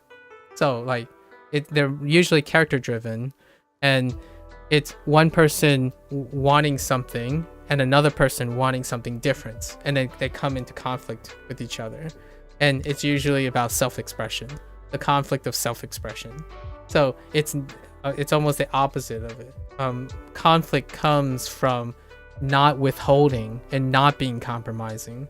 So one of the largest majority sources of literary conflict in like Western production is the overexpression and the uncompromising principles of individuality. So it's kind of like the whole juxtaposition between Japanese communalism and the individualistic Western society. And in both cases, lots of assumptions are being made. Not quite obvious which country or which like system has less assumptions being made. Although the one thing that can be compelling as a contrast is that a society that is incredibly expressive, you don't get to stay in the dark for long, if you know what I mean. If you assume something and that person says you're wrong, then it removes the doubt immediately. But in Japan, it persists due to an inherent assumption of politeness. So many characters can go long and long, forever, maybe never express their feelings to each other, which makes the classic rom-com. And I like that because it's a contrast to Western society. Like, dude, it's not always the case anymore, and with the rise of anime and manga, that's become a form of escapism. Like, oh yeah, I feel like that too. Like, lots of youth actually now also resonate. Internet youth around the globe resonate with anime. Like anime, the stuff about being reserved, being unable to express themselves, always feeling insecure about asking direct questions and how to approach that kind of thing. It's both endearing and disheartening at the same time. It's quite endearing and disheartening. They're overly concerned with what people feel and think without engaging in the actual activity. And there's another deep cut here. Asians are not really great at getting married. I don't know if you've noticed that. It is somewhat of a stereotype, but not really. It is backed by statistics, like tons of sociological and anthropological statistics, that the ritual for Asian people, especially native Asian people, is they struggle a lot with, and that's what I think about when I think about assumptions. Lots of at least people my age, even my colleagues and stuff, when they think about marriage, they also think about what they can offer in the marriage. And then when they think about kids, they also think about the burdens of having a kid. And that's all that are based on assumptions, you know, statistics, assumptions. We're going to feel miserable. We might not be able to cut it. What if we screw up? All of that is predicated on assumptions. So not very good, not very great. I was sorry, the other day I was looking at statistics about, like, you know, the whole idea of, is the world's population going up? I was talking to Fictitious, a person I talk to quite a lot through my Twitch times, and we were talking about, like, where is the population going to caress? Which countries are actually, and yeah, there's some interesting statistics about Korea and Japan, and then soon to be China, and definitely India, actually. So weird. It's kind of such a weird. I definitely would encourage you to look at some of that stuff. It's pretty eye-opening.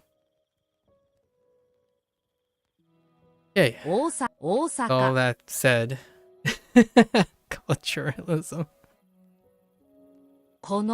So, it was a medium dog, Indy. All right, it was a medium dog. You watched a video on Sexless Japan. Okay, then you probably got a picture of the idea. Recently, you know, census data don't come out very quickly. They're like on 1 or 2 hour delay. But there was an approximation of Korea.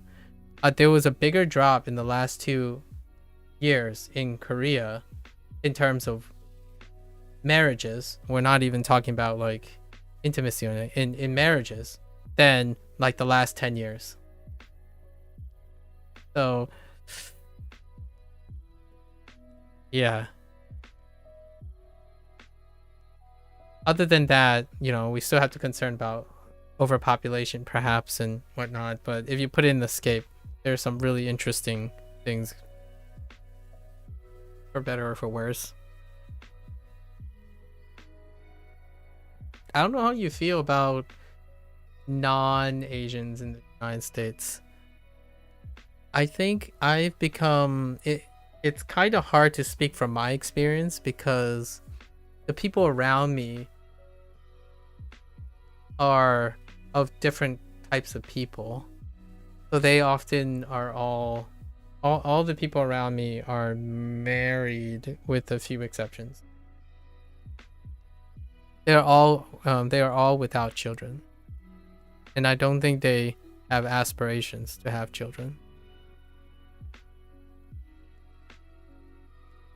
You're 30. I'm sure Indy. I'm sure the people, your friends and family, or your friends are like of age at this point. So they probably have sort of somewhat decided how that's gonna work out. I mean, I'm almost 40. These are the talks, the real talks. 電車 So, この電車、大阪 Well, actually, は電車は大阪に行きます行きますか? か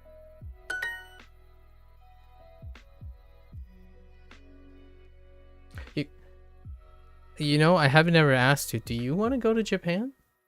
Are you going to visit Japan, Indy? I know everyone has asked me that question. I haven't asked you that question. And we know Lotus is going to Japan. For quite an extended time, actually. You're going to Japan in the summer. Oh, man. Nice. How long are you going to Japan for? Do you have people in Japan? You're going to climb Mount Fuji with a... Wait. Hold up. Like, climb? You must be quite athletic. I thought Mount Fuji... Yeah, Mount Fuji is a snow-capped mountain, right? It's gonna reach a really high elevation. You're gonna climb Mount Fuji? That's like casually saying, yeah, I'm an extreme mountain climber. You know, you're not saying like Appalachians or something, like a lower mountain. You're talking about Mount Fuji here. That's crazy. Unless there's something I'm missing about Mount Fuji. I could have sworn Mount Fuji is a very tall mountain. You know, honestly, I didn't even know you could climb Mount Fuji, since it's kind of like a cultural icon, right? But I had no idea you could just straight up go, hey, that's crazy. Are you training for that? I'm literally thinking like you're a professional mountain climber at this point. We're going up the beginner path, but I plan to do that. Yeah, man. So you're secretly telling me you're also athletic? Man, what can't you do, Indy? What can't you do at this point?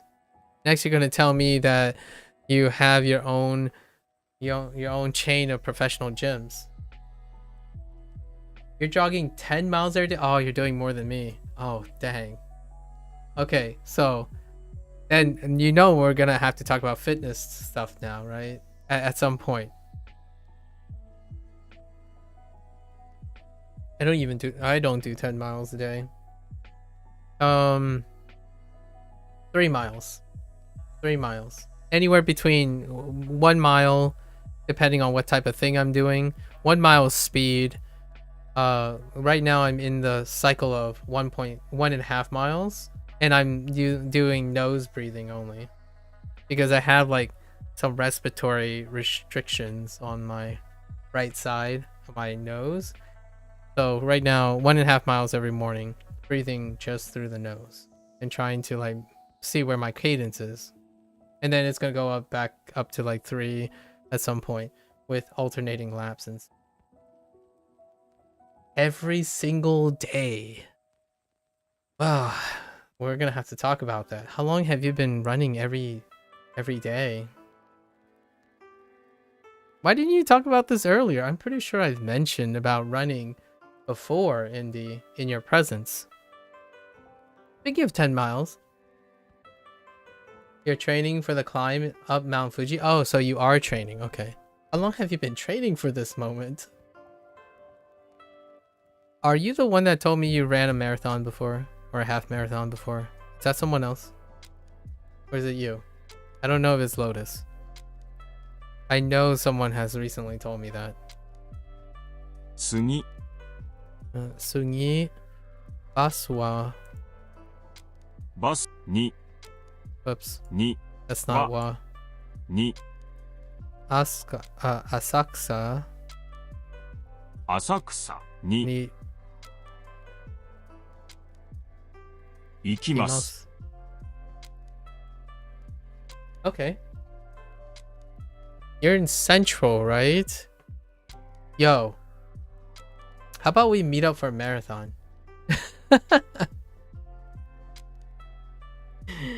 I honestly haven't officially ran a marathon, so... You have always been athletic, though? Okay. I haven't been always athletic. I actually have more respiratory problems than I would like to admit. Right now, I have... I can't really breathe out of my right nostril, but you make do what life gives you, right? I've always been pretty much of a pep. Have you done a mud run before? You've done a tough mudder before? Come on, tell me you've done a tough mudder before. We might have to meet up for a tough mudder. I haven't done it since COVID.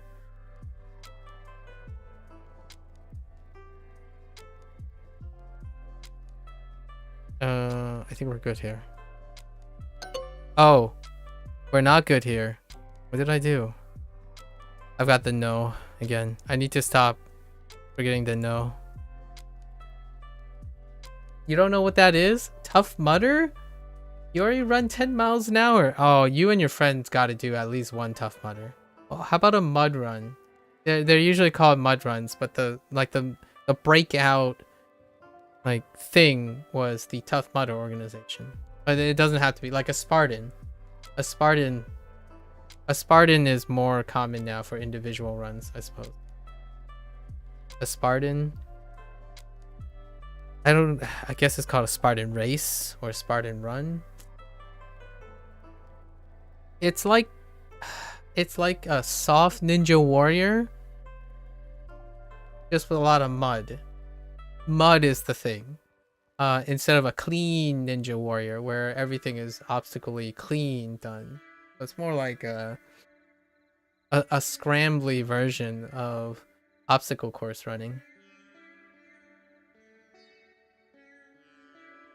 You keep up with your fitness because it's what you have always done. That sounds amazing. How do you switch it up for so long? Have you gone through phases?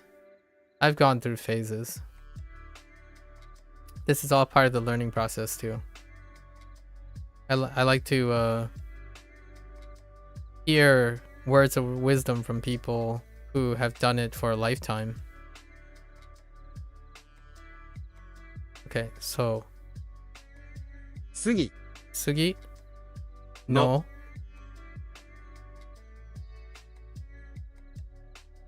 バス Basu は wa いつ itsu. Um, 来ます kimasu. Oh.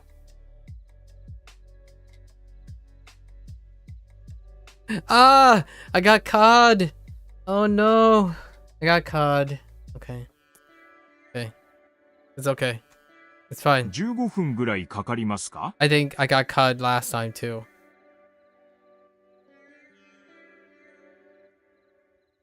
You used to skate on Fridays and play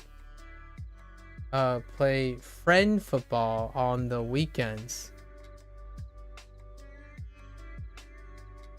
Are you using friend football the way I think you're using it? I think that's great. In the future, I will totally use that phrase.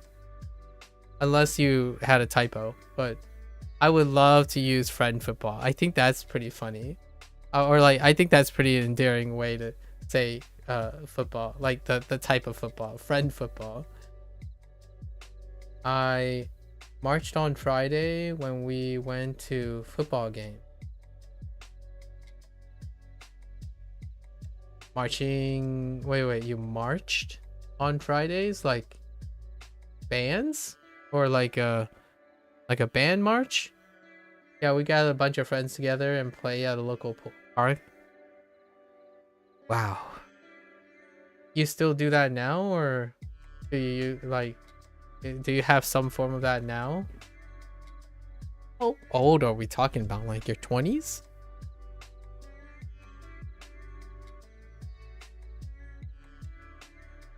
$10 miles a day. No wonder you're always using your mornings. Once every when you went to college, yeah. Me too. Not the football thing, but other things. Interesting. For my college years, it was Taekwondo. Our math professor was a 3 dan, so a third dan. So and his whole family were dans. So they started like extracurricular things. So Taekwondo was the thing.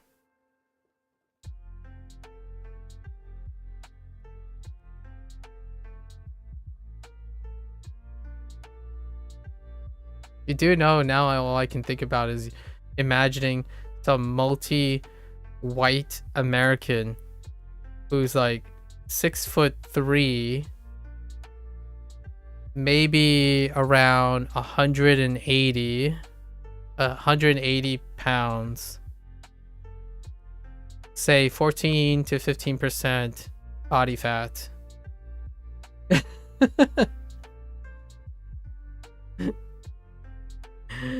That I just have this image already. I'm like, yeah. Anyways, I'm not that tall, by the way. It's generally how I feel when I'm around other people who are multi-gender. You're 5'6" and 140? Dang, you draw the short straw. It's just kidding. You're the first person that I've met recently that's shorter than me. I kid you not, that's just the Asian life. I don't think I rarely so this is the whole like assuming thing, right? I took a gamble, right? Wow, man. You're if you're if you're 140 at 5'6", man, you probably got some muscle on you. Holy heck. Because based on what you're describing, you're like quite physically inclined. So 140 at 5'6", you must be packing some density at 140.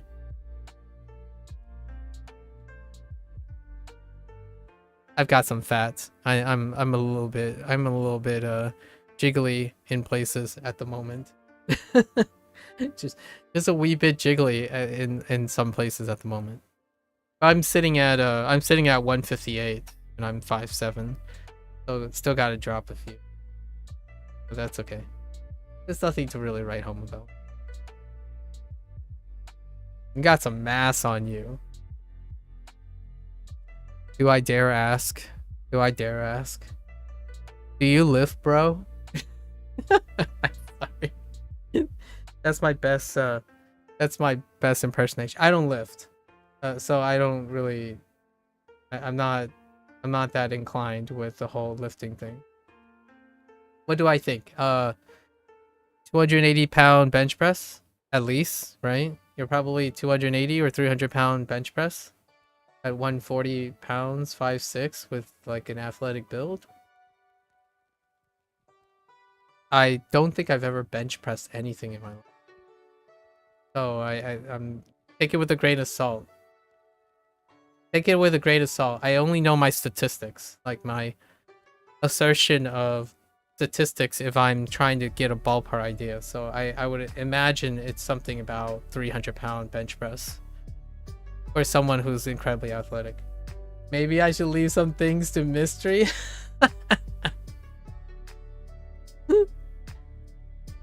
I don't know. It sounds... I like when people keep...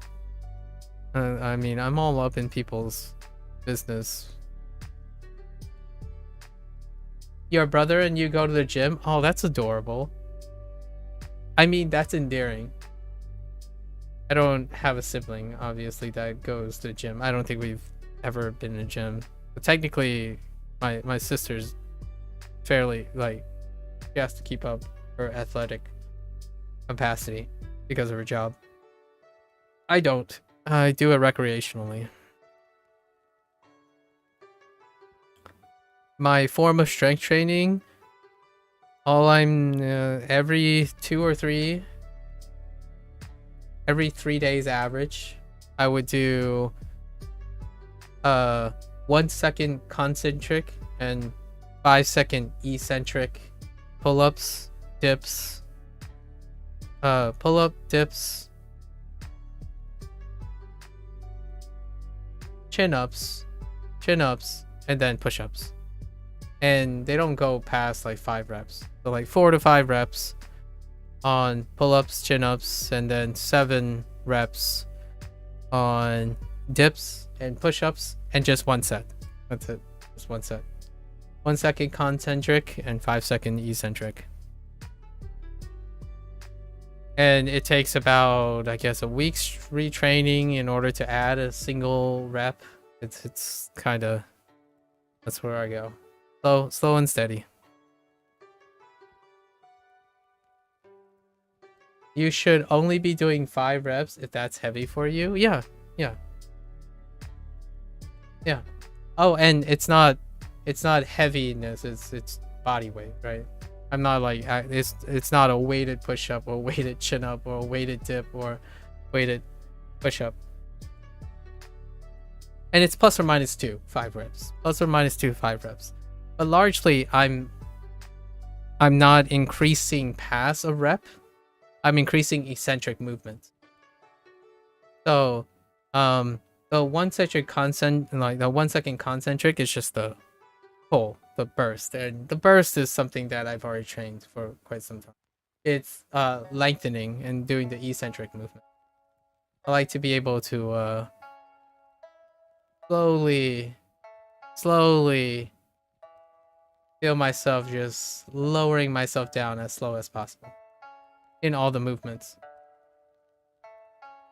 It's more for a quality of life instead of performance. We're not going for performance, we're going for longevity. Not overuse of the thing, but increasing. My range of motion is quite big. And it's largely just for range of motion. And being able to be under tension in the full range of motion. That's largely the focus.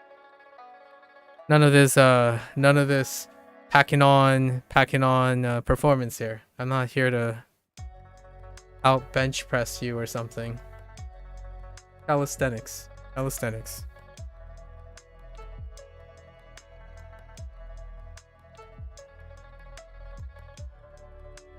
Do you do splits?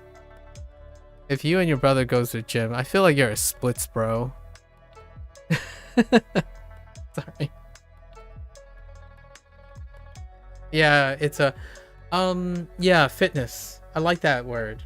I feel like you are using it in the manner that I am using it. I think we're on the same wavelength when you say it's not a competition, it's fitness. Yeah, quality of life. Although I wouldn't mind training for something again. It's been so long since I've trained for something, like trained for performance to like reach a minimum thing. I've only been doing quality of life stuff. So I run 3 miles a day because I'm aiming for 150 minutes a day in order to get the cardio in, and then having 15-ish average sun exposure outside, and you know the stuff that you maintain. So provided my heart is not being pushed past his limit, it usually isn't. So it's not for performance. However, I wouldn't mind training for something. So hey, if you're ever interested in a marathon, I would totally meet up in the middle of the United States or some random place, like some cool place to run a marathon officially. That would be pretty sweet. I mean, you're already there. After your Mount Fuji thing, I want to know how your Mount Fuji thing goes. I haven't ever climbed a mountain.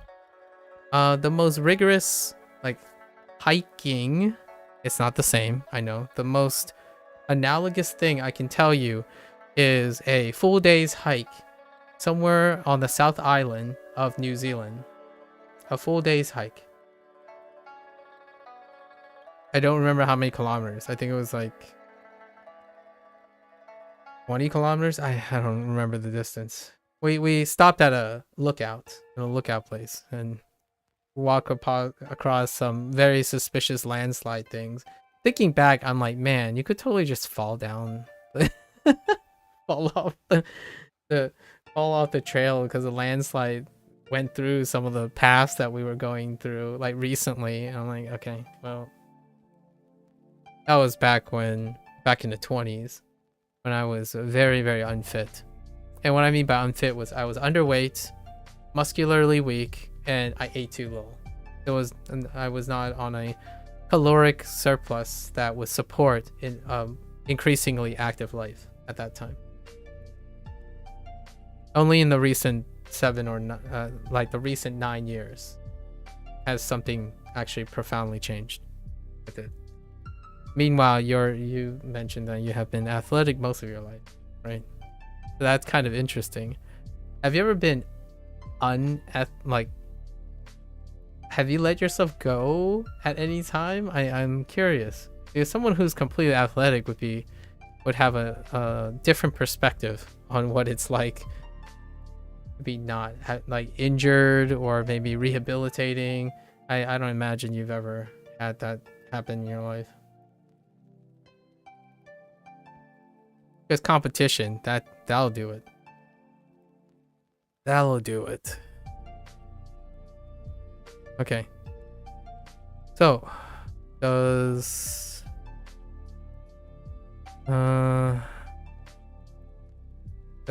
it take about... Yes. Does it take about 50 minutes?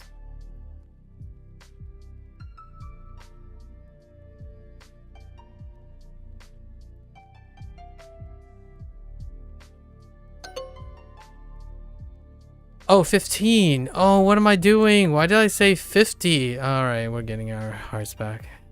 I'm so entrenched in discussion. 12 It's fine. ケンさんも12時に昼ご飯を食べます。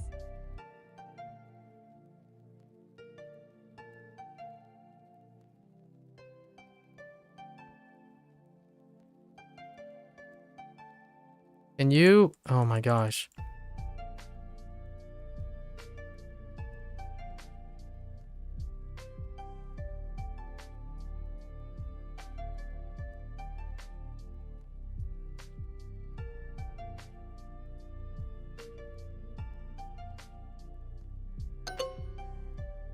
Oh, Mo? 10、はい、9時にアニメを見ます。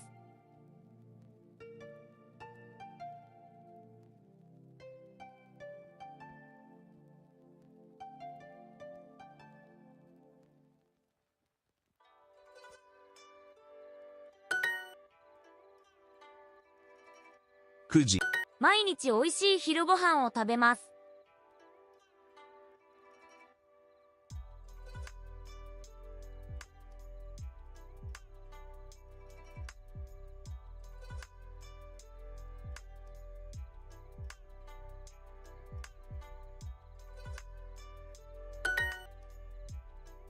晩毎朝ジュースを飲みますか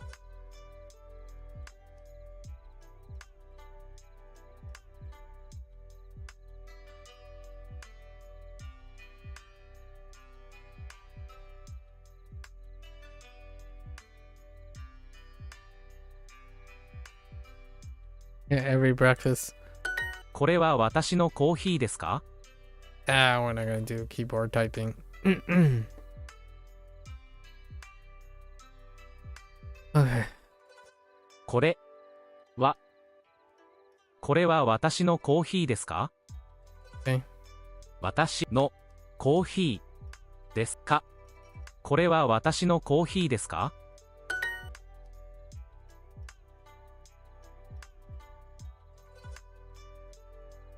その医者コーヒー1時にコーヒーを飲みます。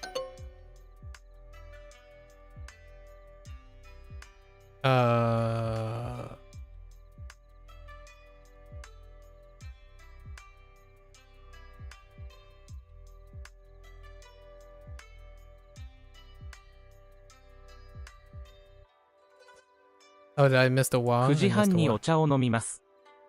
9時半にお茶を飲みます。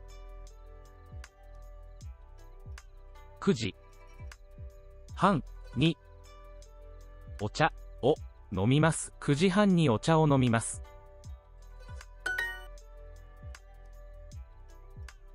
時々。ジュースを飲みます。その医者は1時にコーヒーを飲みます。1時に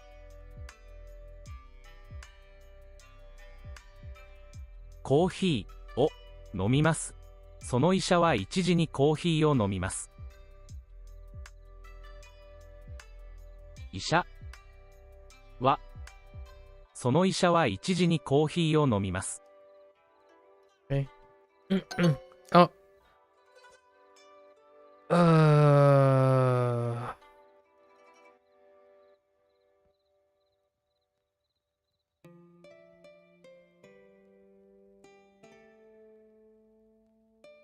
Wait.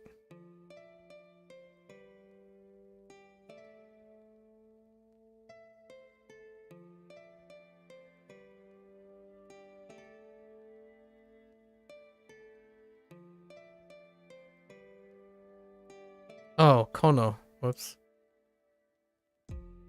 Okay. 12時にケンさんも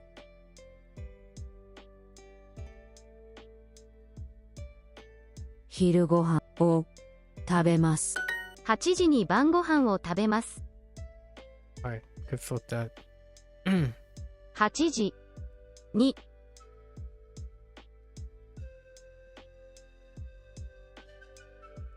晩ご飯を食べます。8時に晩ご飯を食べます。3時になおみさんなおみをかはか食べます。ピザにを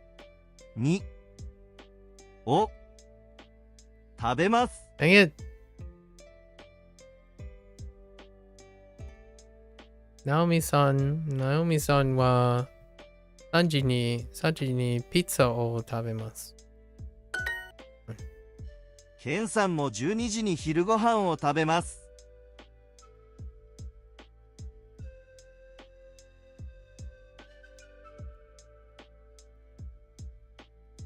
Please, let me click on this. Duolingo, please, Duolingo. I can't click on this. Okay. All right.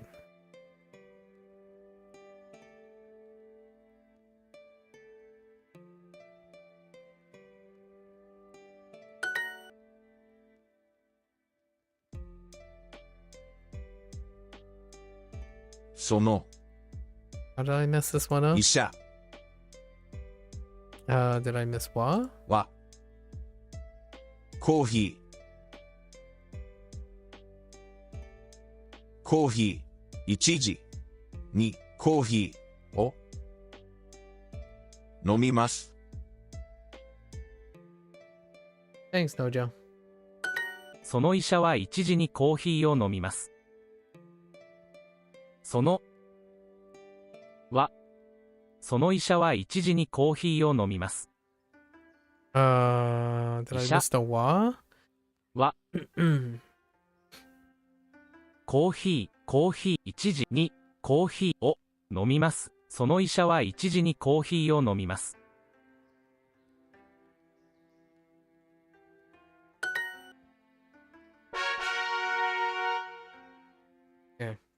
So rusty. 赤い靴。Of course, we get back to this. これらは私のコートです。それらは Oh, no, wait. これら、それら、うんこれらは私のコートです。私のコートです。私の靴は赤いです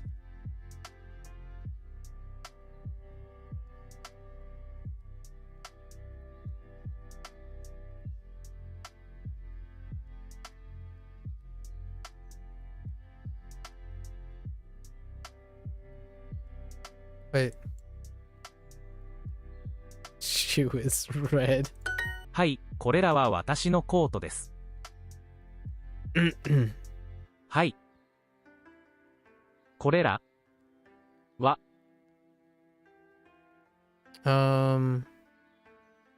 Was it koto? コート私のコート Watashi no koto.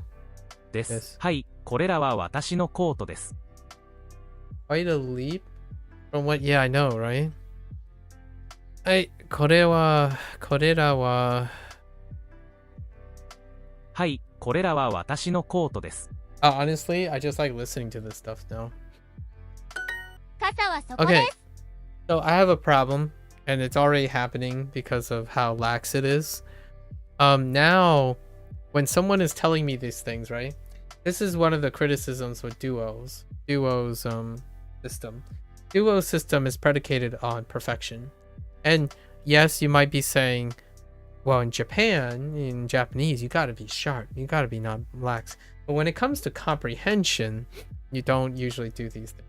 And what's happening is every time I go to translate it, in English, I'm haphazard. So I keep losing hearts because I'm haphazard with the English translation. It's not the same as I know we've already talked about this to death now, about like have, existence, is to. That's the problem at the moment.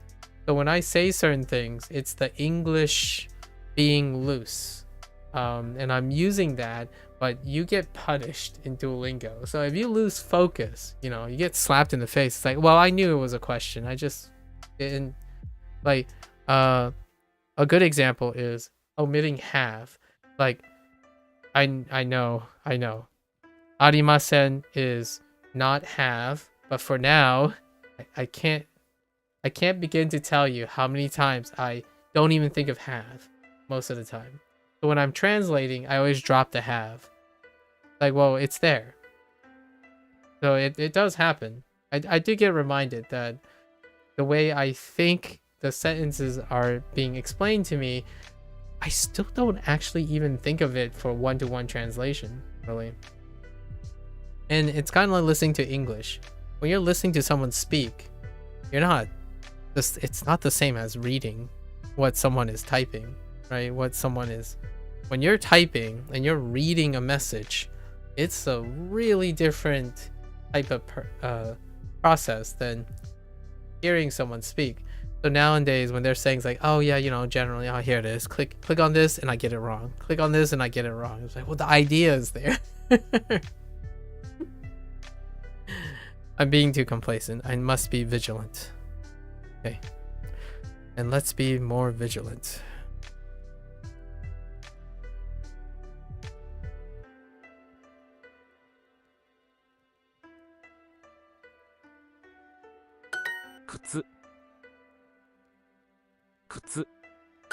赤い傘はここです。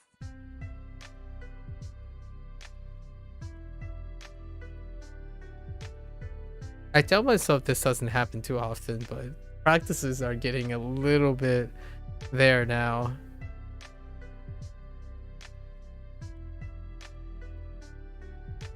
はい、白いコートはここです。Let's see.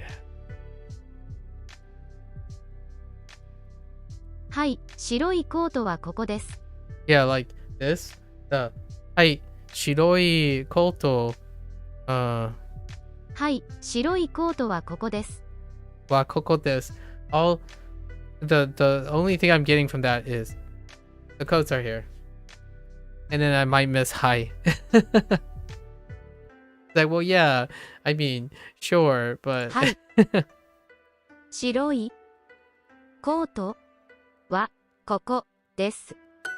赤いコートと白いコート。oh, did I say red or did I say white? Because I obviously clicked white. This is what I mean. This is what I mean. I hear something and I'm saying something, but I'm being too lax. I probably literally clicked white and I said red or something. I don't know. I don't even know anymore. Oh, and also I don't say everything. So I think a lot of people. Yeah, I didn't say a color, but I clicked on the color. You see what I mean? Like, this has happened a lot, and just for the record, Hideyoshi does not like that. So whenever I say something and I still do it on screen, it's because I'm already doing it and I skip over things. And then skipping over things is that whole like complacent thing where like, oh yeah, I know they said white coat. I just didn't say coat. I'm not bothering saying coat or white coat because it takes too long. It's the problem with you're already thinking so far ahead, you're just skipping words at this point. And that's kind of bad in a way. So soon. So I don't know. I gotta stay more vigilant. I do like reading the Japanese though. You can't skip Japanese. You can definitely skip English.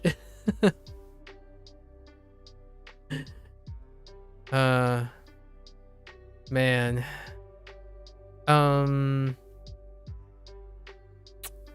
And now we're not even using sentences. Okay.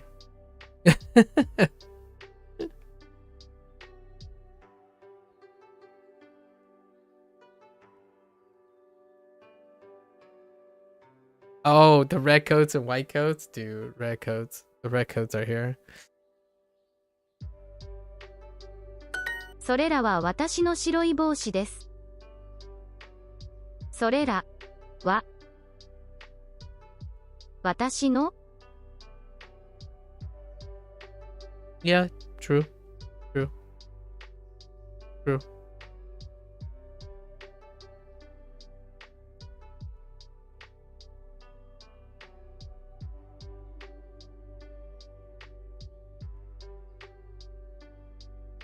帽子です。それらは私の白い帽子です。It's kind of funny that you... Whoops.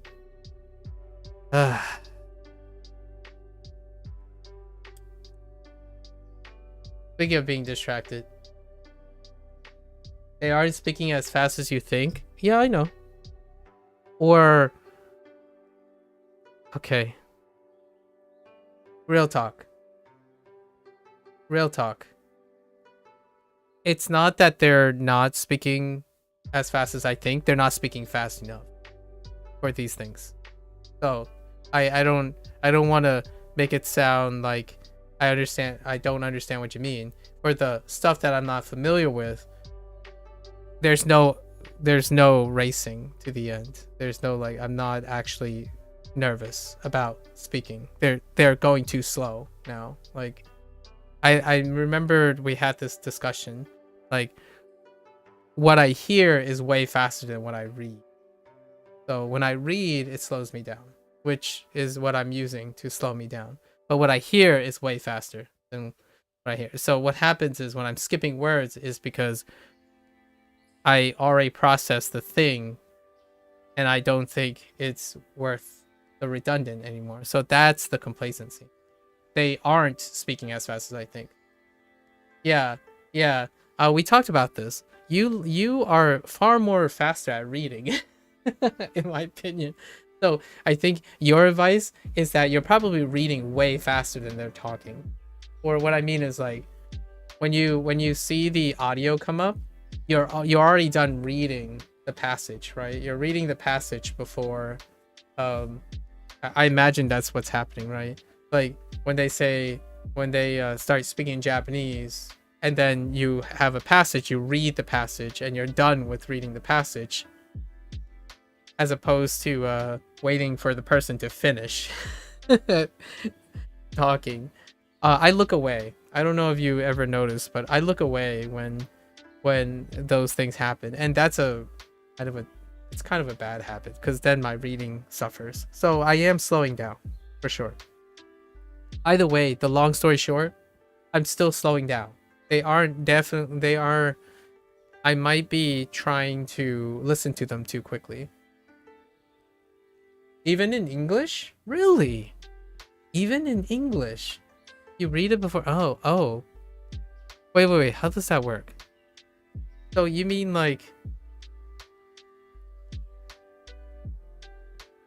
Oh, you mean like you're doing this. So right here, you would start doing the thing. Wait, I don't know how it works in the English sense. I haven't even considered that.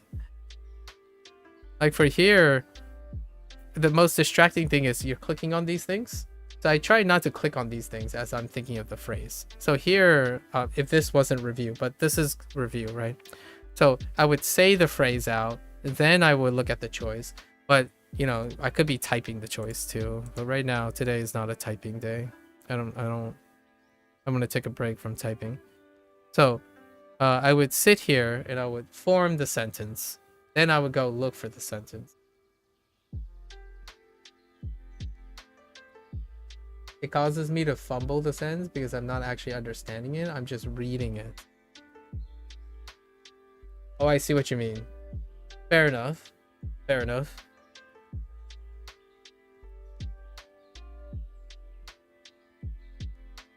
I'm being very complacent. If I had to be honest with myself right now, I'm not taking practice like seriously like I typically am. And that's due to how much discussion we had already today. When I'm really relaxed, I'm super loose. So I'm not like heavily focusing. I think out of the 38 days, including today, only maybe half of them I was just hardcore focusing. It also means that I don't prioritize that. I actually am not very concerned if I make mistakes.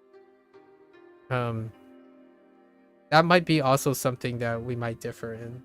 I actually don't mind making mistakes because I immediately know what I did wrong.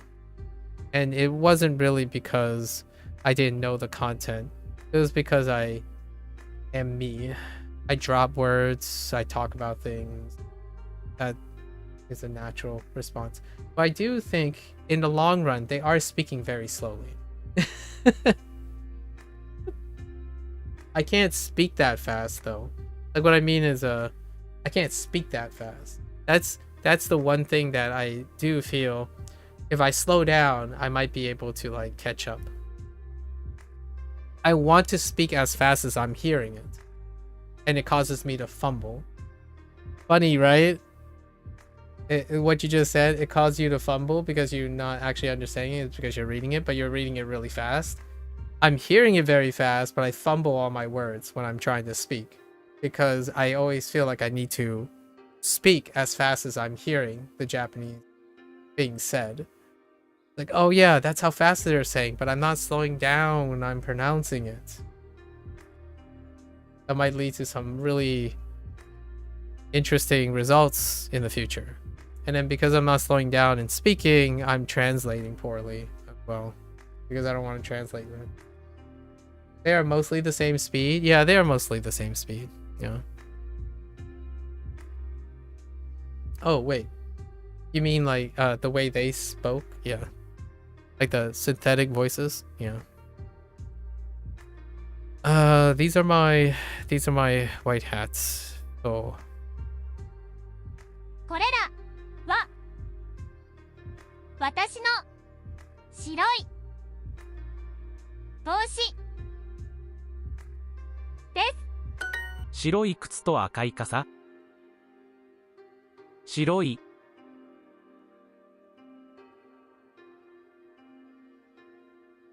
と靴。白い靴と赤い傘。靴と白い靴と赤い傘。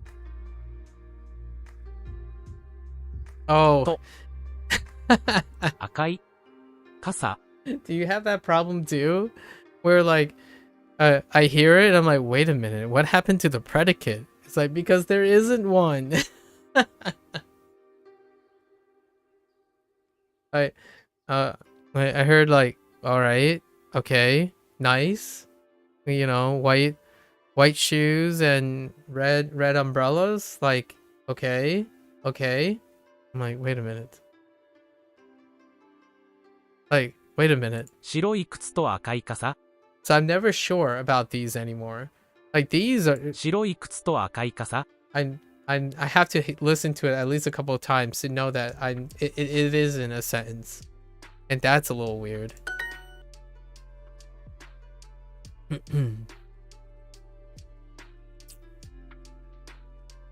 I'm okay with I imagine when you say with these type of sentences, I think like things like arigato gozaimasu and like dojo yoroshiku, that kind of thing, I guess not necessary for those, but your mind works like a translator. I take in all the words, then give meaning to the sentence. Ah, I see. Dang. Can I illustrate something? Oh wait, I can. So I do the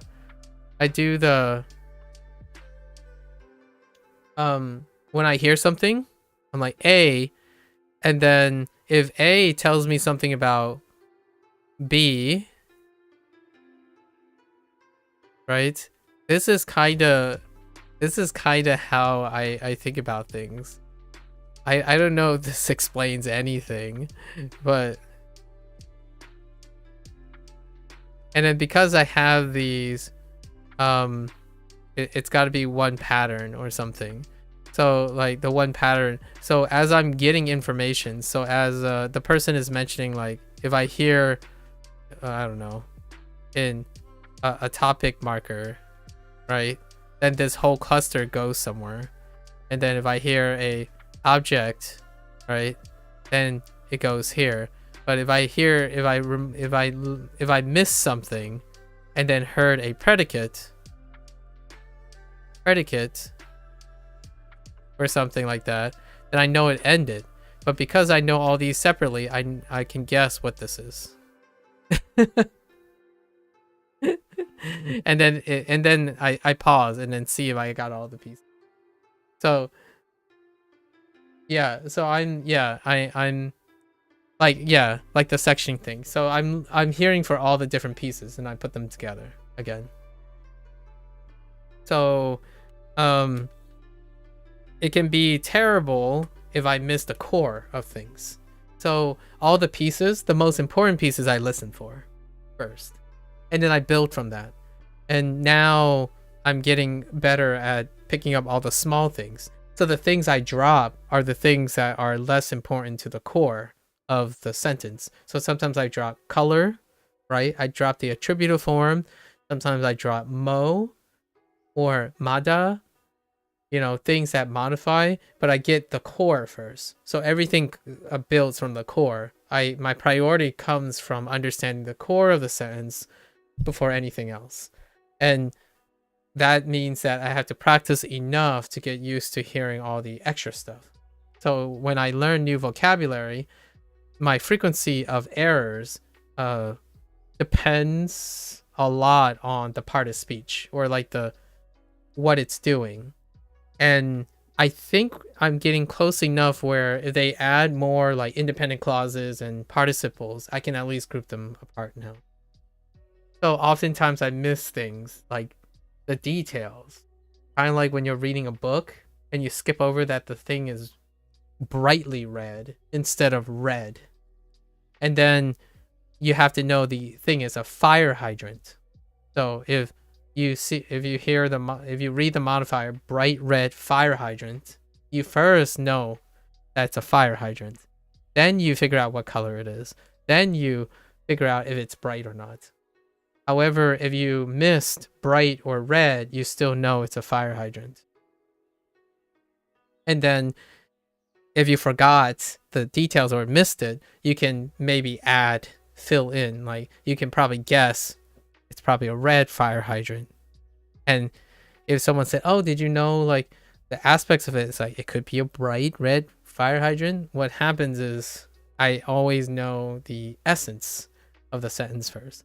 And that's kind of how I read people's comments and stuff. I first identify the core of the essence of the sentence, then start going out from there. And it allows me to translate while I'm doing it too. So like, oh yeah, this is important. All right, let's slot it in there. This part is the topic. That's the most important part of the topic. That's the most important part of the object. And then you fill in the rest. It gets hairy when Duo doesn't do this. On occasion it does. The NU thing, and the whole phrases, those things get a little weird. Like arigatou gozaimasu and like hontou desu ka? Like if you put it in random places, I'm like, oh wait, okay, so they're just standing alone somewhere. You just throw them. I'm like, did they apologize or did they? It's just a separate element elsewhere. So and eto and whatnot might not be that great. Oh, ordering sucks because it's a hanging particle unless you're ordering more than one thing. So that's kind of a little iffy. So that stuff doesn't come up enough, that type of like ordering. So I am looking for patterns. I actually do think of things in patterns. I literally I don't think that's how people who use Duolingo do it. They translate with whole meaning. So you read the whole thing and then you do everything. You read the whole thing, then you do everything. So as things get longer, like if there are 3 sentences or 4 sentences, you're gonna have to try to store them somehow. Like eventually when you get like 3 or 4 sentences, it's going to be a kind of, you're going to have a little bit of a rougher time. Mine's going to be sloppier though. So you're constantly training a different property. Your property is you're going to retain a lot of specific information, right? But there might be an upper limit. Mine is going to be, I'm going to get the general idea of the entire paragraph, but it's going to be sloppy. I'm going to end up losing some details here and there if I'm not good enough. I need to practice to get all the details in. And you're practicing to be efficient and holding on to that thing. I can't hold on to information for very long. I have to write it down. So generally when someone's talking, I'm writing while that person's talking. In my head. I'm already thinking as you're talking. So, of course, this is not the case here where you're typing something. However, when I'm talking, I'm already making new ideas as I'm talking. Whenever I'm having a conversation, I'm already thinking about the next thing I'm going to say as I'm talking. So it's the most natural thing I do. Unfortunately, that also means I suck when I have other ideas in my head. Yeah, it's hard for me to listen to people that stutter or are flustered because it's very confusing to store that. Yeah, understandable. Very understandable. It's, I don't know if you're a person who that makes you nervous too. I think one of the core things that can get someone to feel really uncomfortable is someone who listens like that tends to feel really uncomfortable when they're younger about trying to store things that aren't important. So like, okay, hang on, let me think. Oh, just wait. Hold on to this. I mean, wait. We're going to, and then you share an idea, and then that person will have 6 or 7 more filler words, and then suddenly they're on a different topic. I'm like, what was the last idea? What was the last idea that happened? And for me, I'm the like, whoa, stop, get your thoughts. Yeah, breathe, pause, take a breath. It's okay to pause. That's the very first thing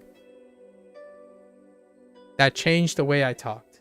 The person that you described was what I kind of sound like when I was younger. My thoughts were going at a speed of which my speech was not well practiced enough to keep up. So then you get this really long, exaggerated, lots of extra beats everywhere. Nowadays, though, the way I speak is largely accepted as the gold standard to compromise between someone who process conversation like I do and someone who is reasonable in needing reinforcement. So when I talk about things, I even do the whole, A leads to B leads to C, and with every 2 topics I go back to A, and then when I get back to D I go back to B, and then move forward. So the way I talk about really, really long conversations to hold someone or the most amount of people, I'm wrapping back around.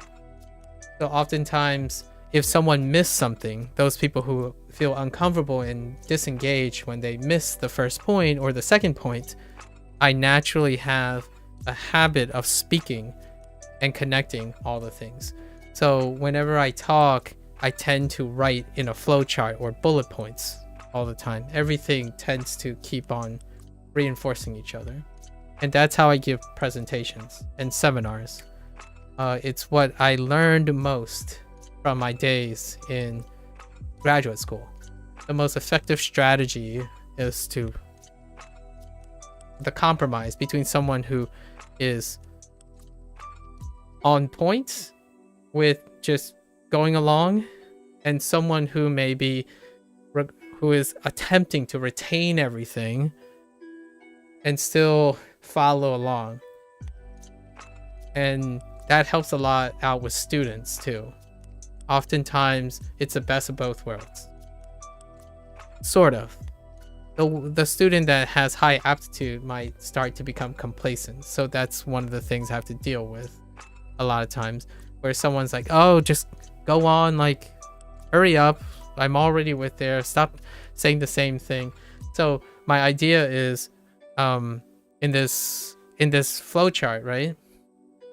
When I go back, this is going to be a delta A, or this is a delta B, and this is a delta A.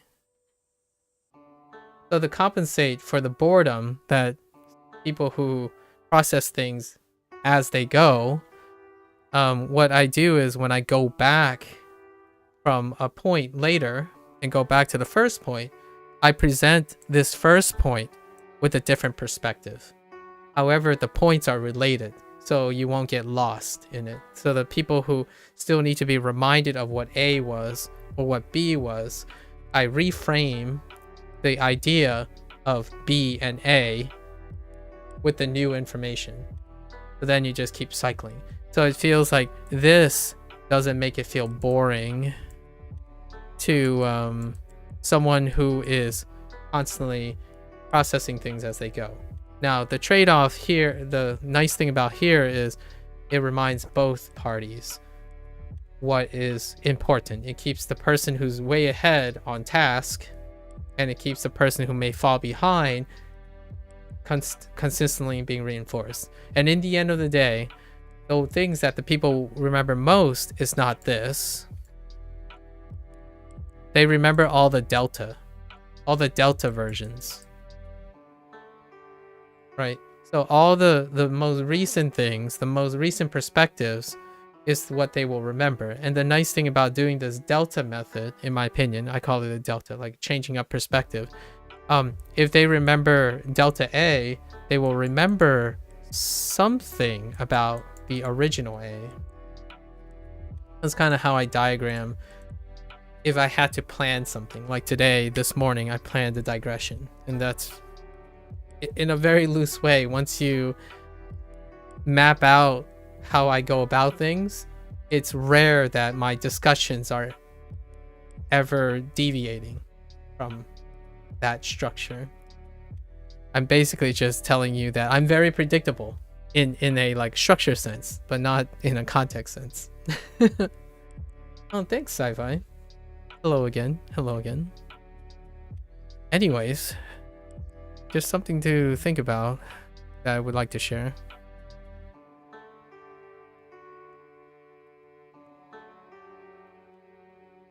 I feel I have the way I settled on this technique is from experience. So my mileage may vary depending on who uses this technique. This technique for me has served me really well over the years. It allows people to lose track of the time when they're talking to me. So oftentimes the feedback is, I don't understand, I don't know what you're saying sometimes, but at least I took away several points and I've already listened to you for 4 hours. That's kind of the general consensus of the way I talk, how I lay out things and whatnot. Solving problems still kind of use the same pattern. Largely it's when it comes to problems, I ask more questions, so that deals with a different set of patterns. Maybe in the future there will be an opportunity to explain how I go about asking questions. Yeah, your mind works like that because how my grandparents taught you to think, you know? Can I get more information about that? Oh, like read everything, think about it, think before opening your mouth kind of deal. Listen to everything, then answer. Yeah, okay. Yeah. Do they ever discourage you from saying something even if you don't process everything? Which is the other branch that I didn't talk about, the asking questions thing. Like, how would you go about asking a question to alleviate if you haven't read everything or didn't catch everything? I imagine they probably had some idea that reinforced, where like, oh yeah, well, if you haven't listened to everything, then here's where you go. Yeah, don't react once you hear something that jars you. Oh, okay. Interesting.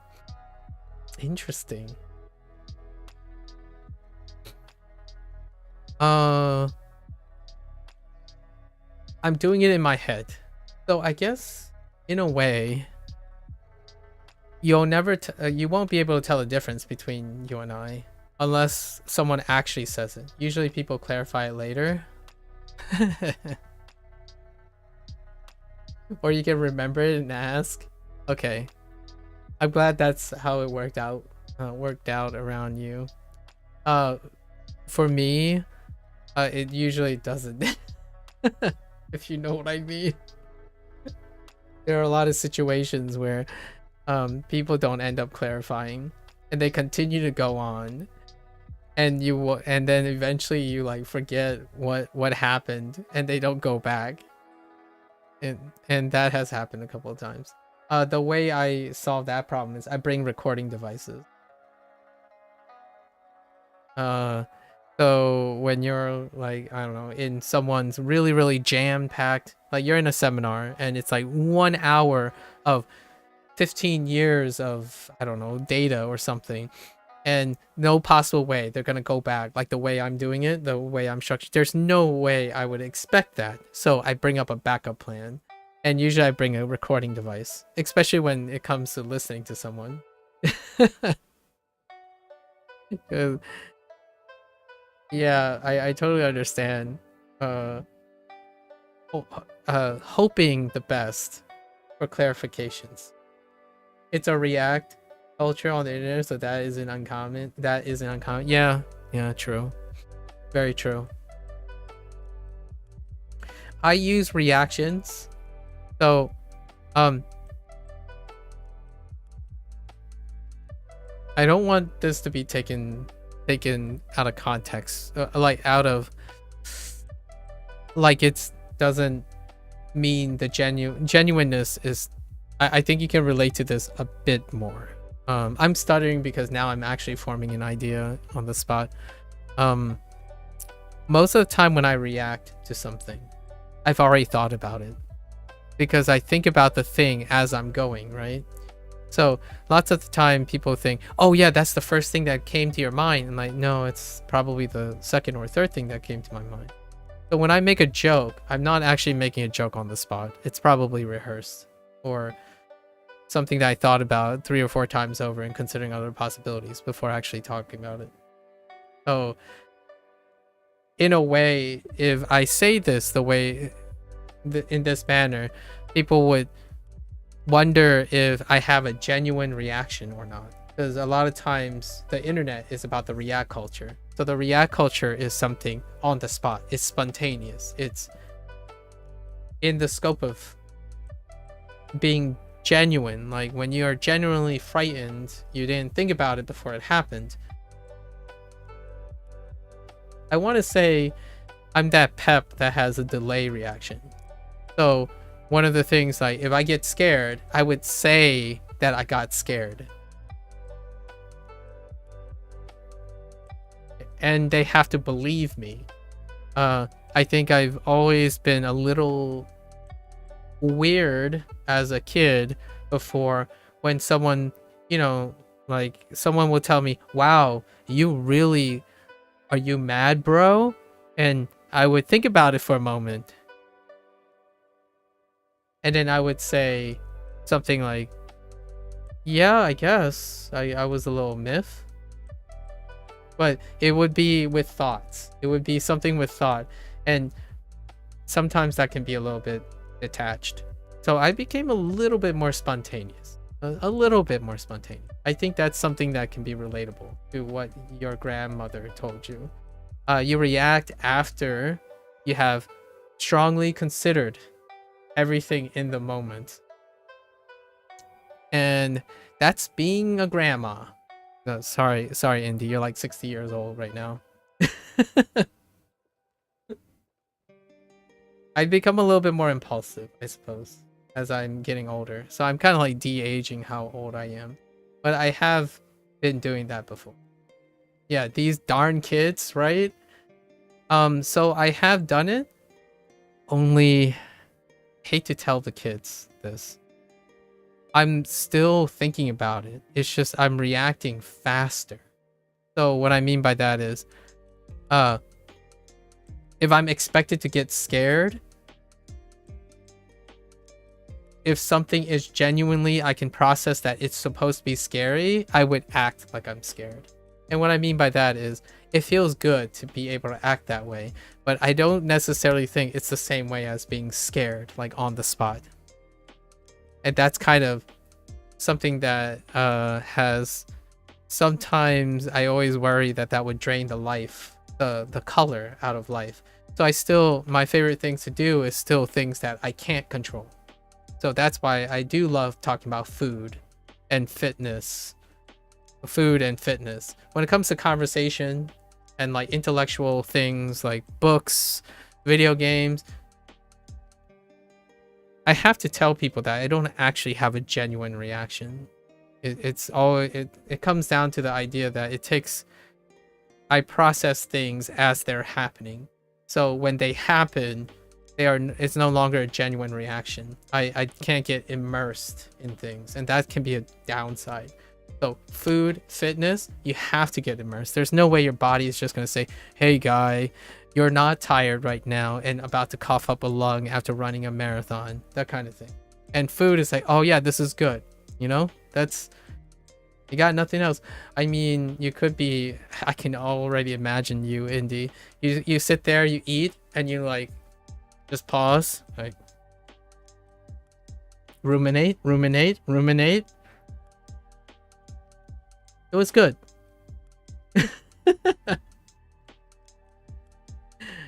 you know, that's the guy that process everything, right? You eat some things like, hold on.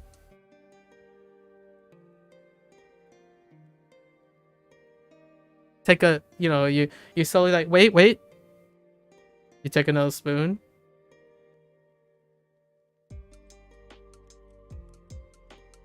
It's nice. And then that's it. That's what you're saying the whole time. Slowly process. So, in order to get myself into the whole streaming thing and whatnot,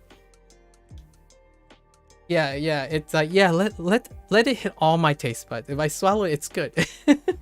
so, I've started trying to channel some of that. So now I'm a little bit more animated. I think I would say the first 18 years of my life, I think most people look at me like I am incredibly miserable. But usually it's because I'm in thought, right? I think about something, and then the moment is gone. The emotional moment is gone. So when you become incredibly analytic and you're trying to take everything in, that fleeting emotion part is gone. You become muted, right? It's the Japanese politeness thing happening, the Asian thing happening. When you think about it long enough, your emotional, that initial react culture that the internet is so enamored by, that emotion subsides. So then you get that classic, you know, you're more, no wonder you like the Japanese culture, Indy. So nowadays, as I'm growing older, I'm a bit more animated. I fluctuate, I go down, I make people think like I'm kind of angry and not angry so that I don't confuse people. I really genuinely confuse people all the time when I was younger. And it was very difficult because it hurts your line of communication.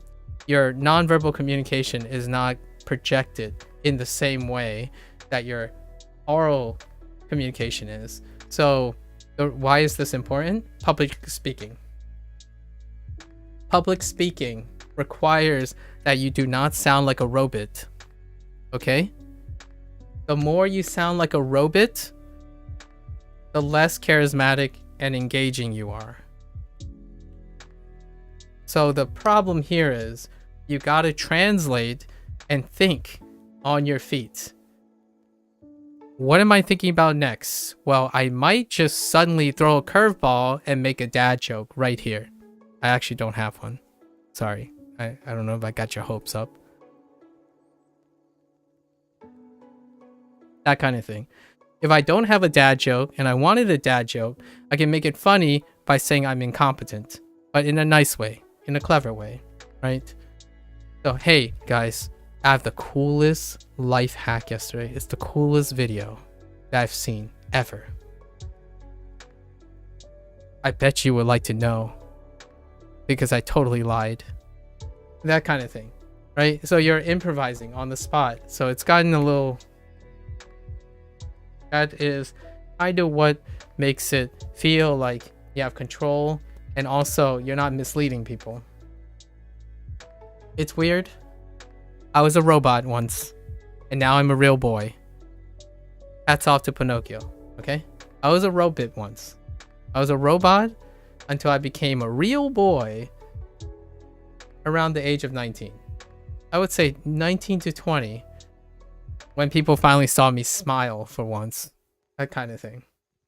If they pause for that long after tasting food, I would expect a detailed breakdown of why the food tastes good, and kind of like those professional chefs. Yeah.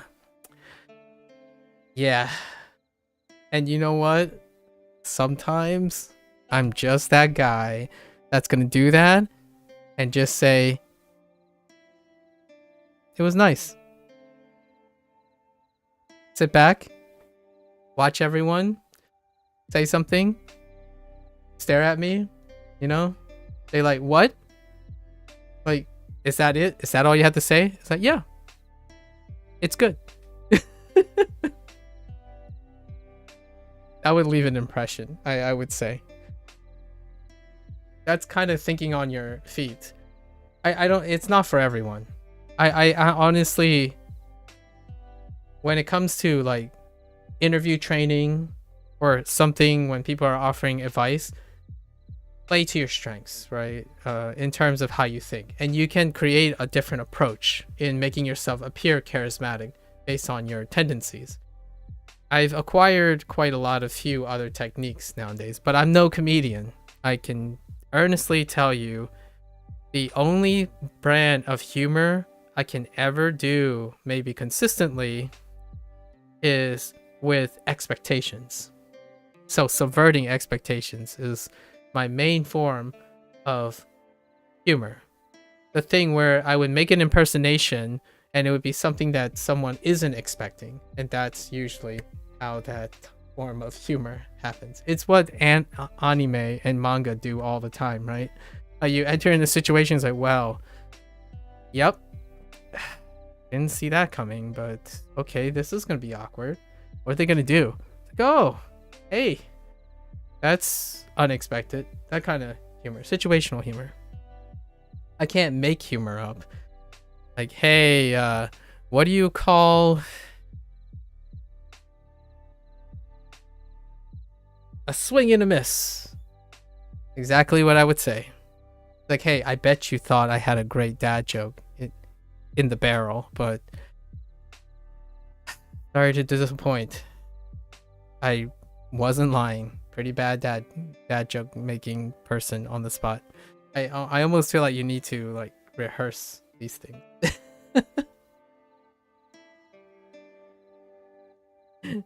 I can't even think of a dad joke right now. What's a good dad joke? Someone give me a good dad joke so we can actually lighten up the mood. I'm a failure. No dad jokes. I don't have pocket dad jokes.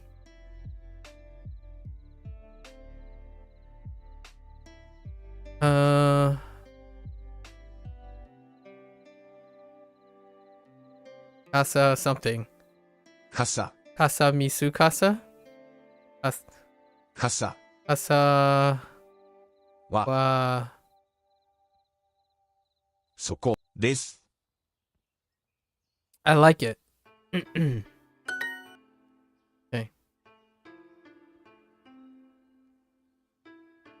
白い靴とお茶 Green tea umbrella? I'm all about that.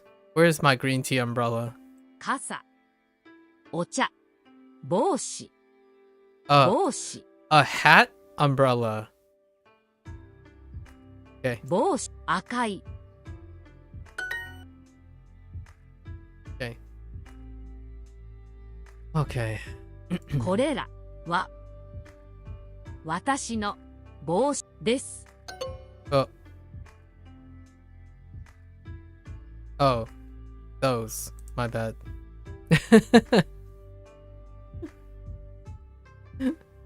Oh, rub it in, why don't you? それら私の帽子ですか What? Oh, I forgot the wa this time. それらは私の白い帽子です。それらは私の白い帽子です。Alright, we're not gonna screw around anymore. No more screwing around. それらは This is serial business. 私の I'm absolutely serial. We must focus. Where's Boshi at? 帽子です There we go. Okay. Heckin' serial now. それら私の If I ever learn Japanese to be fluent, I know Japanese people are still going to hate me because I'm going to deliberately speak out a line in Japanese 帽子 to make myself stick out. ですか I just know it. Oops. は Almost forgot wa again while talking. Can I do it with 2 hearts? Nah, I want a 3rd heart. There's not enough love. Duo's being heckin' stingy. They don't give me 2 hearts for completed practice. カバン Okay. それはスマホですか？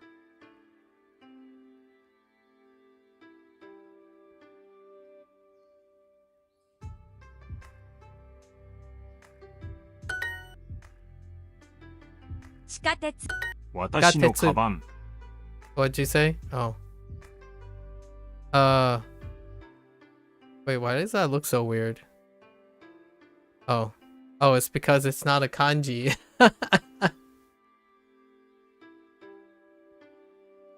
I'm like, watashi no... See, that's what I mean. That's exactly... I just illustrated it. I heard watashi no kaban, right? And I already heard, and I'm already looking for the kanji before I actually even Watashi no. read the kanji. And in the moment I look up, it's like, wait a minute, what the heck is this? That's not watashi no.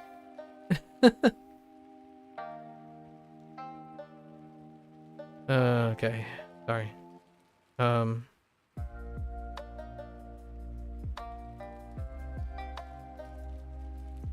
What the heck? It's not even a... パスポートそれは中山さんのスマホです。 I'll show you a passport. Okay.「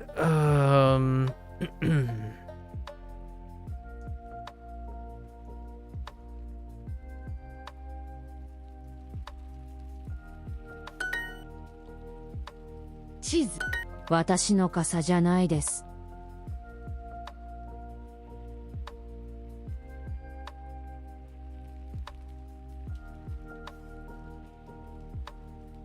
What did you say? Is it umbrella again?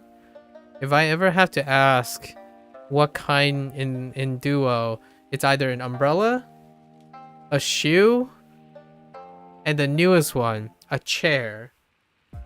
I something about 2 syllable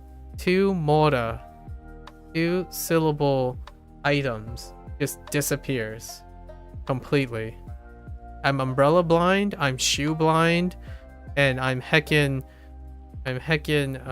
chair blind. Oh, sometimes I'm itsu blind now because itsu is in the middle of a sentence too. So something about 2 kana is escaping me, everyone. Oh. Any 3 syllables and above.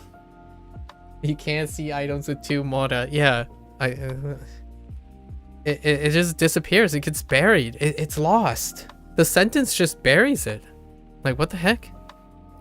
If it's in the beginning and the end, that's okay. You know, you got the tsuki and stuff. But man, the moment a kasa, when you throw in kasa in the middle, it's gone. The very first time when this happened was umbrella. It started with umbrella. Although sushi is fine because it was in the beginning where sentences weren't long enough yet, you know. But now this, I'm like, what was the object? Heckin' casa. Oh, there's 2 more. I've got 2 more. Machi and Toshi. Heckin' city and town.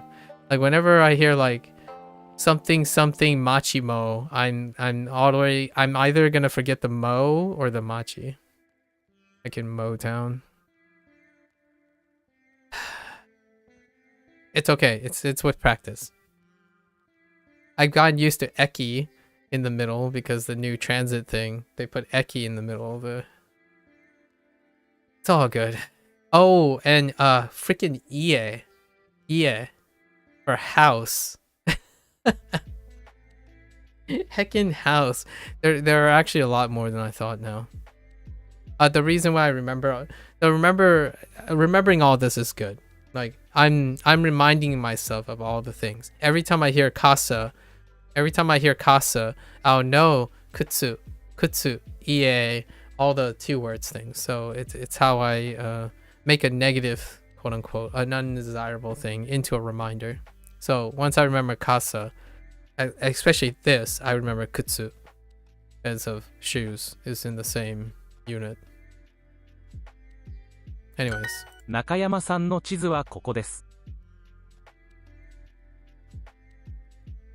中山さんの Oh yeah, and Chizu. Heckin' Chizu. And Mizu. there's actually quite a lot now that I think about it. You got legendary on section 2 unit 8? That's enough duel. What do you mean that's enough? Wait, section 2 unit 8? Oh, are you going back to get all the legendaries? Is that what you're doing? はここです。中山さんの地図はここです。 Okay.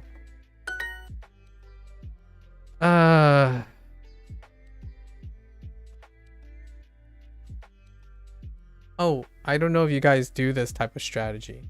Whenever you have a negative stimuli, I would deliberately take advantage of it to remind me of things that I need to remember. So I do that a lot. If there's anything that I get wrong or a mistake that I make, even our discussions about arimasu, indie, no matter what, I'm never going to forget arimasu because it's actually technically a wrong or a mistake, right? So I use all my memories to piggyback on that emotion.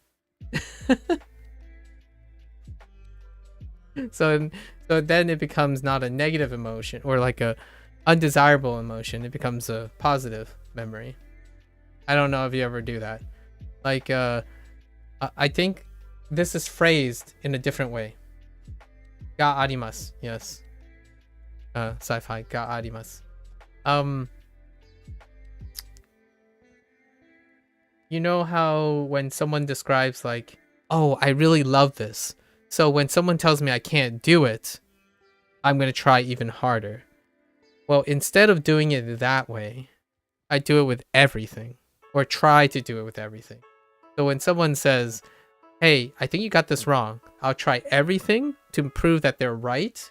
Only to, if I find out if I'm wrong, I do everything I can to prove that they're right. And if I can't lead to that, null hypothesis test, I then present my case with everything that I know. That's kind of how then I remember everything in that context. So the last the last like salient information is the original information that I wanted to know, but everything else piggybacks on that one. So forevermore, it will be very difficult. So all the mistakes and the wrong things, or maybe the questionable things, are generally the most salient and most important details. And, you know, in terms of learning, it's usually those. There is a big trade-off here. It does make you complacent with everything you already know. So you have to still practice the stuff that you already know. Since you're hyper-focused on all the things all the errors you made along the way. What it does is all the things that make you feel negative, I do have things that make me feel negative. They are very tenuous, as in they're very fleeting, ephemeral, if you will.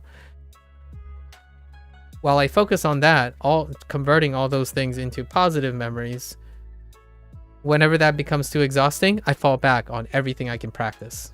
So I only practice when I want to feel comfortable. How often does that happen? Well, I play video games.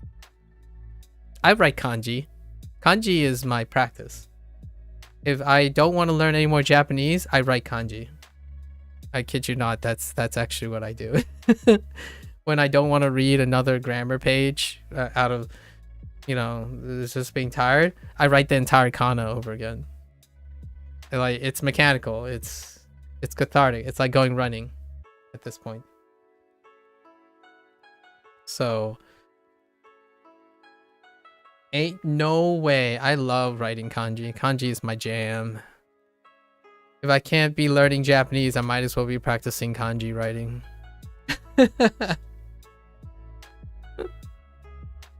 So when someone asks me like, oh yeah, the daily grind, what is the daily grind like for me? The daily grind is my meditative state. The exhausting and hard parts in my life is everything I need to learn. That's not the grinding part. The learning part is the fun part. The grind part is the chill part. It's not fun, it's relaxing. I mean, some people would like fun and relaxing to be in the same sentence. I don't know if I could associate them that way. Having something fun and relaxing. Usually it's fun and exciting and relaxing and calming. And like expected and routine. So when I practice, I'm relaxing. So this is practice, right? We're practicing. So I'm really relaxed. So what am I going to do when I'm practicing and really relaxed? I'm going to make errors. But it's no sweat. No sweat. You know? That's what practice is for. Come on. Practice. Some people say practice makes perfect. I say practice makes lazy. Sorry. Says no one in the universe. I know. Calm down. Calm down, guys. It's just the way I... それは I'm not a normal robot boy. 私の I'm not like other robots, unfortunately. です。中山さんのカバンはここです。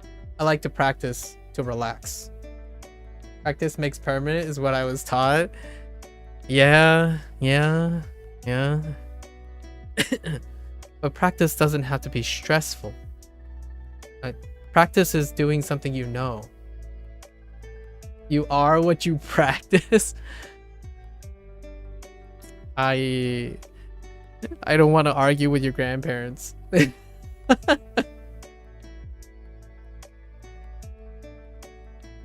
are what you learn. You are what you learn. You are defined by what you practice.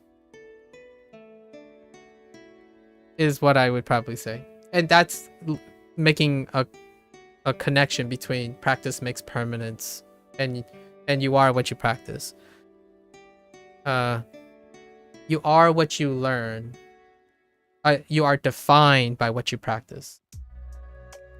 Because when you're practicing, that's what most people see. And that's the thing that you most often use. But you are everything you learn at the same time. Even if you don't practice them, you are everything you learn. So you can be more than what you practice. But practice still makes permanence. So I'm not counter-arguing that. It's mutually inclusive. Yeah. I guess I'm kanji characters now. You're kanji characters now. I should assign... Well, technically, if I convert all your guys' names, right? All your people's names into kanji, technically you become a kanji character. I'm just saying. Just thought I'd let you guys know. Yeah. So, you are defined by what you practice. You are defined by what you practice. But you are far more than what you practice. You are what you learn. Even the things you forget. Because there is a chance you store things, but you don't practice them, but they will come back. They are part of you. So, at least in my opinion. Things you learn don't always end up in your practice. Oh, and there are things you don't practice, by the way. Like, I don't practice appearing Asian. You learn about being Asian.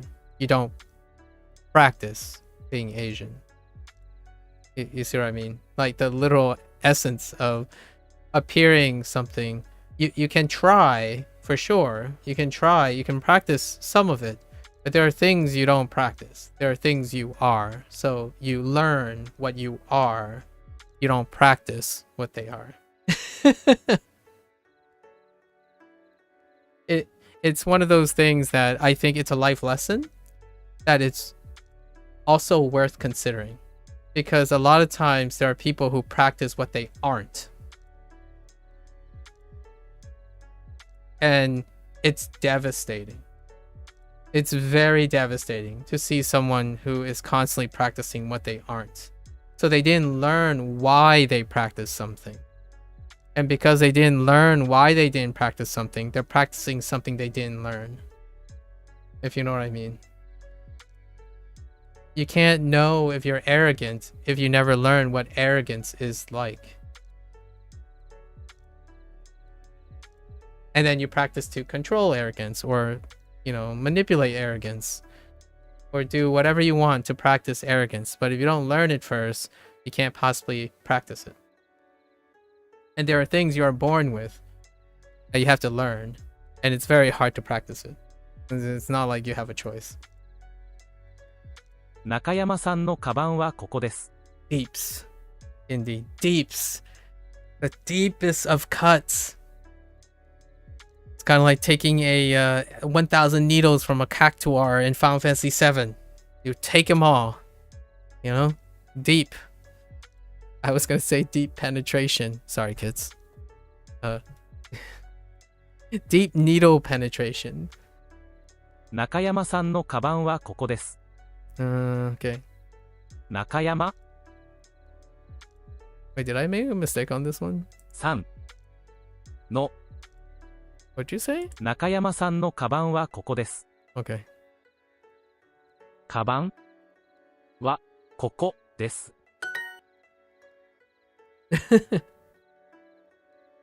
I'm sorry if you guys don't like these deep conversations. I'm trying not to make it sound too serious. Although I'm quite serious about it.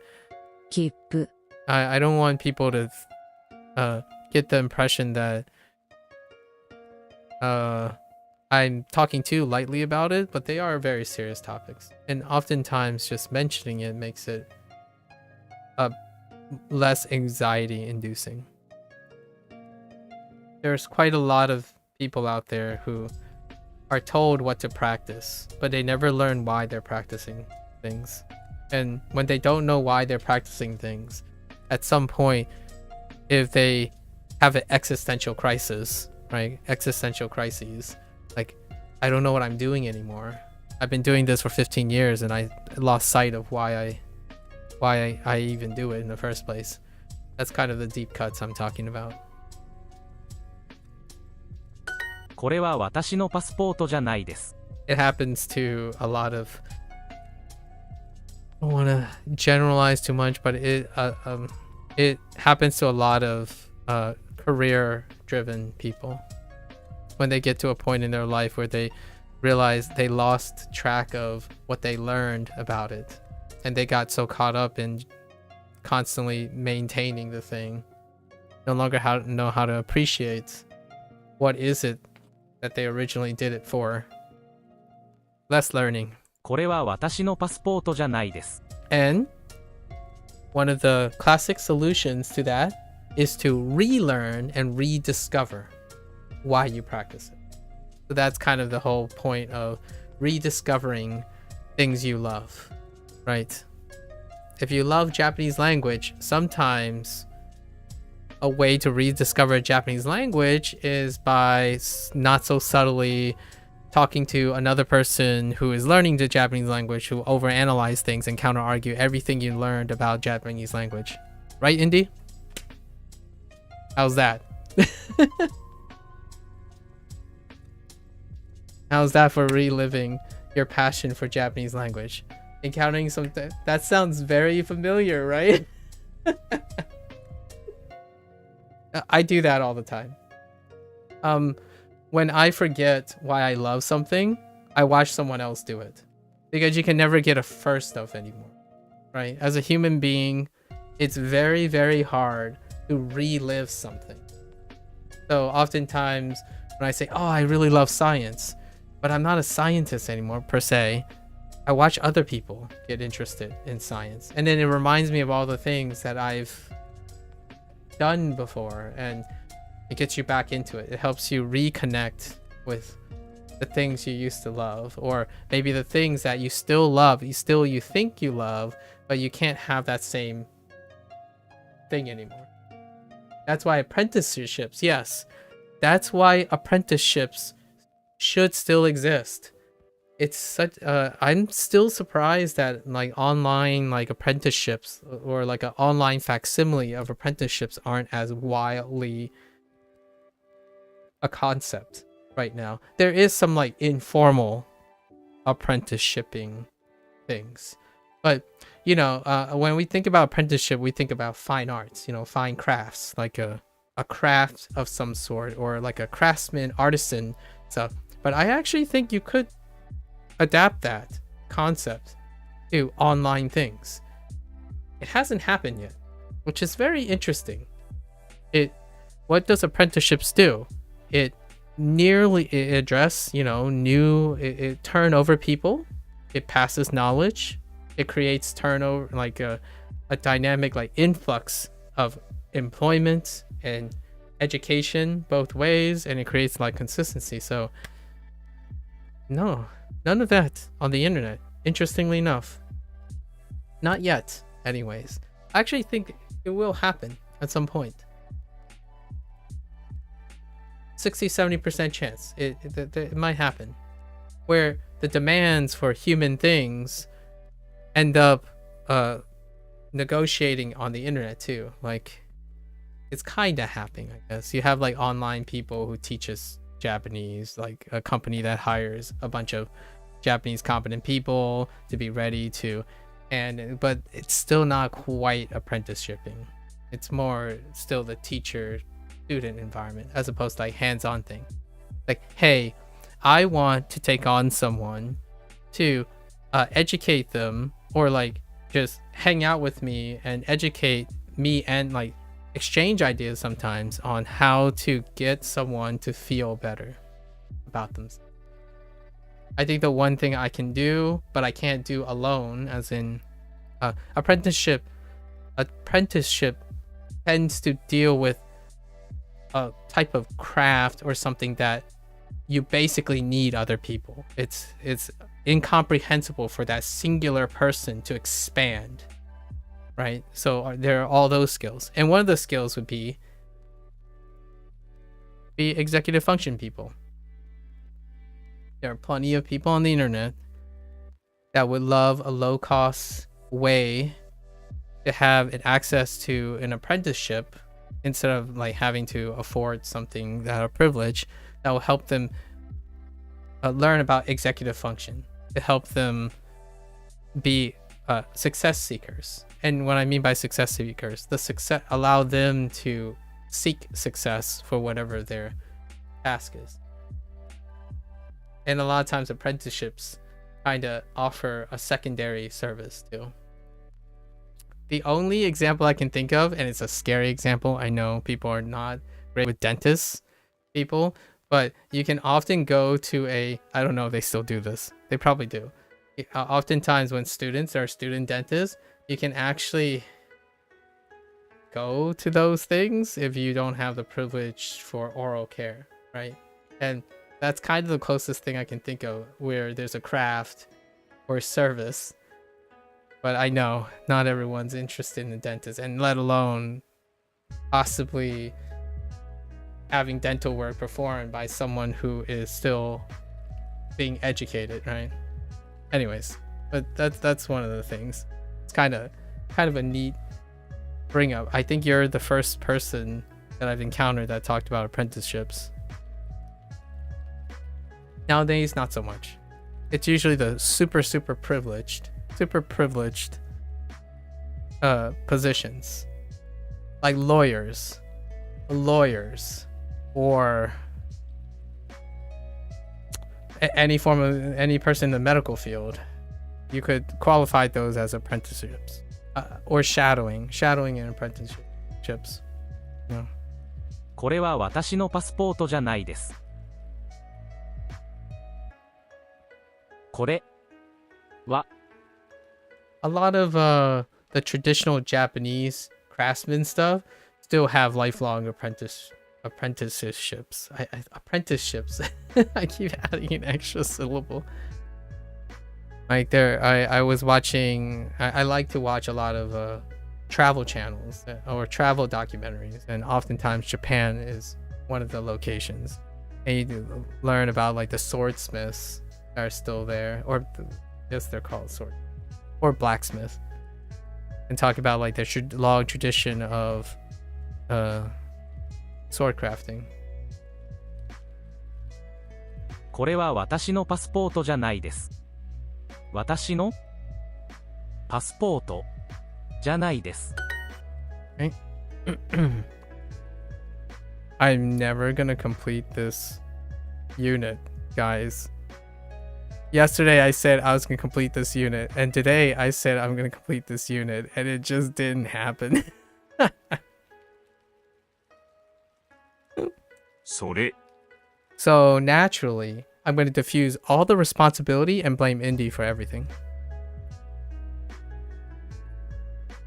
You heard it here, folks.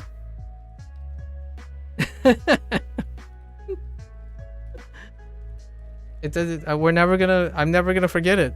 It's gonna be. I'm gonna be that person that when someone says something about arimas, I'm gonna be like, I have an interesting story for you. And it all starts on a cloudy yet nippy day in the comfort of my parents' basement. Okay. これはは切符 No. は Yes. Where's my chaqueto? Wait. 切符 I'll show you a kipu. ですか Okay. ?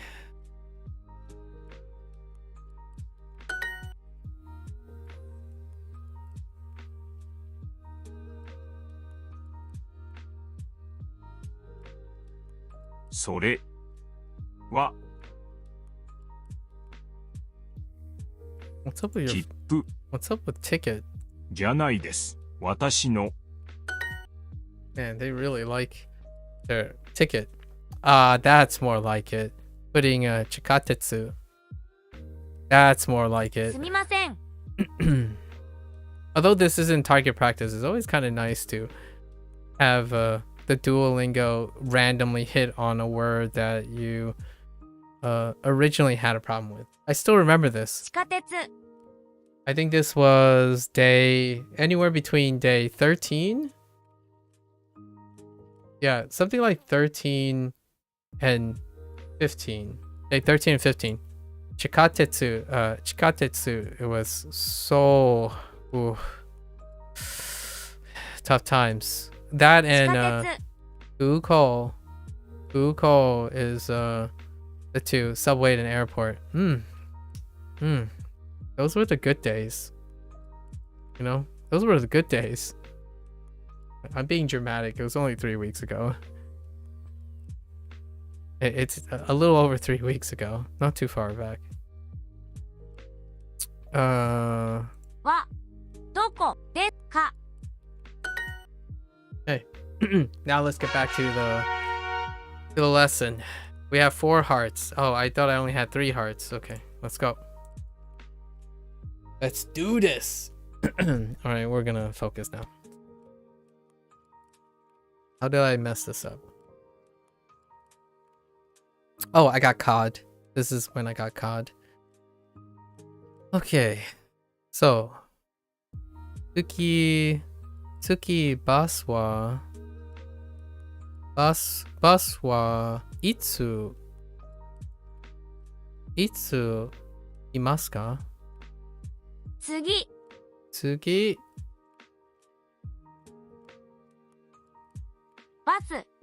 バス Oh no. の It's probably not ka. I probably got node. I got node. It's probably itsuno. I probably dropped the no. It's not cod. itsu no bus wa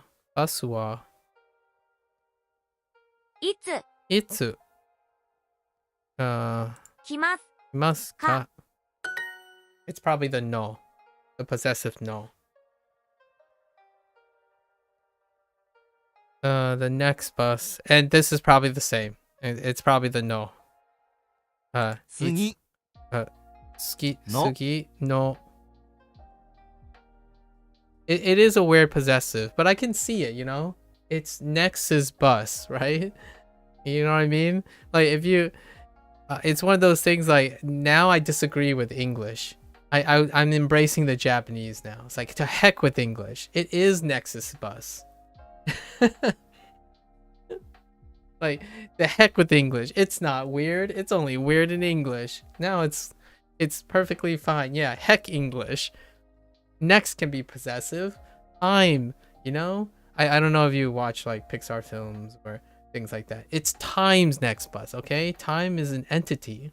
Don't you ever study mysticism? Time is an entity. Here. Next is bus, all right? Back off. バス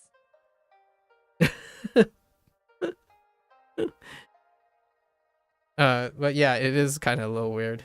When I saw it the first time, I promptly forgot it, and that's why I keep getting nailed by Tsuki no bus wa Asakusa.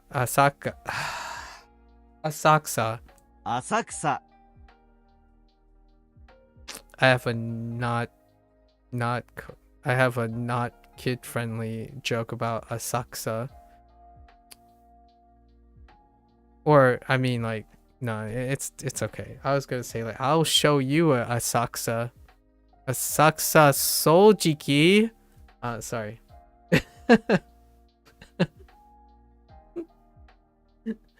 Asakusa suck machine that's what I'll show you.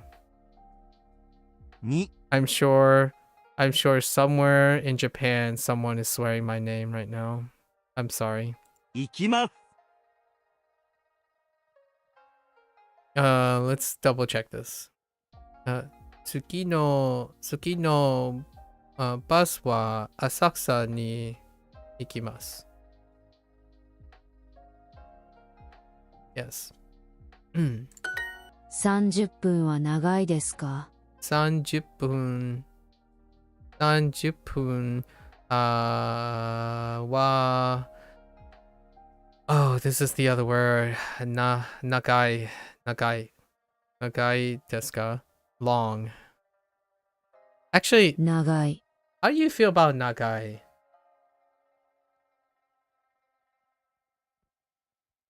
Indy, how do you feel about long?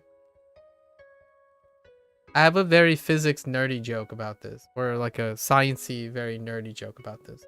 What do you mean? Well, it's using this in the terms of measuring time.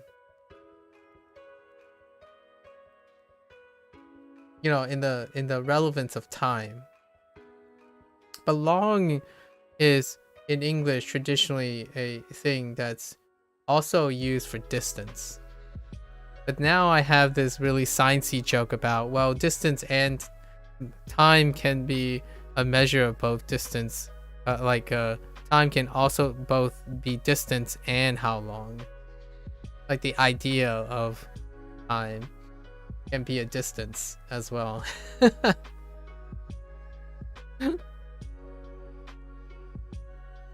Is there another word for long? You know what I mean, Indy? Do you know what I'm talking about? I'm sure you watch enough science fiction. I think you're a science fiction person, right? Because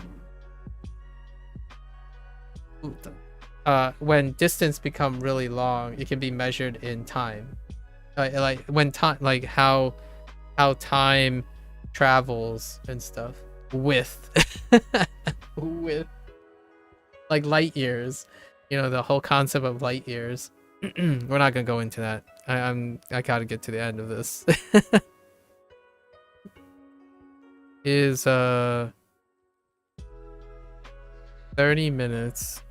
It's 30 minutes long. Wait, is it?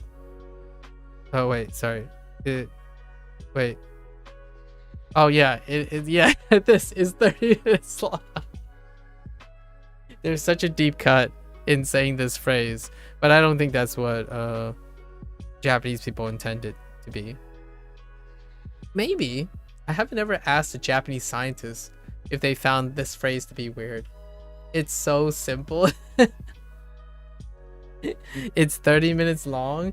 You think this is simple? It's such a deep cut. Guys, don't you get it? It's like a dad joke. It's a science dad joke in a nutshell. It's 30 minutes long. Come on. Where are my physics bros? Even like my casual physics bros. Or astronomy bros or someone. It's 30 minutes long. Can't you see the irony? Not really the irony. Can't you see the coincidence? Is 30 minutes long? Okay.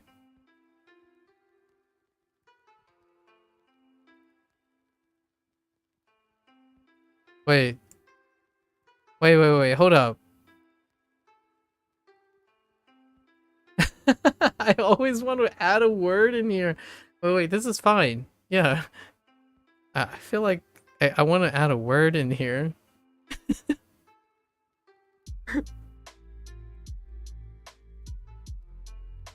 Yeah, we're fine. We're fine, right?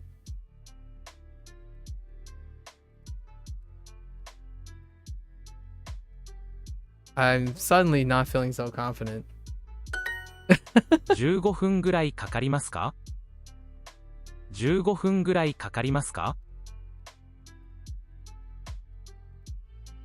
?10 5分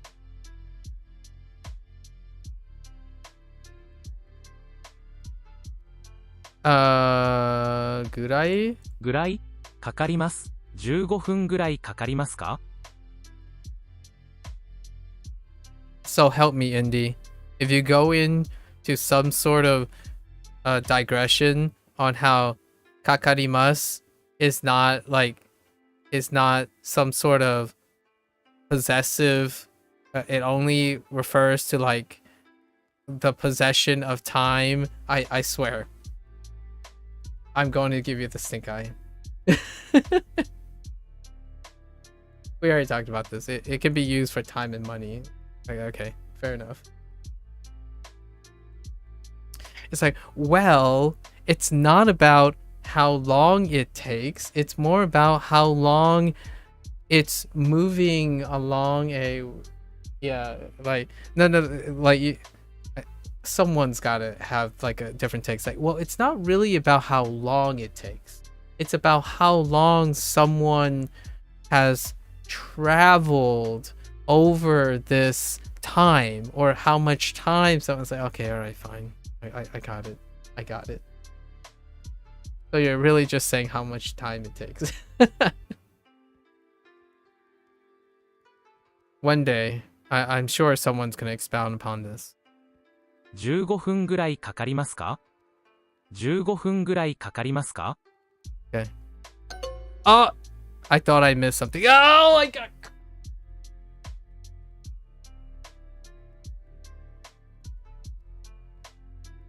I'm done.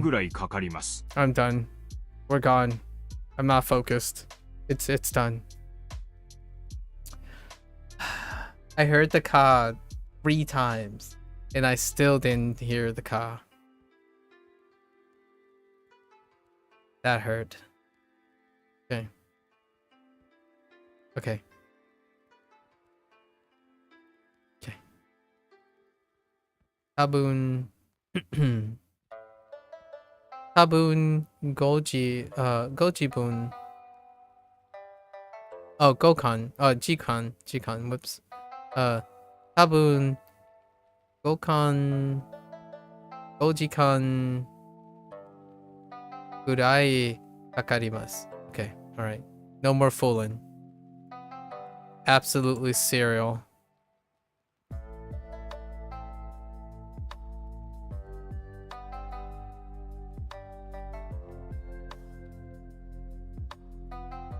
you ever find that when you're hyper serious, you actually make more errors than being relaxed?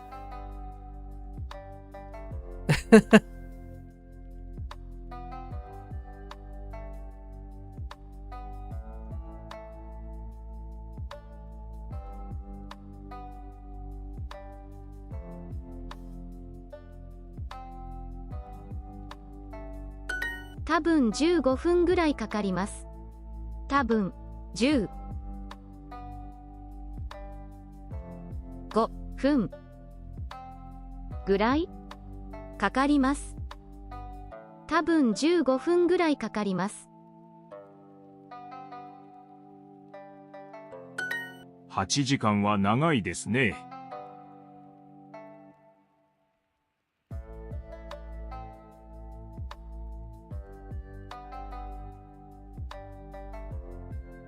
Oh, I should be speaking these actually. I don't have enough speech practice on these. 8時間は長いですね。そうは長いですね。8時間は長いですね。8時間は長いですね。長いですね。Okay. 8時間は長いですね。Okay.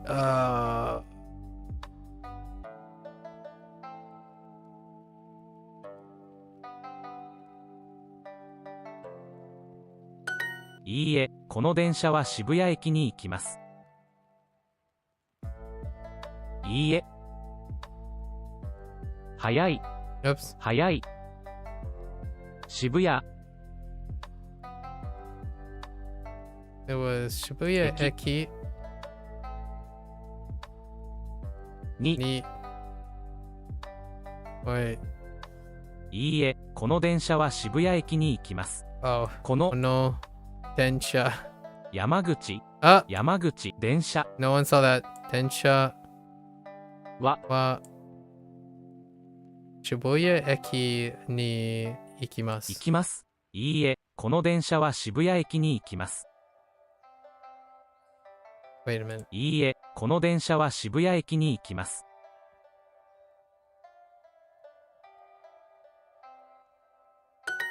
多分に時間ぐらいです。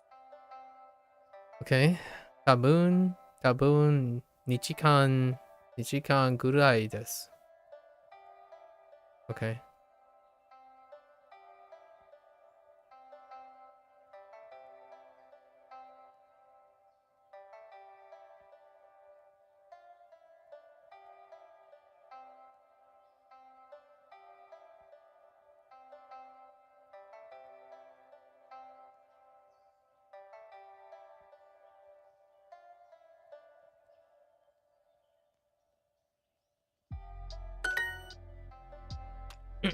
I love these.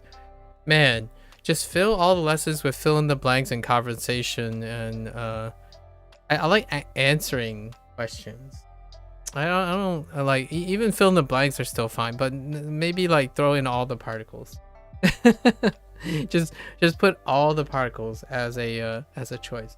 Did this get bigger?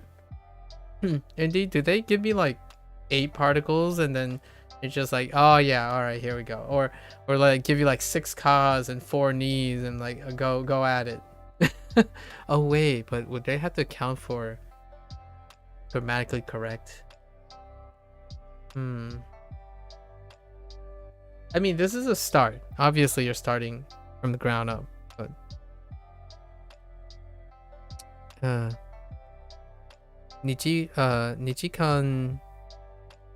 2時間は長い oh man 長いですか長いですか Is it okay?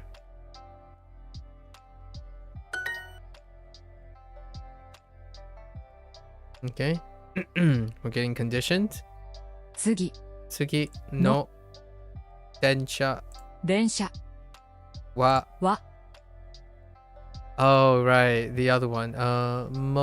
Mosuku. Mosuku. もうすぐ Mosuku. Mosuku.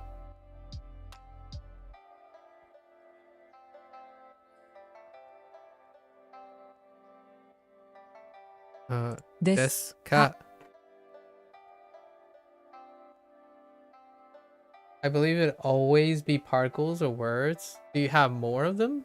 Like I'm doing the TV head thing and ani. Okay. Oh, okay. So you get where, yeah. So you don't get like 4 words or 6 words, or there's more choice where they could be, it could be like lots of noise. They don't throw in more noise. Ani.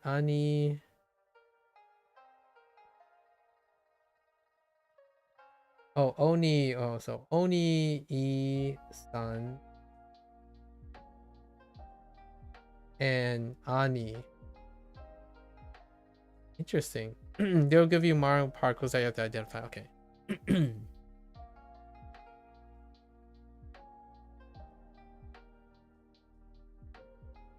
Oni-san. Oh, you finally got oh, you get Oni-san? Talk about other people's peeps. Nice. The classic. Right? As far as I understood. Like Oni-san allows you to talk about others peeps. Instead of all the words we have currently. Or our peeps. Or the person's peeps. First person peeps. Let's see. Check. Tsuki no densha wa mousugu desu ka? Does it take about 15 minutes? Well, does it? Don't smile at me like that. Don't look. Does it? Okay. Okay. 10 10 5 分分ぐらい Sorry ぐらい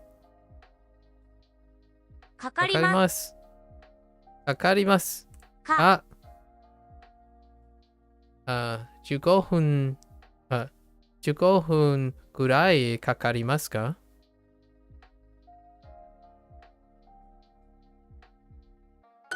15分ぐらいかかりますか I just said that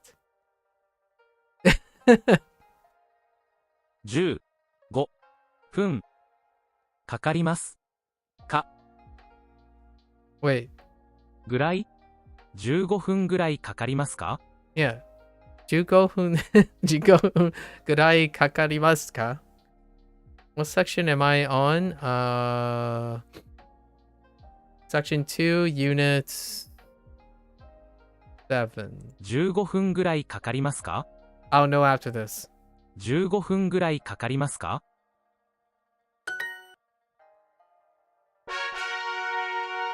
Oh no, it's like 4.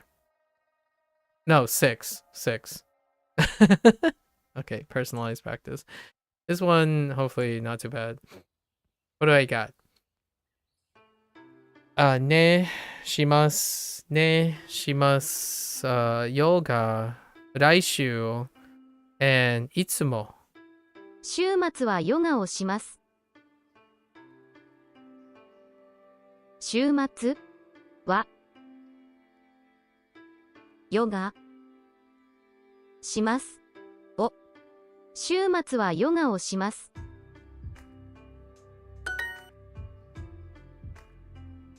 Are you gonna play video games next week? Okay. 来週ゲームをしますか？来週ゲームをしますか？ I'm definitely far more comfortable with this type of thing. Like this type of phrasing so often. Like I'm so much more comfortable with questions. I don't know. It's just this phrasing is so much. 明日何時にゲームをしますか？ Whoops. It's fine. 明日 Astashi, Astash, Ashtash, Ashta, Ashta, Ashta. I heard 何時 Nanji, に Nanji ni ゲーム Gemu を o しますか？明日何時にゲームをしますか？ Did I miss something? 明日何時にゲームをしますか？ I gotta drink coffee with friends next week, right? So 来週とても来週友達とコーヒーを飲みますか? Right? Like this stuff is far more drilled into my head than the other. Although, granted, this was also last unit. 来週来週友達友達ととコーヒーを飲みます飲みますか? この白いスカートは可愛いですね。Okay. I'm colorblind, so we gotta make sure make sure not to colorblind us. This shiroi white スカートは可愛いです。I think 可愛いですね。Oops, forgot is.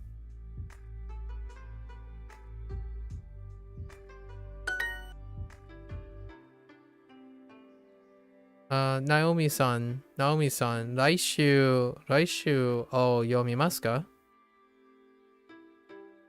ナオミさん、来週 Oh, 読みますか? I don't need. Oh, what am I doing? Oh, 読みます。Oh, yogi. Oh, yeah, gi. Oh, it's gi. I hate swimming. It's fine. Oh, actually, Indy, do you swim? Wait, did we talk about this? I feel like we talked about this before. I'm a sinker. Although I wouldn't mind really getting into the pool and learning how to do some swimming things.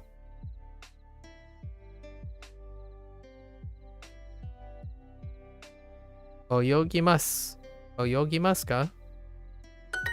花さん、明日ヨガをしますか? You don't swim often? I see. But you know how to swim. I'm gonna say yes and no. I know how to swim enough to save my dear life, but I wouldn't consider that as swimming. I feel like it's more like struggling to float.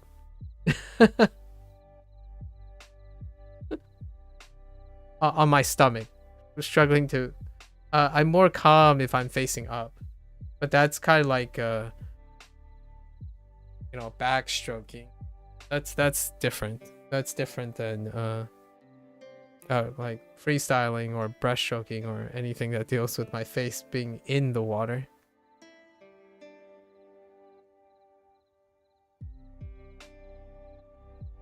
Hana-san,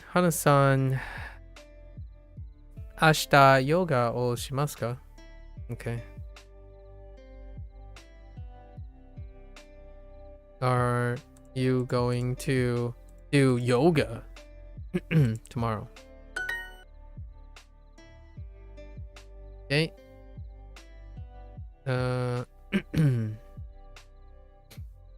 I'm not going to say this anymore. It's all your fault.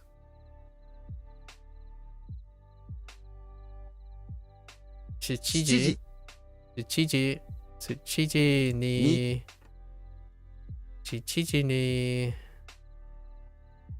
asagohan oh actually いつも7時に朝ごはんを食べます。Yeah.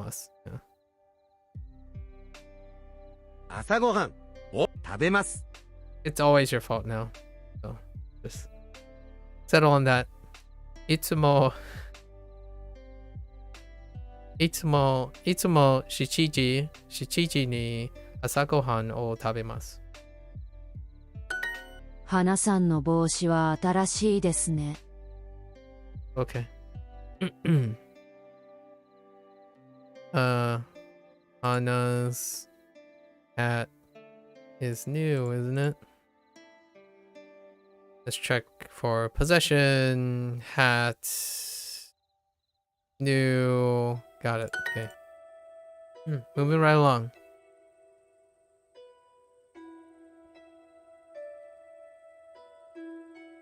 What time are you gonna play video games tomorrow? Ashita game. Oh, wait. Ashita nanji ni game o shimasu ka?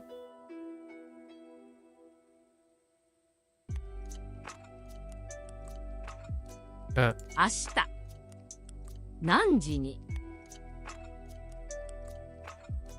ゲームをしますか？中山さんのカバンはかっこいいですね。okay. Sure. Of course.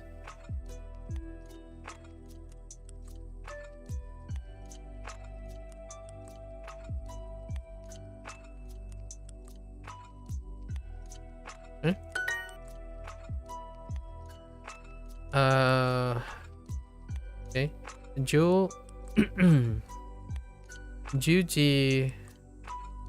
Juji ni.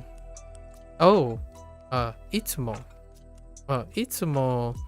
Juji ni ラジオを聞きます。ラジオ That's one that doesn't come up too often. 10時 Oops. いつもにラジオを聞きます。聞きます。 Let's check everything. いつも聞きます。おラジオ and 10時に。Okay. 来週ゲームをしますか？来週ゲームをしますか？ Are you going to play video games next week? いつも7時半にヨガをします。いつも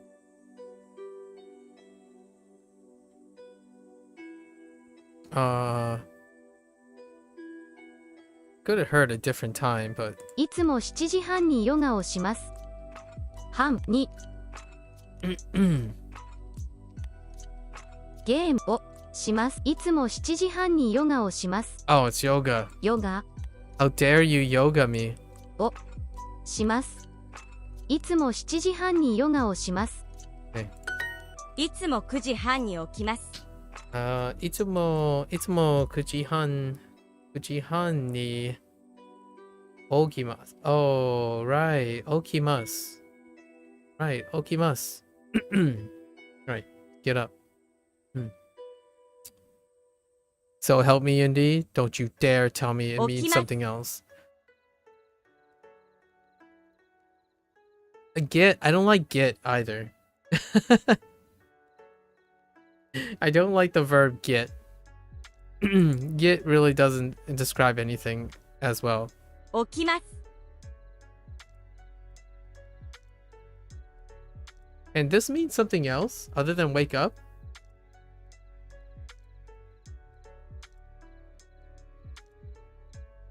Oh, you can get up from a seat. Wait. Hold up. I'm sure there's a deep cut here. Does this also mean you can get up from a seat?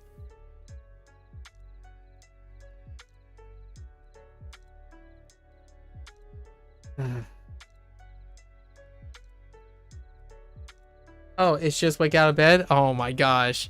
You have no idea what that means. Indy, I was ready. I was ready for another 30-minute lesson on how this also can be phrased as getting up physically from something. I was ready for it. I was prompt. I swear that's gonna be the new pattern now.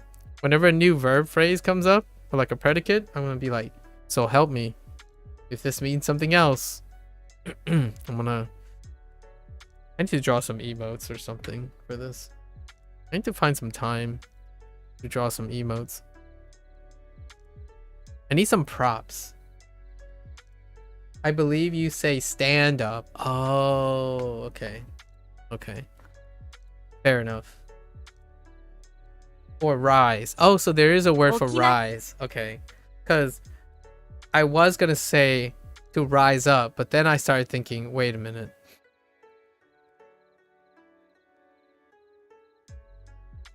Yeah.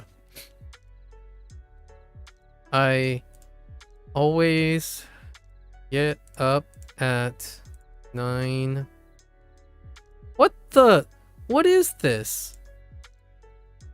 Why would they do this? I'm just kidding. Yeah.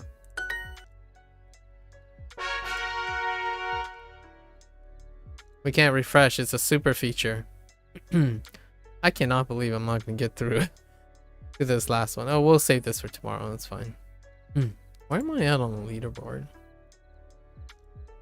You don't even need to try to get XP, man. Lightweight. I'm looking at you, Indy. Lightweight. Actually, now that I think about it, you actually got more XP than I did yesterday, I think. Or one of the days. Look at this sweet little face. How could you neglect this sweet little face?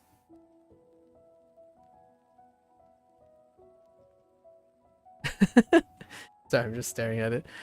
Okay.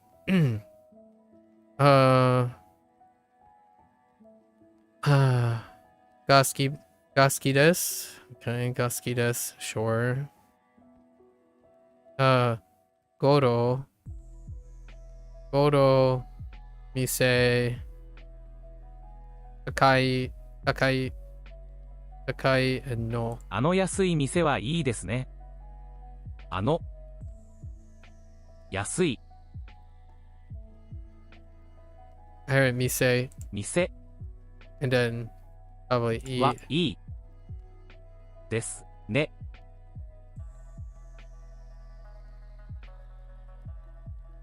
安い店はいいですね。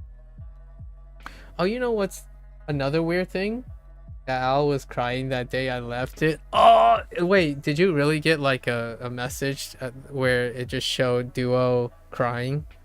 Like, you left me, you left the streak in your email or something? Did it happen? Did it happen? I mean, those emails are kind of brutal, man. Or I've heard infamousness of the emails. I still get the emails. I actually find it really funny to look at the animation that they have in their emails. 安い店を、店はいいですね。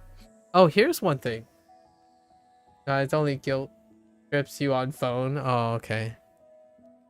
Here's one thing. Okay. So I do see a problem that's happening to me now. Okay? And this is I don't know how I'm gonna have to refocus on this. When I hear this, 安い店はいいですね。 right?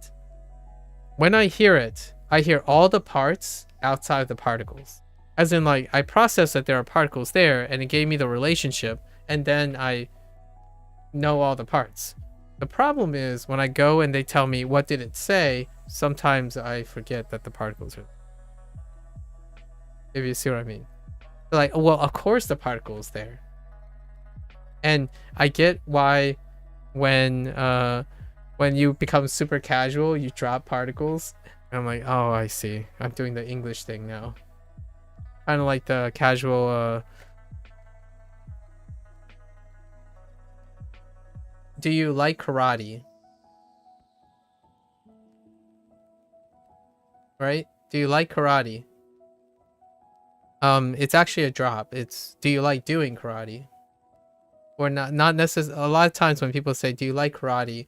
They're kind of really referring to the doing part, not the concept of karate. But then I started asking, so do you mean the concept of karate, or do you mean the me doing karate, right? So oftentimes I take it at both. I'm like, well, I understand quite a lot about martial arts, but I don't actually do the martial art. But oftentimes the casual frame is they're suggesting the actual doing part and whatnot. And then now I think of it similarly like the particles, where like, okay, if you drop the particle, it'll become a little bit more ambiguous. But at the same time, you pretty much know what I'm talking about. Like for example, doyo. I'm pretty sure doyo. No, maybe not. Doyo is not a good example. Senki. Yeah, like senki. Where you do like, and so yeah, you just stick with senki. Senki, sorry, senki. Everything goes away. I don't know. あの安い店はいいですね。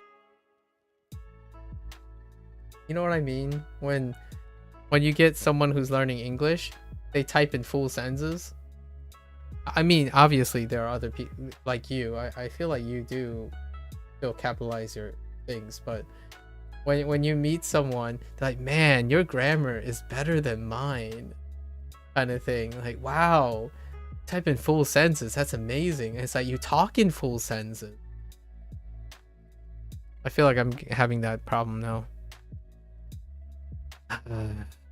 One day we'll find. あの安い店はいいですね。あの安い店はいいですね。 Okay, I haven't dropped any particles. It's fine.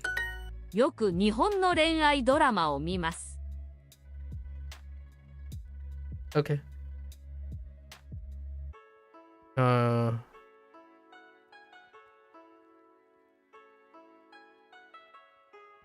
Oops.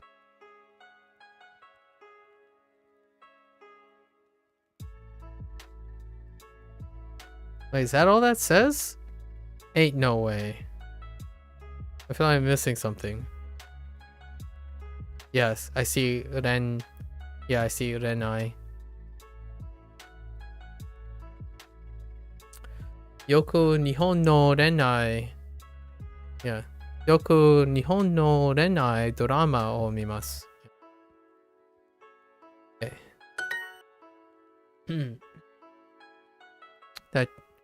That cheap store over there is nice, isn't it? Okay.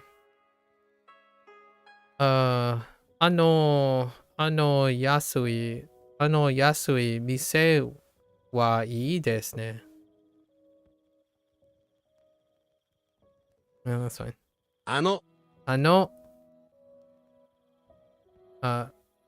安い店はいいですね。By day 90, I will have transformed into a samurai, and everything will sound aggressive. I can definitely understand why over time not men, but people will sound more aggressive when they're talking. Or I might end up converting into a high-pitched, lollygagging, high-pitched person. I don't know. I feel like over time, I'm just gonna become that gruffy person that speaks slow and deliberately with some serious tone. Even if they're expressing something like really, really happy. It's like, 安い店はいいですね. Or いいですね. You know? 私もホラーゲームが好きです。 Like, that's too happy. That's too happy. You gotta go like, 私もゲーム、well, 私のホラーゲームが、oh no. Oh, 好きです。Okay. Like, 私もホラーゲームが好きです。I'm totally being serious. I absolutely love horror games. You hear me? You feel me? I also like horror games. Wait a minute. Not horror games. Wait. Oh, they just remove video games? Oh, that's kind of interesting. You know what?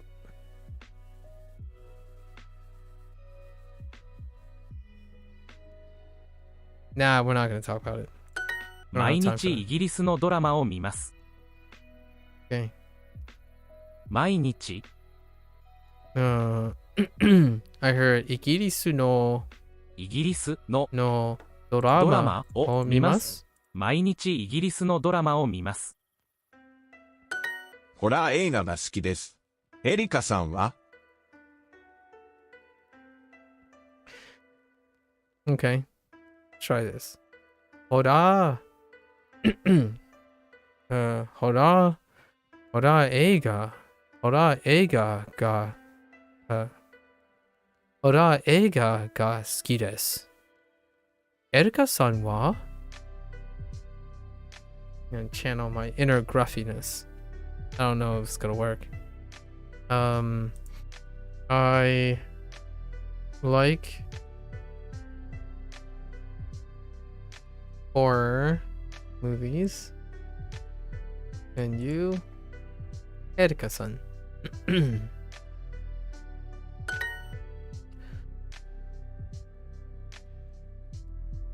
A bit. We got the kanji for this, but it wasn't ever official.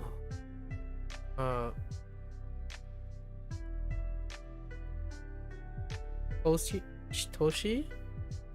No. Skoshi. Skoshi. Skoshi. Skoshi. Skoshi. Skoshi takai. Takai. Skoshi takai. Takai desu ne. Yeah. And didn't ever receive these kanjis. 高い There it is. It's only here. Just this one です part. ね。 Oh, actually, this is probably remnants from the old days, probably. Now that I think about it. I don't know. I don't know. Yeah, these two kanji are absent. It's completely absent. Might be a retroactive thing, I don't know. Shikoshi. Shikoshi takai desu ne.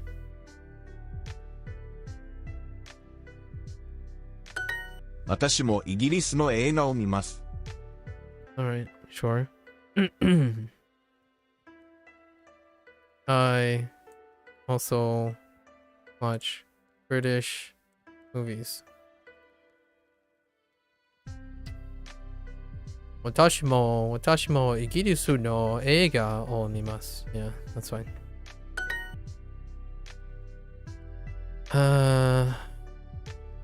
このコーヒーは少し高いですね。このこのコーヒコーヒーはー、少し少し高いでですすね。ね。 12時半ごろ昼ご飯を作ります。12時半ごろ昼ご飯を作ります。Right. 作ります。作ります。 Oh, you know what? 作ります。I don't know if 作ります has an alternative use or not.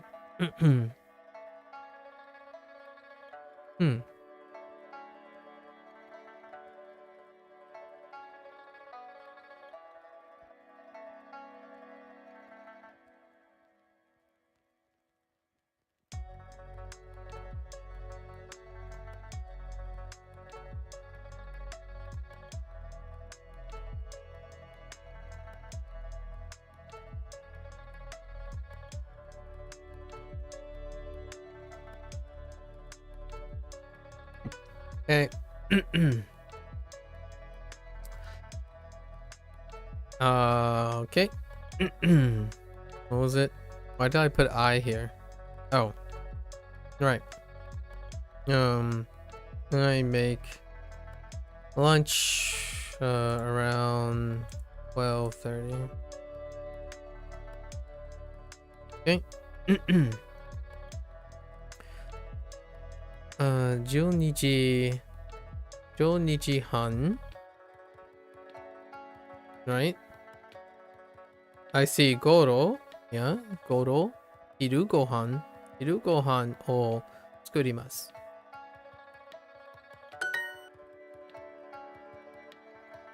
で、毎日4時、4時頃、テレビを見ます。Okay. You going to bed? Take care, Indy. I'm gonna give you grief for the rest of your life. How do you feel about that? I'm just kidding. Take care. Good talk. Next time. I can't believe you run 10 miles every day. Now I feel like I need to up my mileage. I'm underperforming. Alright. Good luck. Sleep well. Oyasumi.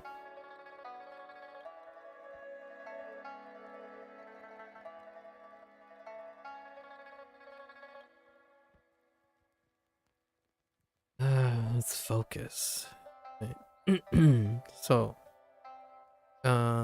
毎日4時頃テレビを見ます。アクション映画が好きです。ケンさんは？アクション映画が好きです。ケンさんは？I like action movies. That it? Yes. Alright. 時々4時頃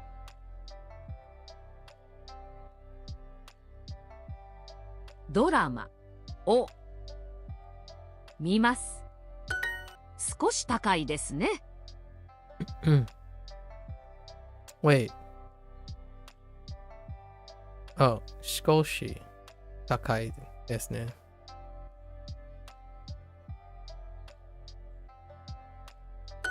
この店はいいですね。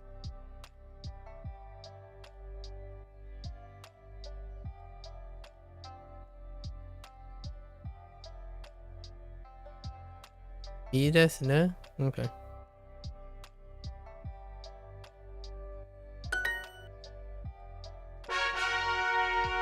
Hey, Durandi. Hello. すみません、ホテルはあそこですか？すみません、ホテルは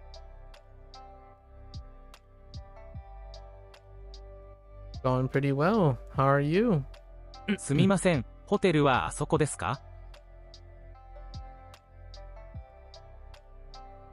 ですか？お茶、あそこ、お茶。すみません、ホテルはあそこですか？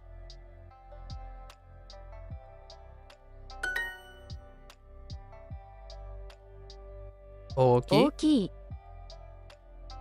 ち。サンドイッチ。店。うるさい。じゃあ、紅茶を3つください。I'm alright, just waiting for the Formula One race to start. Oh. It's 3:50 a.m. Wait, you're waiting for a Formula One race? Oh, did you wake up early for the Formula One race to start? I imagine it's a whole day affair, maybe like a 16-hour thing. Oh, no, you just haven't slept. Wow. That's a lot of dedication. That's some dedication. I imagine this is it's starting at 5.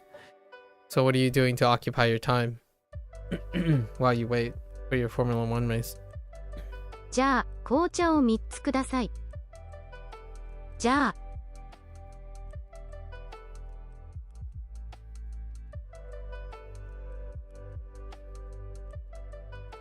I heard culture. What the heck?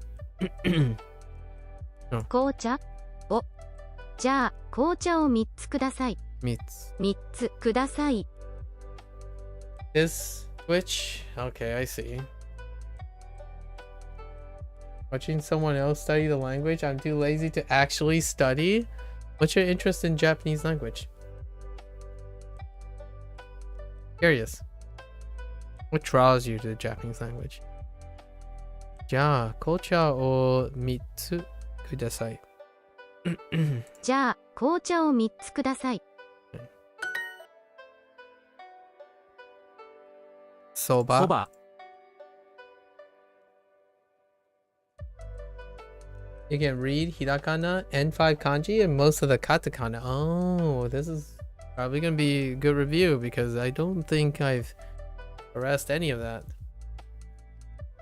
Estimately, I guess most of this stuff is there. Plus like 100 more words. Where I am right now. ドレス。ドレス。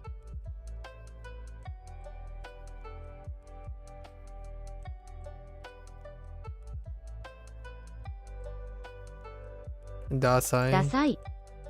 5。音越し。Oh, 看護師。看護師。I'm thinking of music. 看護師。看護師。あ、紅茶を2つください。あ。紅茶。紅茶を。お。あ、紅茶を2つください。2つ。2つください。Oh, you don't know how to use them in many contexts? Oh, yeah, because Japanese, so I'm often afraid to use words I'm not very comfortable with. I can understand that. For sure. Absolutely. Anything that's beyond the realm of repetition here for myself, I have a bunch of people who constantly tries to keep me in line, regardless of how much I fight back. So, yeah, understandable. I feel that. 昼ご飯。昼ご飯。少し。少し。Oh, here's 音楽。音楽。音楽。And then うどん。うどん。漫画。漫画。How are Ken's clothes? Really? Okay. ケンさんの服はどうですか？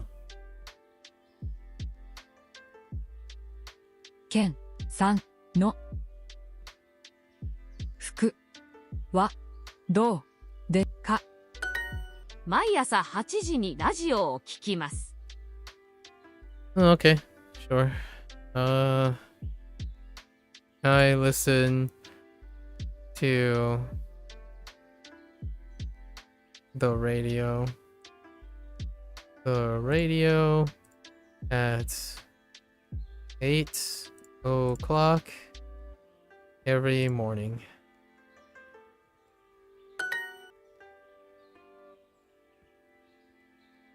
すみません。すみません。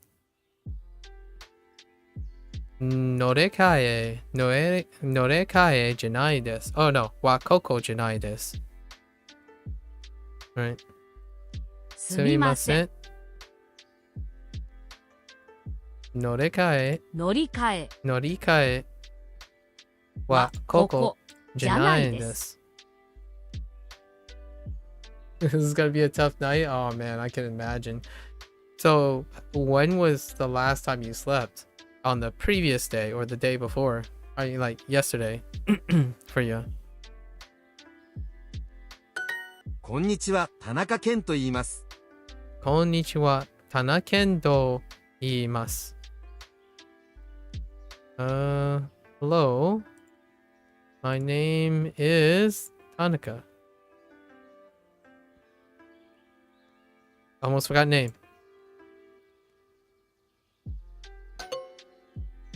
Oh my gosh, they threw in the Ken there. Of course you would.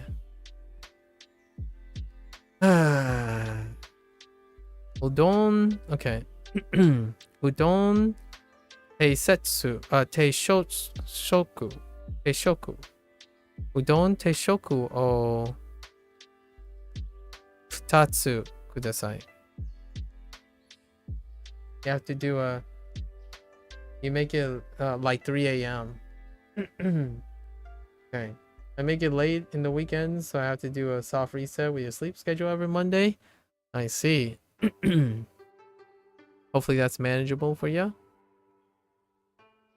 I'm kind of a late guy myself, but I don't usually reset schedules. I imagine you do something during the day on not weekends. You have school.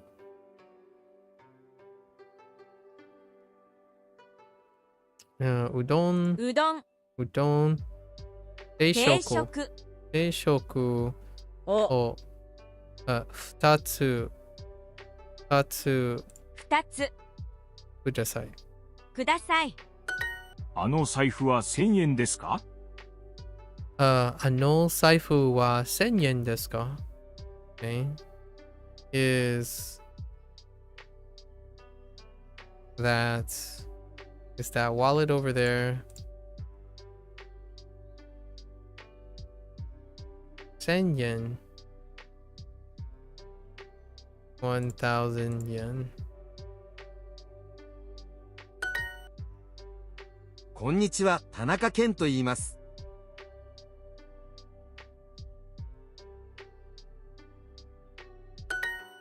Okay.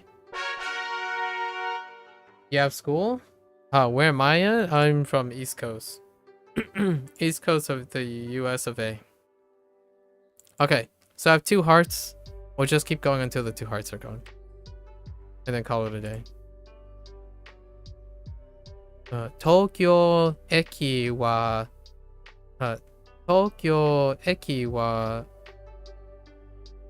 Nikiyaka desu ne. Yes. 東京 Tokyo Eki 駅はにぎやかですね。渋谷は近いですか？渋谷は近いですか？渋谷は近いですか？ Is it close? Is Shibuya close? 渋谷は近いですか？ 行きます。行きます。行きます。行きます。渋谷は賑やかですね。渋谷にきhang on. 11.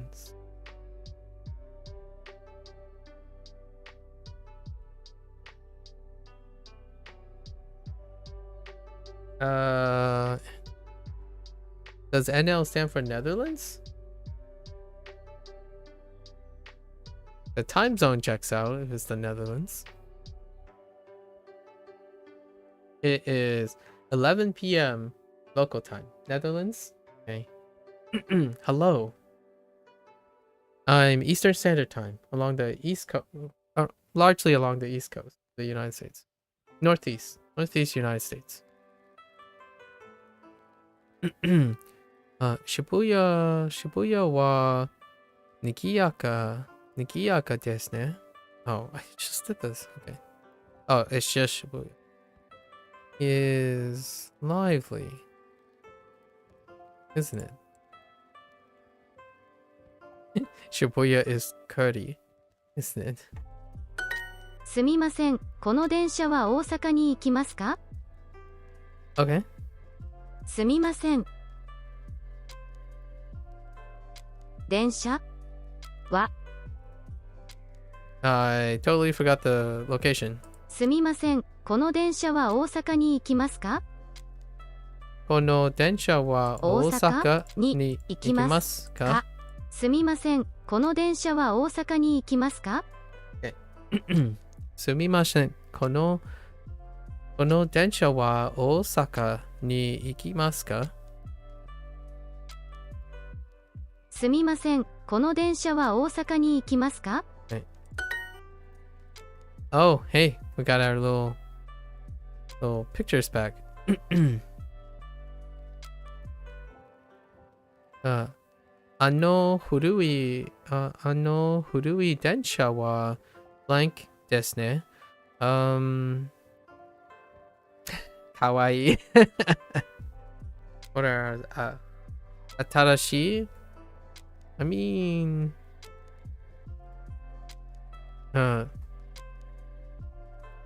Sensei おいしい What the heck? かわいい。What? Sorry. あの古い電車は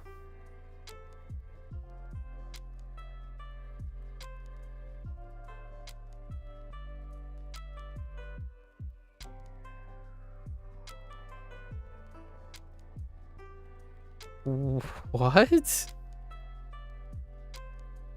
かわいい。I mean, it's kind of cute, but do people actually say this?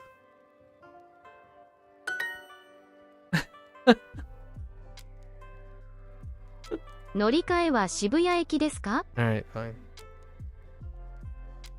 Alright, I heard what? I heard 乗り換えは渋谷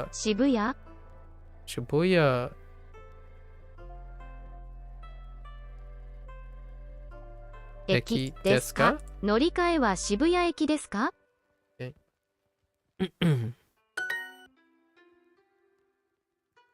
Okay. これは東京駅の blank ですか？ What are our choices? 地下鉄。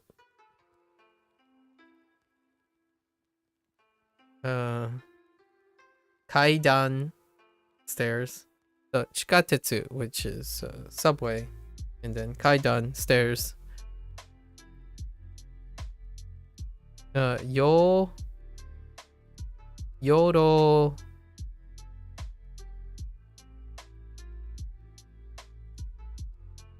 トロント Oh, Toronto. Oh, right. Katakana. Oops. Yeah, Toronto. Wait. No. And then we have the Imoto.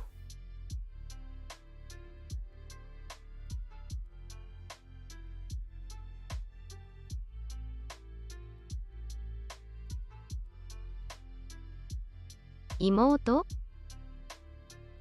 Right. Oh, no, not Imoto. That's not the thing that I'm thinking of. Oh, I'm thinking of something else. I'm thinking of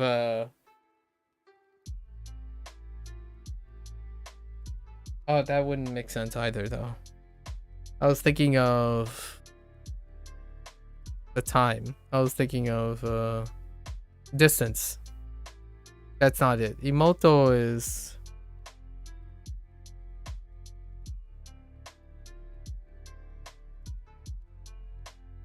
a person?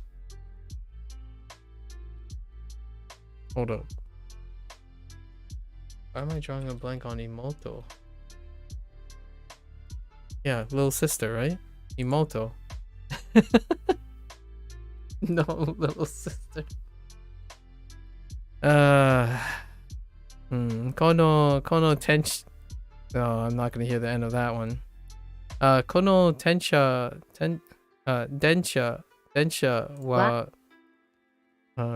Kyoto to, 京都、大阪。oh, Kyoto to Osaka ni ikimasu. Okay, fair enough. Ikimasu. Atarashi. 新しい。 Okay. 1. 1、土曜日。土曜日。 And then 2.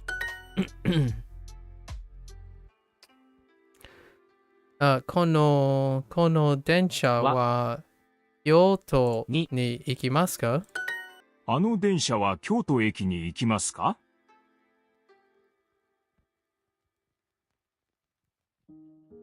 I love these ones. 花さんは、バスケットボールをします。いや。いいえ、大阪。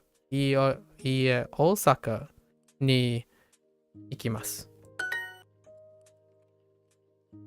はい。はい。この電車は、渋谷に行きます。あの電車は東京駅に行きますか？ Let's read the non-correct answer. 野球が好きです。And he really likes his baseball. いいえ、渋谷駅に行きます。乗り換えは渋谷駅ですか？OK。乗り換えは渋谷駅ですか？この電車は東京駅に行きますか？この電車は東京駅に行きますか？ Okay. Does this train go to Tokyo Station?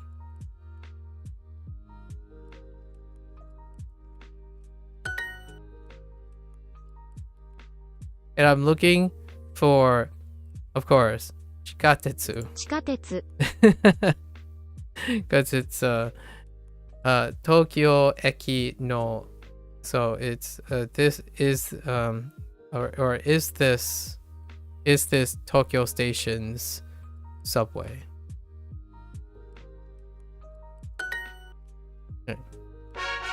I mean, we have one hard. Might as well keep going. It's getting a little late. 横浜は遠いですか？横浜は Wait. What? 横浜は遠いですか？遠いですか？遠い。遠いですか？ It's close. Far.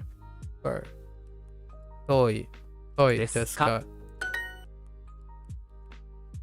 このあのバスは秋葉原を来ますか？ Or 来ます。Oh, it's just 来ます。Sorry. 行きます。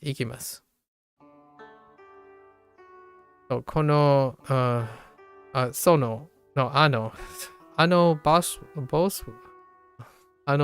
は秋葉原を行きます。あのバスは秋葉原に行きます。I forgot に。そう。あのバスは秋葉原に行きます。次は渋谷ですか？次は次は渋谷ですか？渋谷ですか？次は渋谷ですか？秋葉原は近いですね。Okay. 近いですね。秋葉原は近いですね。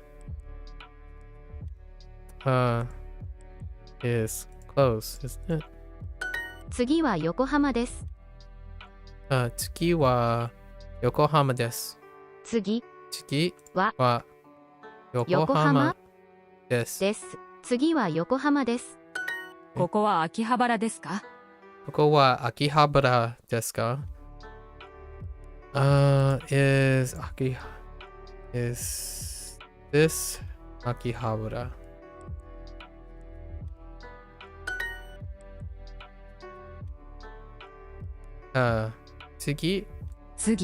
次は京都です。Oh no blank. This is the 8. So このバスは大きいですね。バス。Our other choices ane, kutsu, and chika.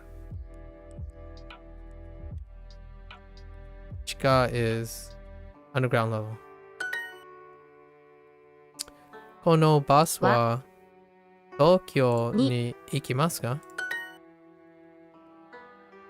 すみません。ここは空港ですか？とても広いですね。空港。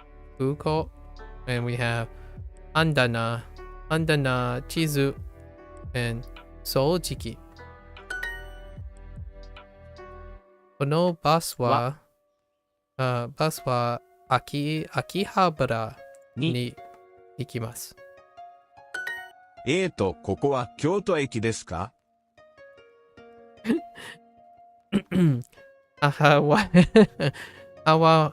母は有名です。I'm glad you want to share that. はい、京都駅です。駅は大阪です。Wait. Oh, yeah. Makes sense. このバスは横浜に行きますか？次は東京駅ですか？ What's the... ナオミさんは毎日8時に起きます。Naomi gets up at 8 every day. Buddy. いいえ、次は横浜駅です。いいえ、ここは横浜駅です。Okay.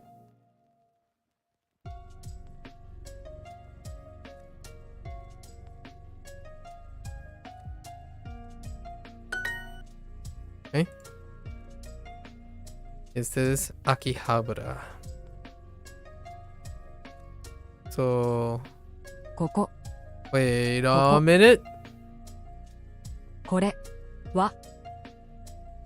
は秋葉原ですか？秋葉原ですか？ And it's Coco. Whoops. It's the other use of Coco. Alright, well, there you go. We'll finish tomorrow. It's all good. Time's up. We knew our focus was going to be waning at this point. Okay.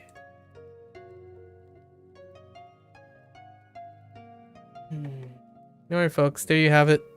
End of day 38. We're going to have to reflect upon what we learned from yesterday about arimasu. Although arimasu is not part of the units. So all good about that. Oh, what was the phrase that Lotus told me? Oh, oshiteru. Oshiteru. Aturu or ateru. Oshiteru ateru. Arigato. I think that was it. Oshiteru ateru. Oteru. No. Oshiteru ateru. Or I have to think about it. I told him I was gonna try to remember it. Okay. Alright, there it is. 38.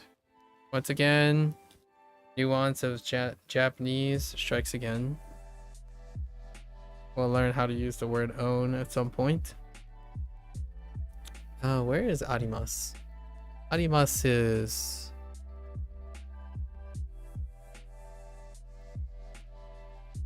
Right, is. Okay. Alright, as always, thanks for hanging out, guys. Thanks for listening. Always feel free to share, discuss all your whimsy, disagreements, and confusion and whatnot. Until next time, stay safe, stay healthy. As always, mata ashita. Ja ne.